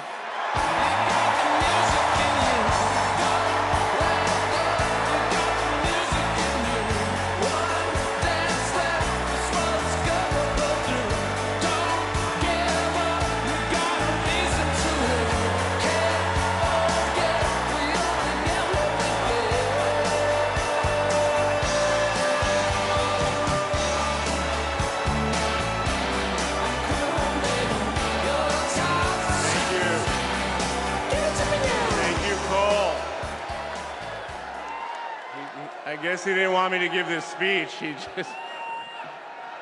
Thank you so much. Hello.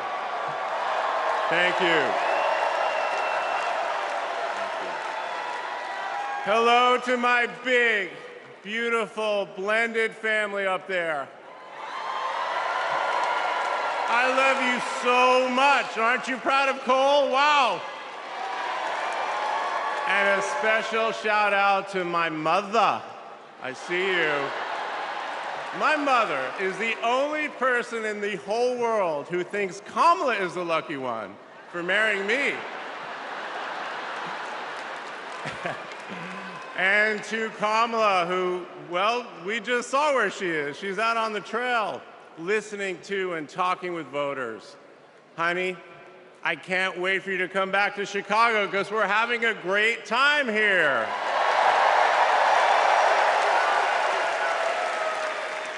I love you so much. I'm so proud of how you're stepping up for all of us. But that's who she is. Wherever she's needed, however she's needed, Kamala rises to the occasion. And she did it for me and our family.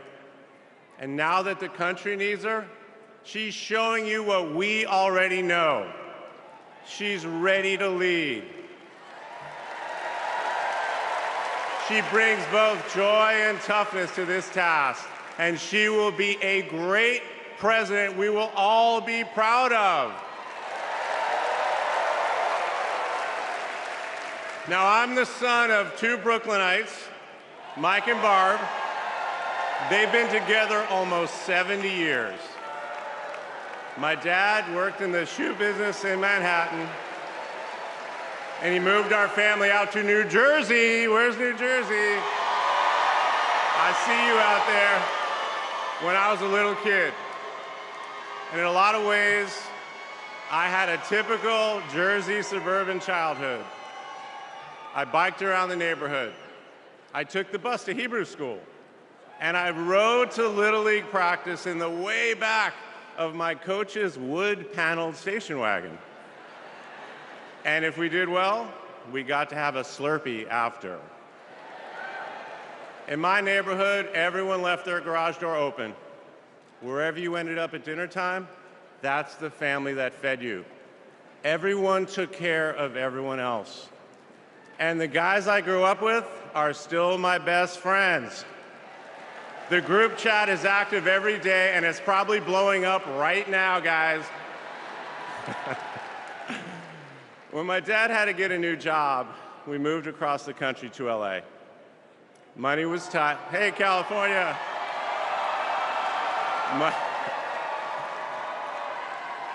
Money was tight, so I worked at McDonald's in high school for some extra cash. Not only was I Employee of the Month, but I still have the framed picture, which you just saw, and there was a ring, golden arches and all. And then I waited tables, parked cars. I was working full-time so I could afford to go to college part-time.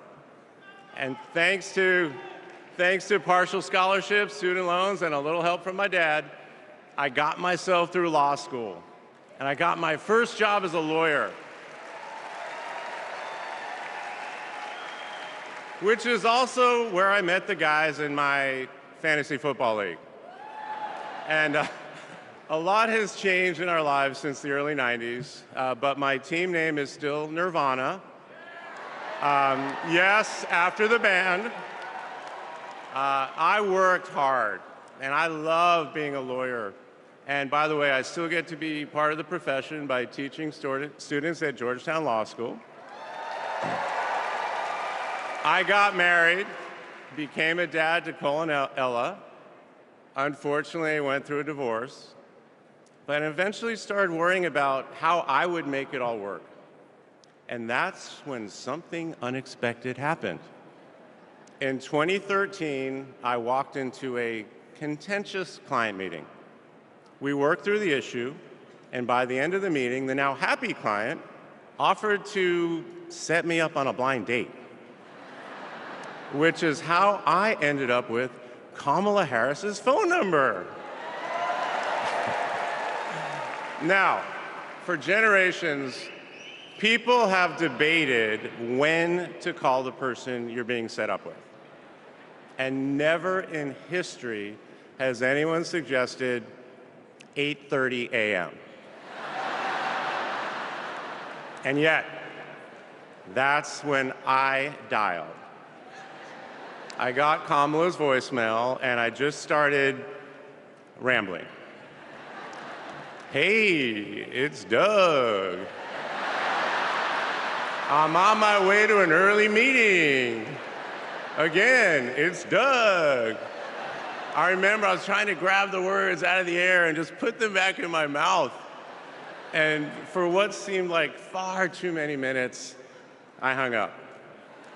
By the way, Kamala saved that voicemail, and she makes me listen to it on every anniversary. But that message wasn't the only unusual thing about that day. Now, Kamala, who normally would have been working hard at her office, just happened to be waiting at her apartment for a contractor to do some work on her kitchen. I was eating at my desk, which was not a regular occurrence for a busy lawyer like me who appreciated a good business lunch. But that's when she called me back. And we talked for an hour, and we laughed. Well, you know that laugh. I love that laugh.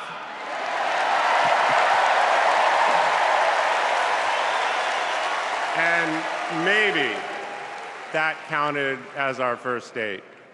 Or maybe it was that Saturday night when I picked her up and told her, buckle up, I'm a really bad driver.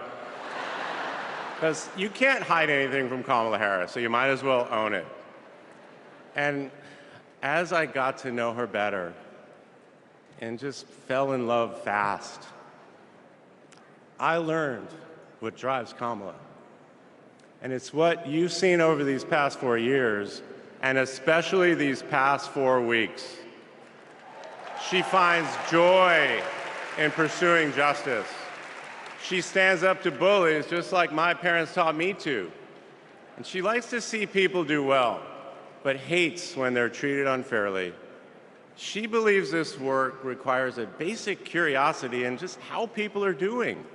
Her empathy is her strength.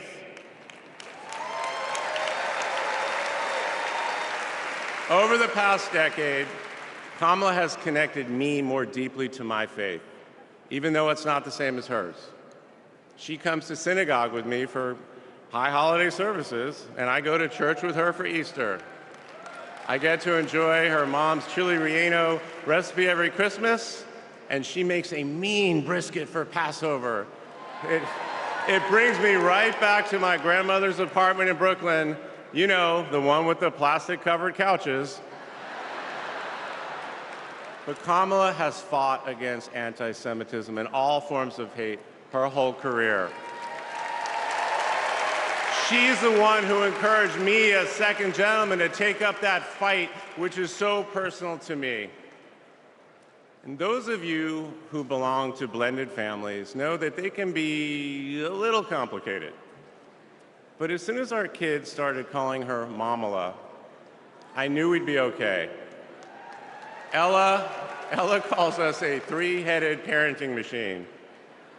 Kamala and Kirsten, thank you both. Thank you both for always putting your family and the kids first. Now, Cole and Ella's friends knew that when they'd come over for Sunday dinner with Mamala, it was going to be real talk. In between taking cooking instructions, they'd have to answer questions about what problem they wanted to solve in the world. They learned that you've always got to be prepared because Kamala is going to prosecute the case.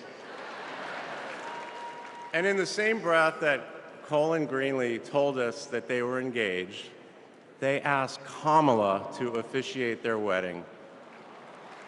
And in the same way that she always steps up when it matters, Kamala put so much time into those remarks, and she bound them in a book that matched her dark red dress, and then turned that into a gift for the happy couple.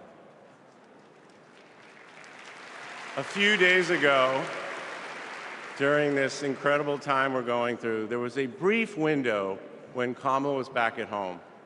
And I saw her sitting on her favorite chair, and in the middle of a wild month, I just hoped that she was having a quiet moment to herself. But then I realized she was on the phone. And of course, my mind went to all the potential crises that the vice president could be dealing with. Was it domestic? Was it foreign? Was it campaign? I could see she was focused, and all I knew was that it must be something important. And it turns out it was. Ella had called her. That's Kamala. That's Kamala. Those kids are her priorities, and that scene was a perfect map of her heart. She's always been there for our children, and I know she'll always be there for yours too. Kamala is a joyful warrior. It's doing for her country what she has always done for the people that she loves. Her passion will benefit all of us when she's our president. And here's the thing about joyful warriors. They're still warriors. And Kamala is as tough as it comes. Just ask the criminals, the global gangsters, and the witnesses before the Senate Judiciary Committee. She never runs from a fight.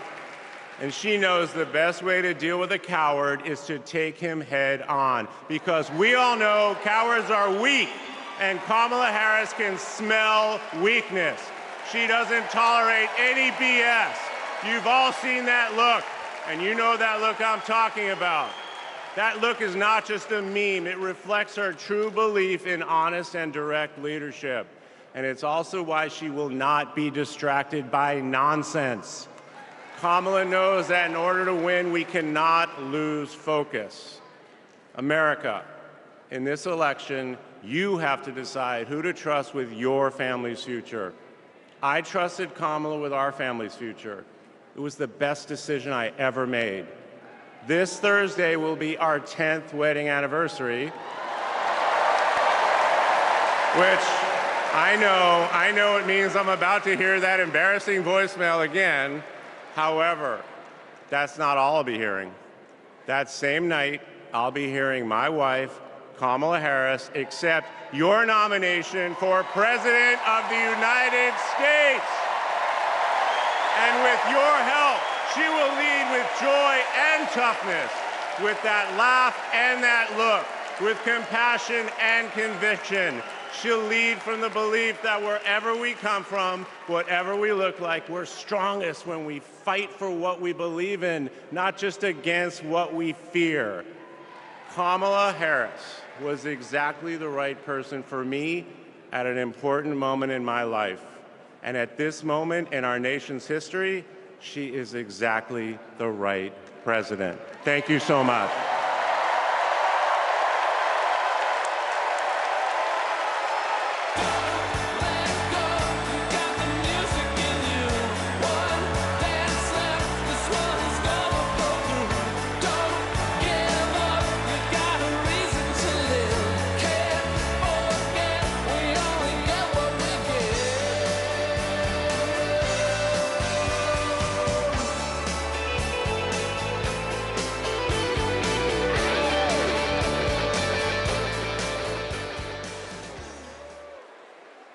Please welcome former First Lady Michelle Obama.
Something wonderfully magical is in the air, isn't it? Yeah. You know, we're feeling it here in this arena, but it's spreading all across this country we love. A familiar feeling that's been buried too deep for far too long. You know what I'm talking about. It's the contagious power of hope. The anticipation, the energy, the exhilaration of once again being on the cusp of a brighter day. The chance to vanquish the demons of fear, division, and hate that have consumed us and continue pursuing the unfinished promise of this great nation, the dream that our parents and grandparents fought and died and sacrificed for. America, hope is making a comeback.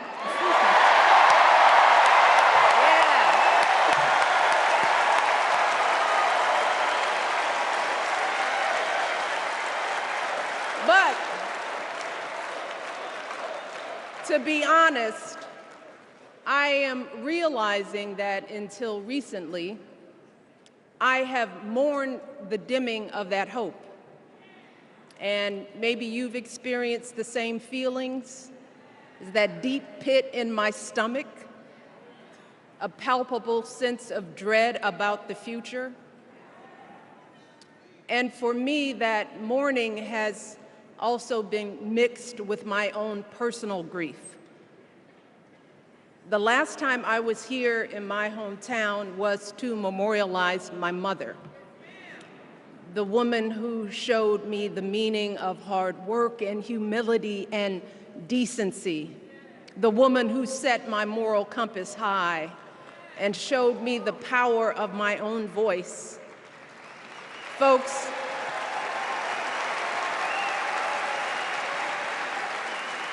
I still feel her loss so profoundly. I wasn't even sure if I'd be steady enough to stand before you tonight, but my heart compelled me to be here because of the sense of duty that I feel to honor her memory and to remind us all not to squander the sacrifices our elders made to give us a better future. You see, my mom, in her steady, quiet way, lived out that striving sense of hope every single day of her life. She believed that all children, all people have value, that anyone can succeed if given the opportunity. She and my father didn't aspire to be wealthy. In fact, they were suspicious of folks who took more than they needed. They understood that it wasn't enough for their kids to thrive if everyone else around us was drowning. So my mother volunteered at the local school. She always looked out for the other kids on the block. She was glad to do the thankless, unglamorous work that for generations has strengthened the fabric of this nation. The belief that if you do unto others, if you love thy neighbor, if you work and scrape and sacrifice, it will pay off. If not for you, then maybe for your children or your grandchildren. You see, those values have been passed on through family farms and factory towns, through tree-lined streets and crowded tenements, through prayer groups and National Guard units and social studies classrooms. Those were the values my mother poured into me until her very last breath. Kamala Harris and I built our lives on those same foundational values. Even though our mothers grew up an ocean apart, they shared the same belief in the promise of this country. That's why her mother moved here from India at 19. It's why she taught Kamala about justice, about the obligation to lift others up, about our responsibility to give more than we take. She'd often tell her daughter, "Don't sit around and complain about things, do something." So, with that voice in her head, Kamala went out and she worked hard in school, graduating from an HBCU, earning her law degree at a state school. And then she went on to work for the people, fighting to hold lawbreakers accountable, strengthening the rule of law, fighting to get folks better wages, cheaper prescription drugs, a good education, decent health care, child care, elder care. From a middle-class household, Kamala worked her way up to become Vice President of the United States of America. My girl, Kamala Harris, is more than ready for this moment. She is one of the most qualified people ever to seek the office of the presidency. And She is one of the most dignified. A tribute to her mother, to my mother, and to your mother too. The embodiment of the stories we tell ourselves about this country. Her story is your story. It's my story. It's the story of the vast majority of Americans trying to build a better life. Look, Kamala knows, like we do, that regardless of where you come from, what you look like, who you love, how you worship, or what's in your bank account, we all deserve the opportunity to build a decent life. All of our contributions deserve to be accepted and valued. Because no one has a monopoly on what it means to be an American. No one.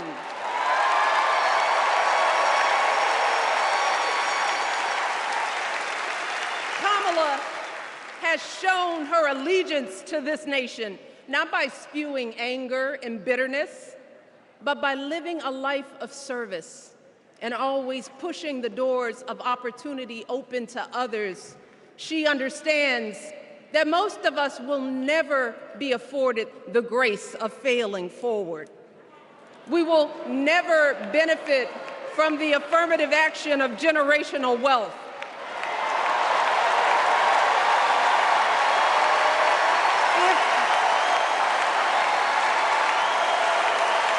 If we bankrupt a business or choke in a crisis, we don't get a second, third, or fourth chance. If things don't go our way, we don't have the luxury of whining or cheating others to get further ahead. No.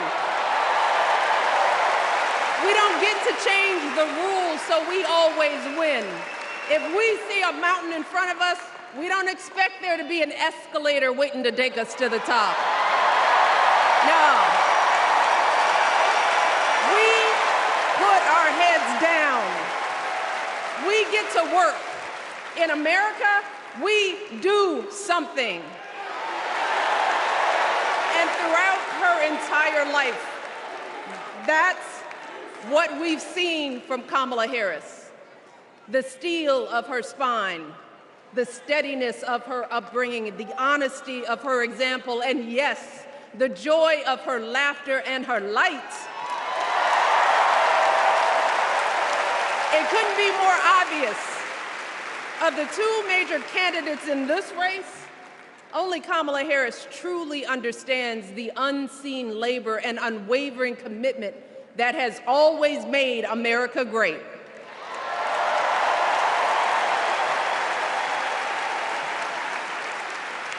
Now, unfortunately, we know what comes next. We know folks are going to do everything they can to distort her truth. My husband and I sadly know a little something about this. For years, Donald Trump did everything in his power to try to make people fear us. See, his limited, narrow view of the world made him feel threatened by the existence of two hard-working, highly educated, successful people who happen to be black.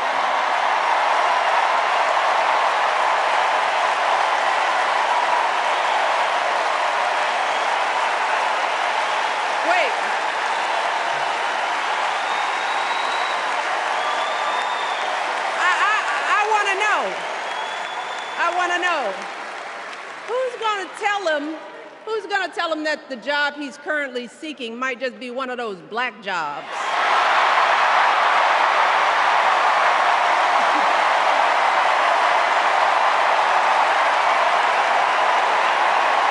Look, it's his same old con. His same old con. Doubling down on ugly, misogynistic, racist lies as a substitute for real ideas and solutions that will actually make people's lives better. Look, because cutting our health care, taking away our freedom to control our bodies, the freedom to become a mother through IVF like I did, Those things are not going to improve the health outcomes of our wives, mothers, and daughters. Shutting down the Department of Education, banning our books, none of that will prepare our kids for the future. Demonizing our children for being who they are and loving who they love, look, that doesn't make anybody's life better.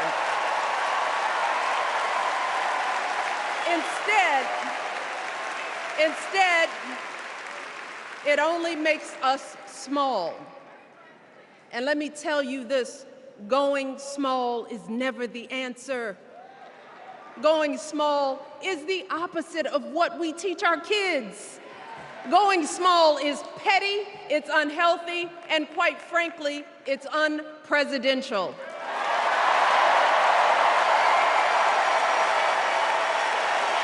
So, why would any of us accept this from anyone seeking our highest office? Why would we normalize that type of backward leadership? Doing so only demeans and cheapens our politics. It only serves to further discourage good, big-hearted people from wanting to get involved at all. America, our parents taught us better than that, and we deserve so much better than that. That's why we must do everything in our power to elect 2 of those good, big-hearted people. There is no other choice than Kamala Harris and Tim Walz. No other choice.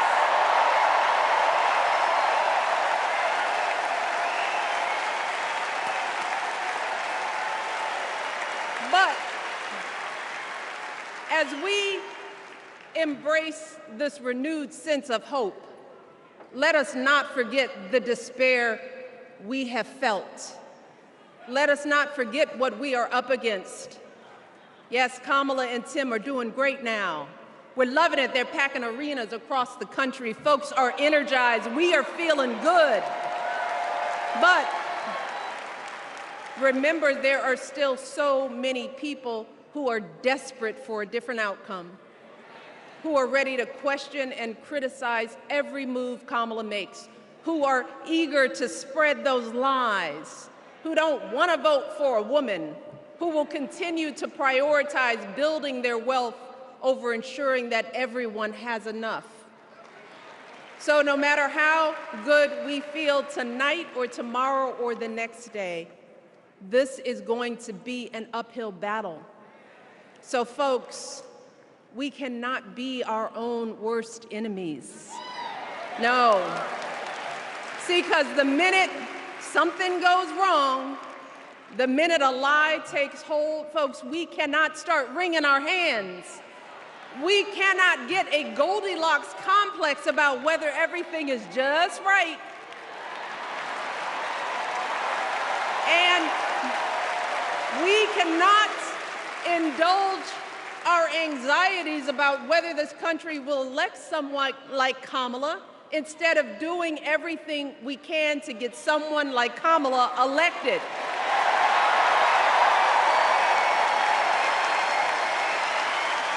Kamala and Tim, they have lived amazing lives.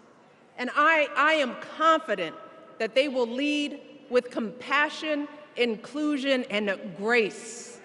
But they are still only human. They are not perfect. And like all of us, they will make mistakes. But luckily, y'all, this is not just on them.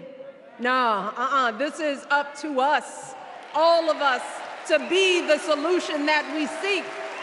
It's up to all of us to be the antidote to the darkness and division. Look, I don't care how you identify politically, whether you're Democrat, Republican, Independent, or none of the above. This is our time to stand up for what we know in our hearts is right.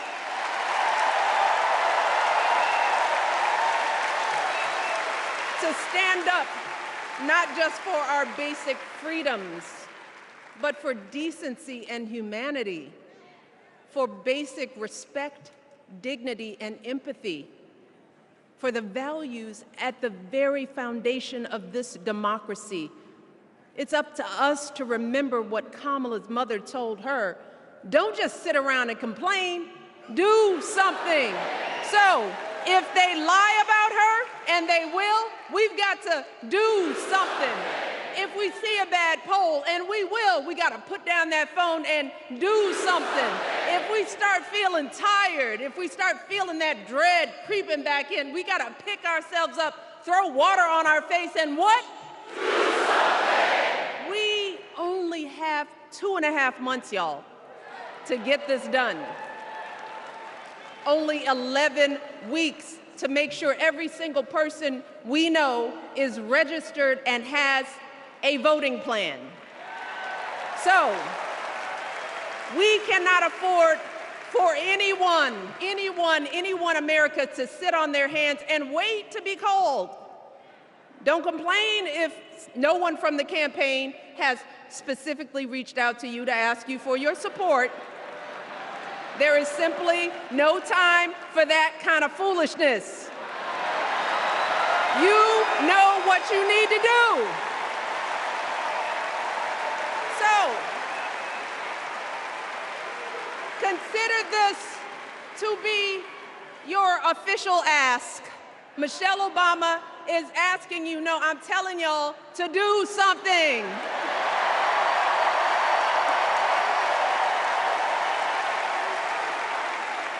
Because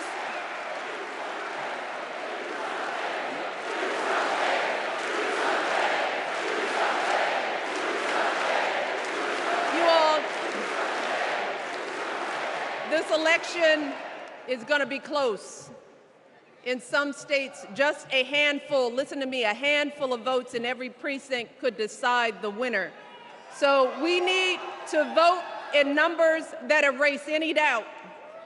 We need to overwhelm any effort to suppress us. Our fate is in our hands. In 77 days, we have the power to turn our country away from the fear, division, and smallness of the past. We have the power to marry our hope with our action.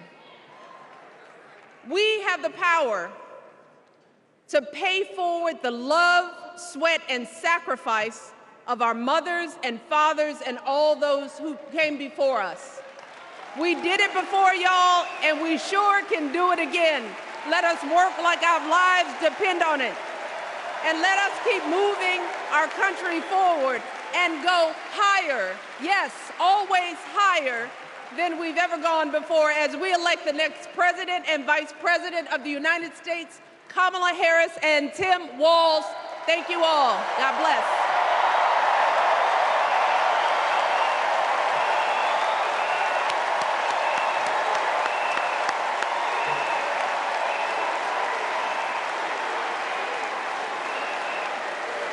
Now, before I go,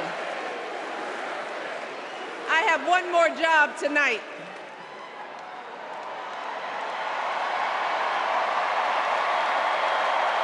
Yeah, one more job. You all, thank you for all the love, but it is now my honor to introduce somebody who knows a whole lot about hope. Someone who has spent his life strengthening our democracy, and let me tell you, as someone who lives with him, he wakes up every day, and thinks about what's best for this country. Please welcome America's 44th president and the love of my life, Barack Obama.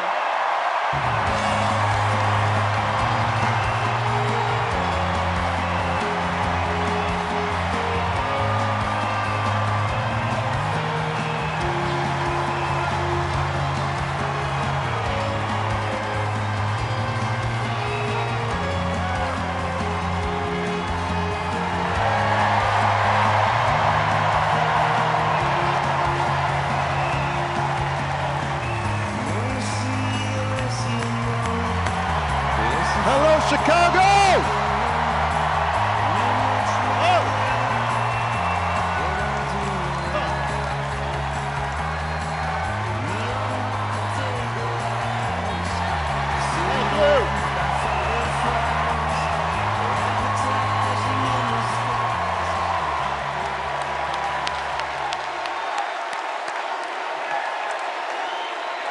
Thank you.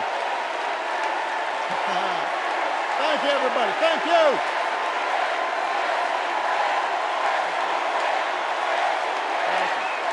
Thank you.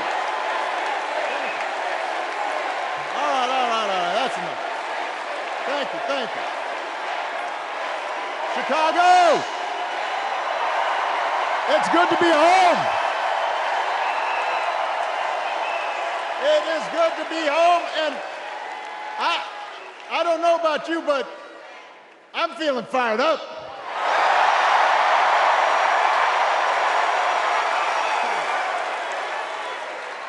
I am feeling ready to go.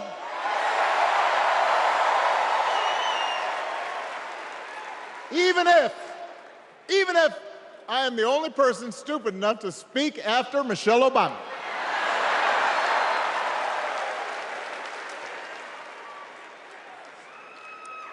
I am feeling hopeful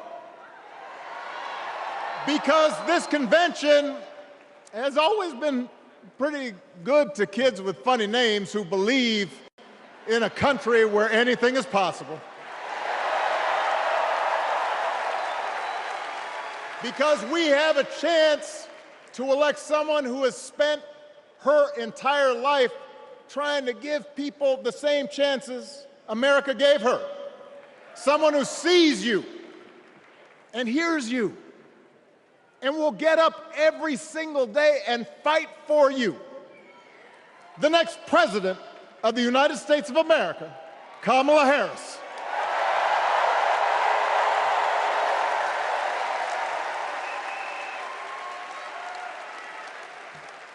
It's been 16 years since I had the honor of accepting this party's nomination for president. And I know that's hard to believe because I have not aged a bit. But it's true. And looking back, I can say without question that my first big decision as your nominee turned out to be one of my best.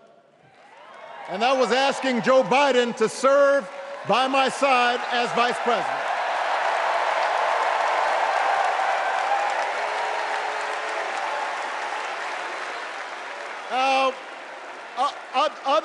Other than some common Irish blood, Joe and I come from different backgrounds, but we became brothers. And as we worked together for 8, sometimes pretty tough years, what I came to admire most about Joe wasn't just his smarts, his experience. It was his empathy and his decency and his hard-earned resilience, his unshakable belief that everyone in this country deserves a fair shot.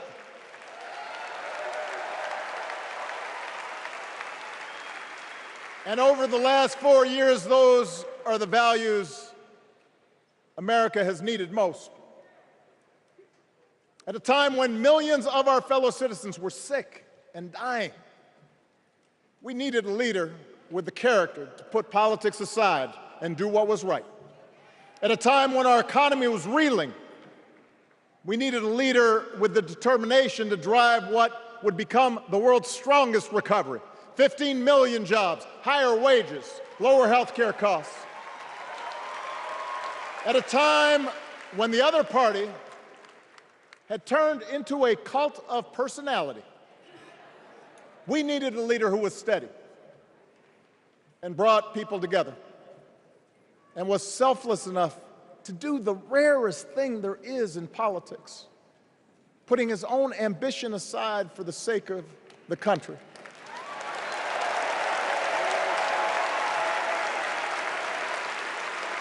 History will remember Joe Biden as an outstanding president who defended democracy at a moment of great danger.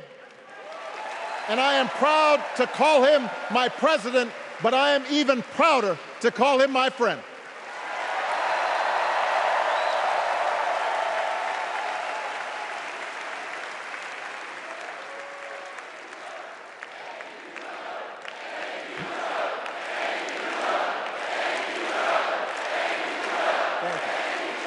Now, the torch has been passed. Now it is up to all of us to fight for the America we believe in. And make no mistake, it will be a fight. For all the incredible energy we've been able to generate over the last few weeks, for all the rallies and the memes, this will still be a tight race in a closely divided country. A country where too many Americans are still struggling, where a lot of Americans don't believe government can help. And as we gather here tonight, the people who will decide this election are asking a very simple question. Who will fight for me? Who's thinking about my future, about my children's future, about our future together? One thing is for certain, Donald Trump is not losing sleep over that question.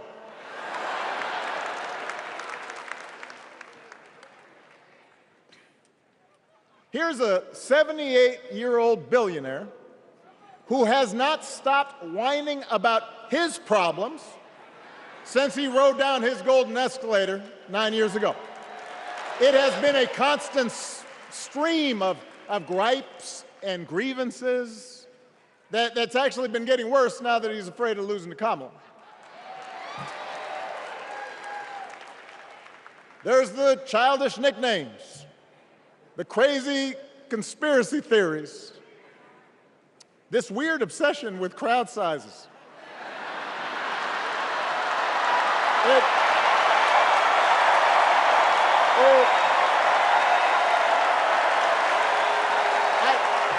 It just goes on and on and on. The other day I heard someone compare Trump to the neighbor who keeps running his leaf blower outside your window every minute of every day.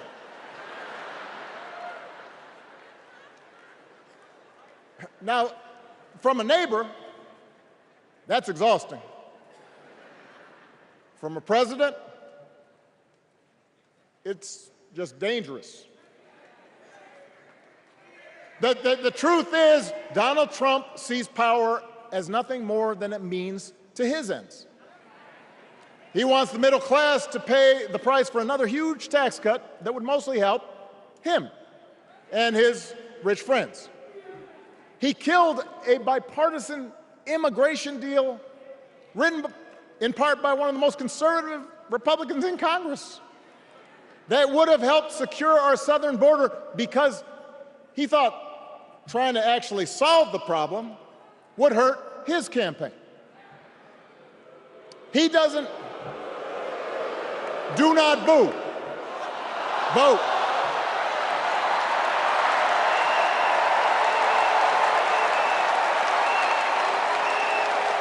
He doesn't seem to care if more women lose their reproductive freedom since it won't affect his life. And most of all, Donald Trump wants us to think that this country is hopelessly divided between us and them, between the real Americans, who of course support him, and the outsiders who don't. And he wants you to think that you'll be richer and safer if you will just give him the power to put those other people back in their place.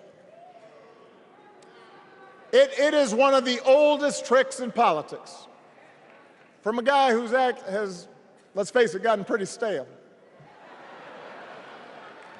We do not need 4 more years of bluster and bumbling and chaos. We have seen that movie before, and we all know that the sequel is usually worse.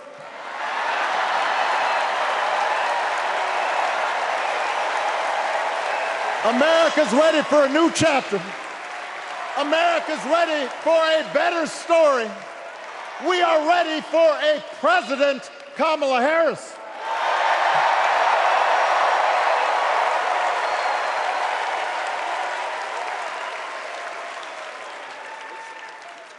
And Kamala Harris is ready for the job. This is a person who has spent her life fighting on behalf of people who need a voice and a champion. As you heard from Michelle, Kamala was not born into privilege. She had to work for what she's got. And she actually cares about what other people are going through. She's not the neighbor running the leaf blower. She's the neighbor rushing over to help when you need a hand. As a prosecutor, Kamala stood up for children who had been victims of sexual abuse. As an attorney general of the most populous state in the country, she fought big banks and for-profit colleges, securing billions of dollars for the people they had scammed. After the home mortgage crisis, she pushed me and my administration hard to make sure homeowners got a fair settlement. Didn't matter that I was a Democrat. Didn't matter that she had knocked on doors for my campaign in Iowa. She was going to fight to get as much relief as possible for the families who deserved it.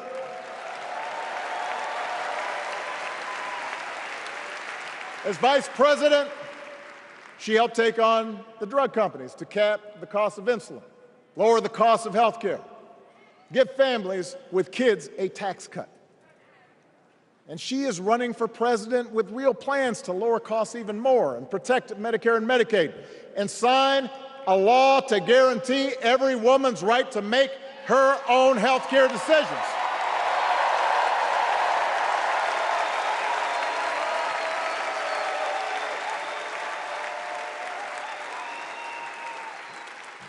In other words, Kamala Harris won't be focused on her problems. She'll be focused on yours.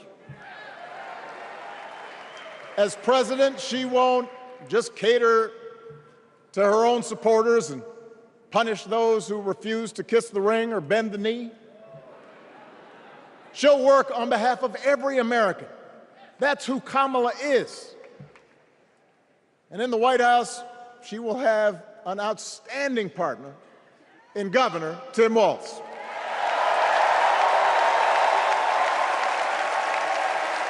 Let me tell you something.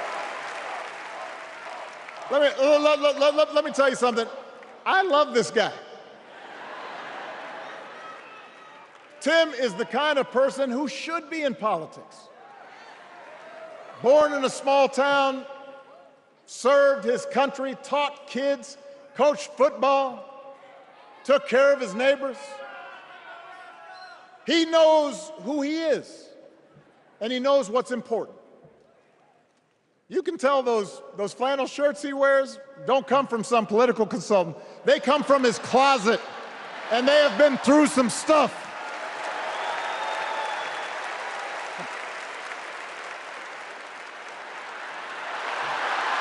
They have been through some stuff. That's right.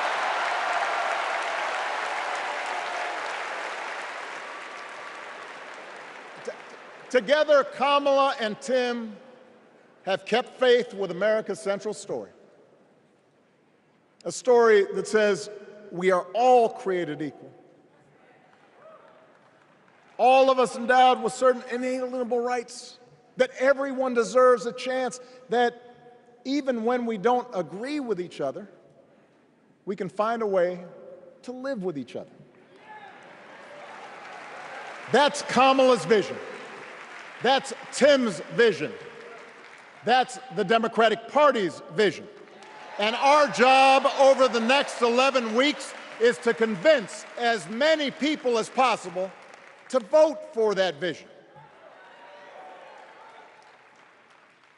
Now, it won't be easy. The other side knows it's easier to play on people's fears and cynicism, always has been. They will tell you that government is inherently corrupt, that sacrifice and generosity are for suckers. And since the game is rigged, it's okay to take what you want and just look after your own. That's the easy path. We have a different task. Our job is to convince people that democracy can actually deliver. And in doing that, we can't just point to what we've already accomplished. We can't just rely on the ideas of the past. We need to chart a new way forward to meet the challenges of today. And Kamala understands this.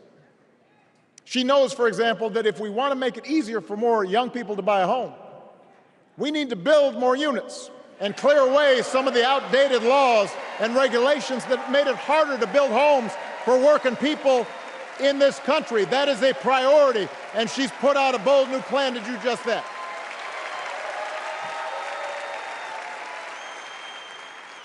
On health care, we should all be proud of the enormous progress that we've made through the Affordable Care Act, providing millions of people access to affordable coverage, protecting millions more from unscrupulous insurance practices. I noticed, by the way, that since it's become popular, they don't call it Obamacare no more.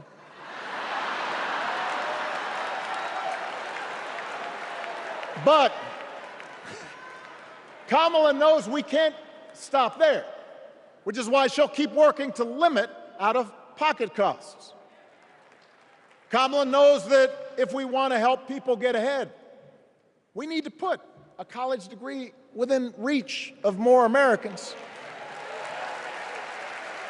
But she also knows college shouldn't be the only ticket to the middle class.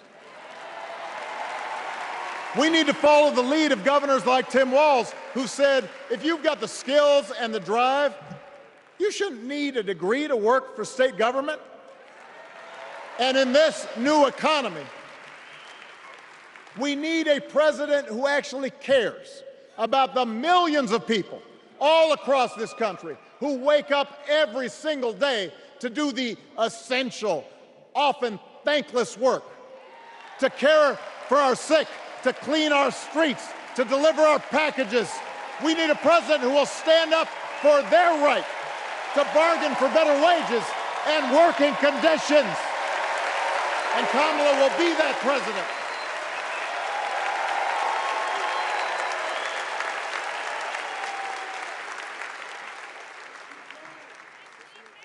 Yes, she can.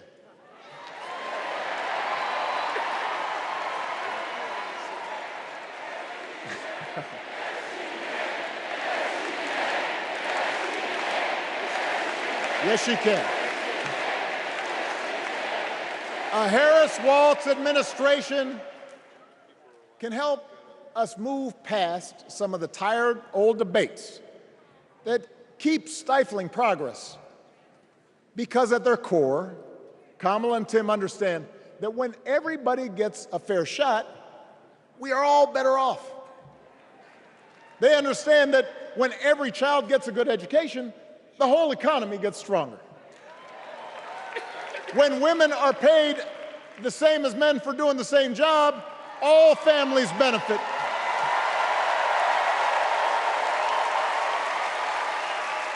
They understand that we can secure our borders without tearing kids away from their parents, just like we can keep our streets safe while also building trust between law enforcement and the communities they serve and eliminating bias. That will make it better for everybody.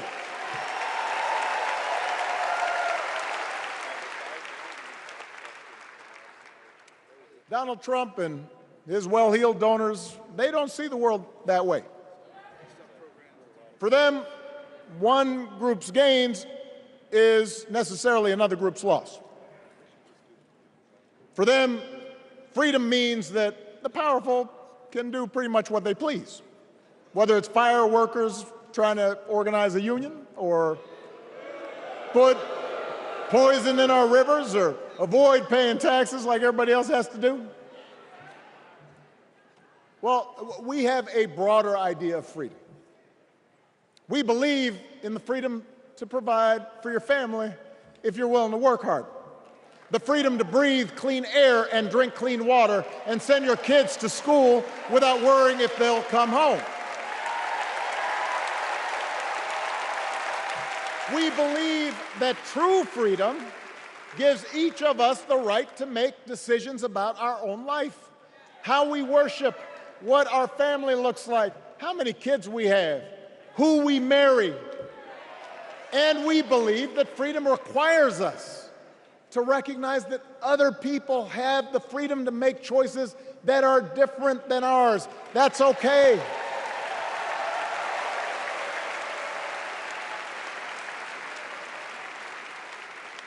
That's the America Kamala Harris and Tim Walz believe in. An America where we, the people, includes everyone. Because that's the only way this American experiment works. And despite what our politics might suggest, I think most Americans understand that. Democracy isn't just a bunch of abstract principles and dusty laws in some book somewhere. It's the values we live by. It's the way we treat each other, including those who don't look like us, or pray like us, or see the world exactly like we do.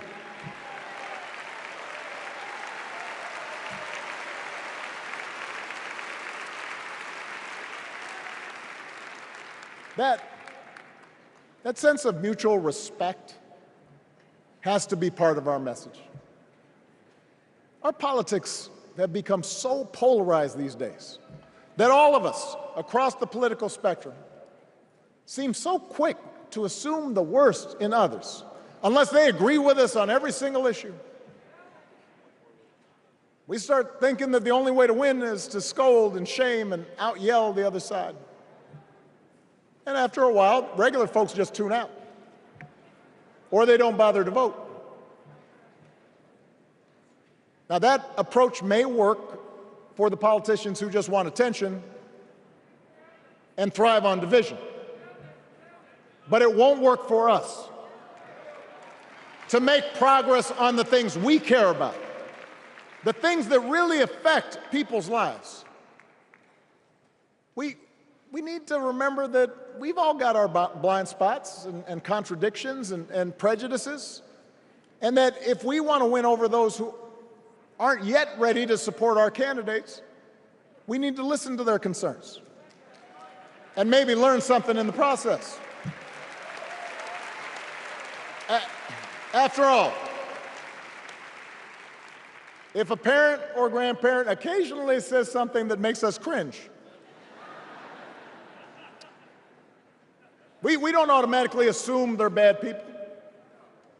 We recognize that the world is moving fast, that they need time and maybe a little encouragement to catch up.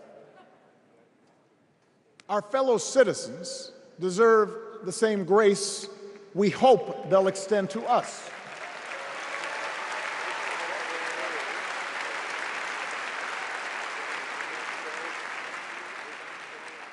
That's how we can build a true democratic majority, one that can get things done. And by the way, that does not just matter to the people in this country.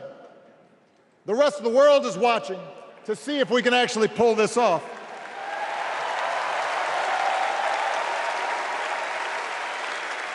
No nation, no society has ever tried to build a democracy as big and as diverse as ours before. One that includes people that over decades have come from every corner of the globe. One where our allegiances and our community are defined not by race or blood, but by a common creed. And that's why when we uphold our values, the world's a little brighter. When we don't, the world's a little dimmer. And dictators and autocrats feel emboldened. And over time, we become less safe. We shouldn't be the world's policemen, and we can't eradicate every cruelty and injustice in the world. But America can be and must be a force for good, discouraging conflict, fighting disease, promoting human rights, protecting the planet from climate change, defending freedom, brokering peace. That's what Kamala Harris believes, and so do most Americans.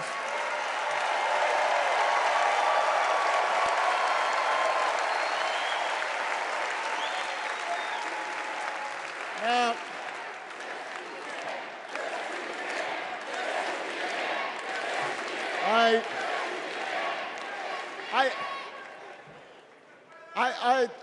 I know these ideas can feel pretty naive right now. We live in a time of such confusion and rancor, with a culture that puts a premium on things that don't last.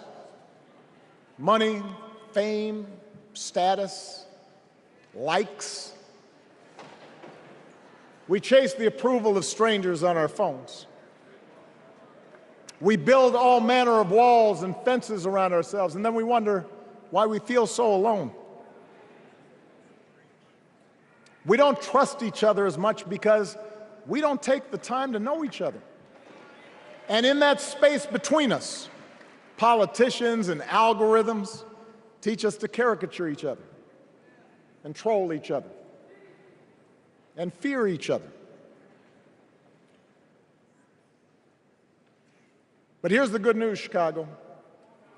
All across America, in big cities and small towns, away from all the noise, the ties that bind us together are still there.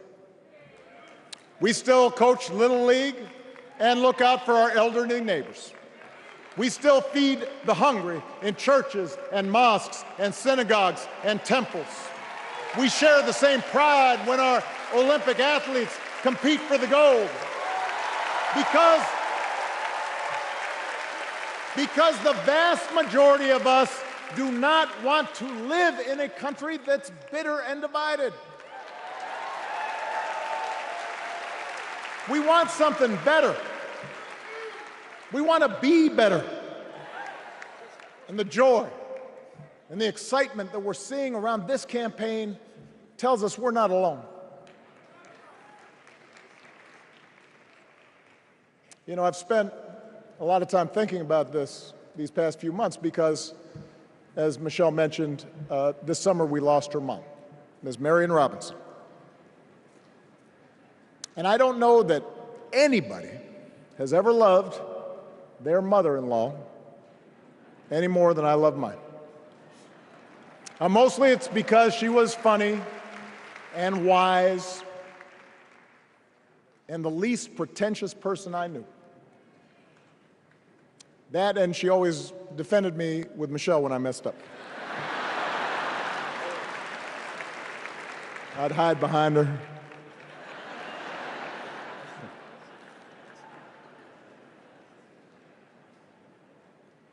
But I also think one of the reasons Mary and I became so close was she reminded me of my grandmother, the woman who helped raise me as a child. And on the surface, the two of them did not have a lot in common. One was a black woman from right here, south side of Chicago, right down the way. Went to Englewood High School. The other was a little old white lady born in a tiny town called Peru, Kansas. Now, I know there aren't that many people from Peru. And yet they shared a basic outlook on life. They were strong, smart, resourceful women, full of common sense, who, regardless of the barriers they encountered, and women growing up in the 40s and 50s and 60s, they encountered barriers. They still went about their business without fuss or complaint and provided an unshakable foundation of love for their children and their grandchildren. In that sense, they both represented an entire generation of working people who, through war and depression, discrimination and limited opportunity, helped build this country. A lot of them toiled every day at jobs that were often too small for them and didn't pay a lot. They willingly went without just to keep a roof over their families' heads, just to give their children something better. But they knew what was true. They knew what mattered. Things like honesty and integrity, kindness and hard work. They weren't impressed with braggarts or bullies. They didn't think putting other people down lifted you up or made you strong. They didn't spend a lot of time obsessing about what they didn't have. Instead, they appreciated what they did. They found pleasure in simple things. A card game with friends, a good meal, and laughter around the kitchen table. Helping others. And most of all, seeing their children do things and go places that they would have never imagined for themselves.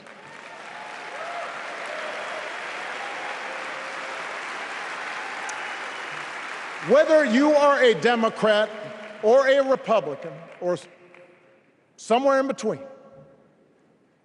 we have all had people like that in our lives. People like Kamala's parents, who crossed oceans because they believed in the promise of America. People like Tim's parents, who taught him about the importance of service.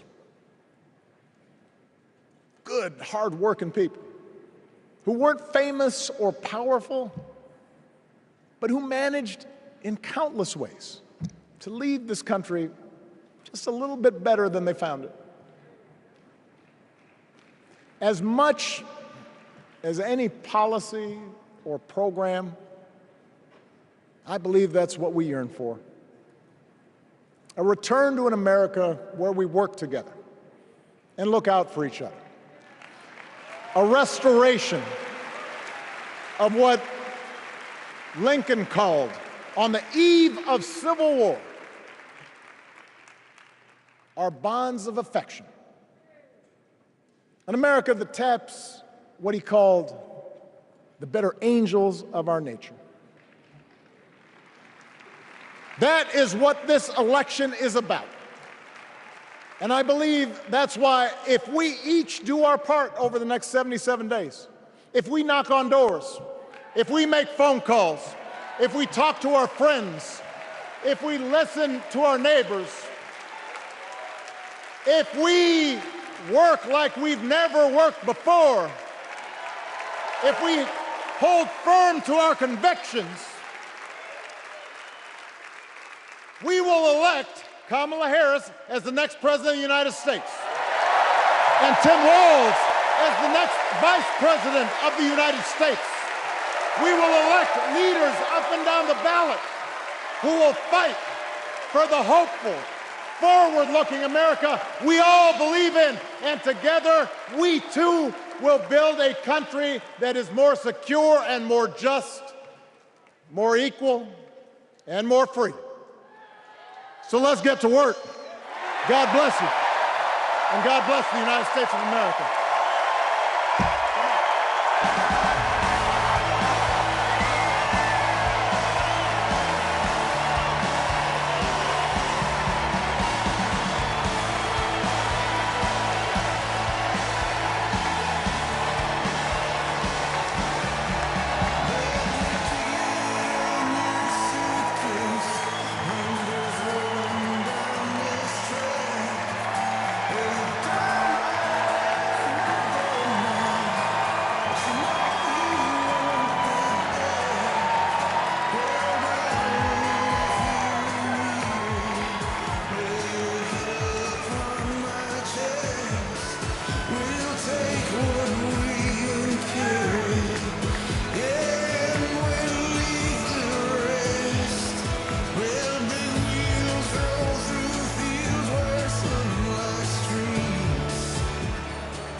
Please stand if you are able for this evening's benediction, offered by Bishop Samuel L. Green Sr. and His Eminence Archbishop Alpidophoros of the Greek Orthodox Archdiocese of America.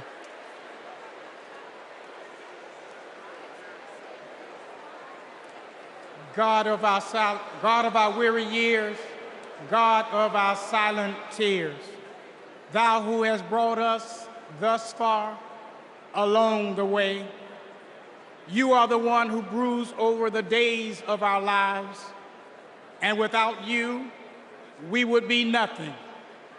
So we lift our hopes and hearts to Thee, and we pause tonight to say thank You. Thank You for loving us. Thank You for not giving up on us. Thank You for giving this nation the benefits of Your mercy, because all of us can feel that something enthusiastic is rising in the soul of America. And all of us can tell that the tyranny of resentment has finally met its match. The candidacy of Kamala Harris has ignited an era of joy across America. Tonight, we thank You that even in the darkest of our pessimistic nights, love has not failed us and hope has stood its ground. We who gather do so with audacity to believe that there will be compassion in America. So God, deliver us from racism. Deliver us from sexism. Deliver us from evil, and keep us forever in the path we pray. Amen.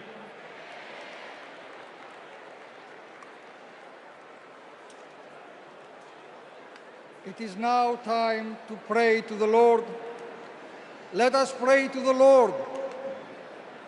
Eternal and ever-living God, source of goodness and grace, we come before You, seeking Your heavenly benediction upon this democratic national convention.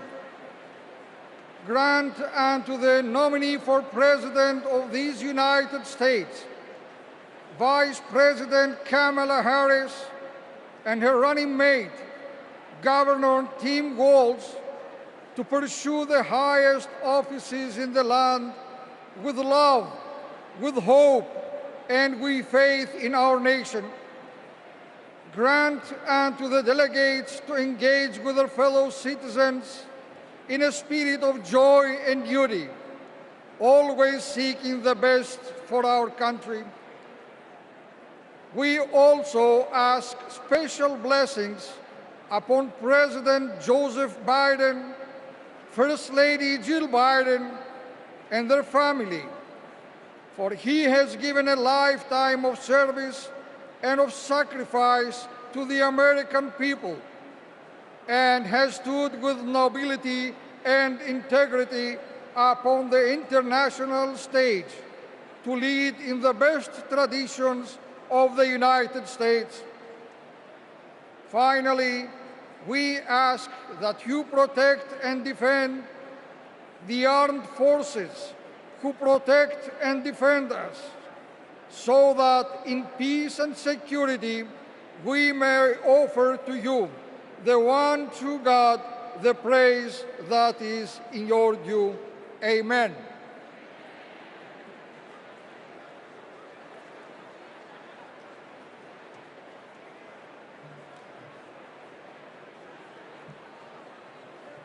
Friends, do I hear a motion to recess until 5:30 tomorrow? Do I hear a second? All those in favor, please say aye. All those opposed, say nay. That was one hell of a night. I'm bringing this thing to a close.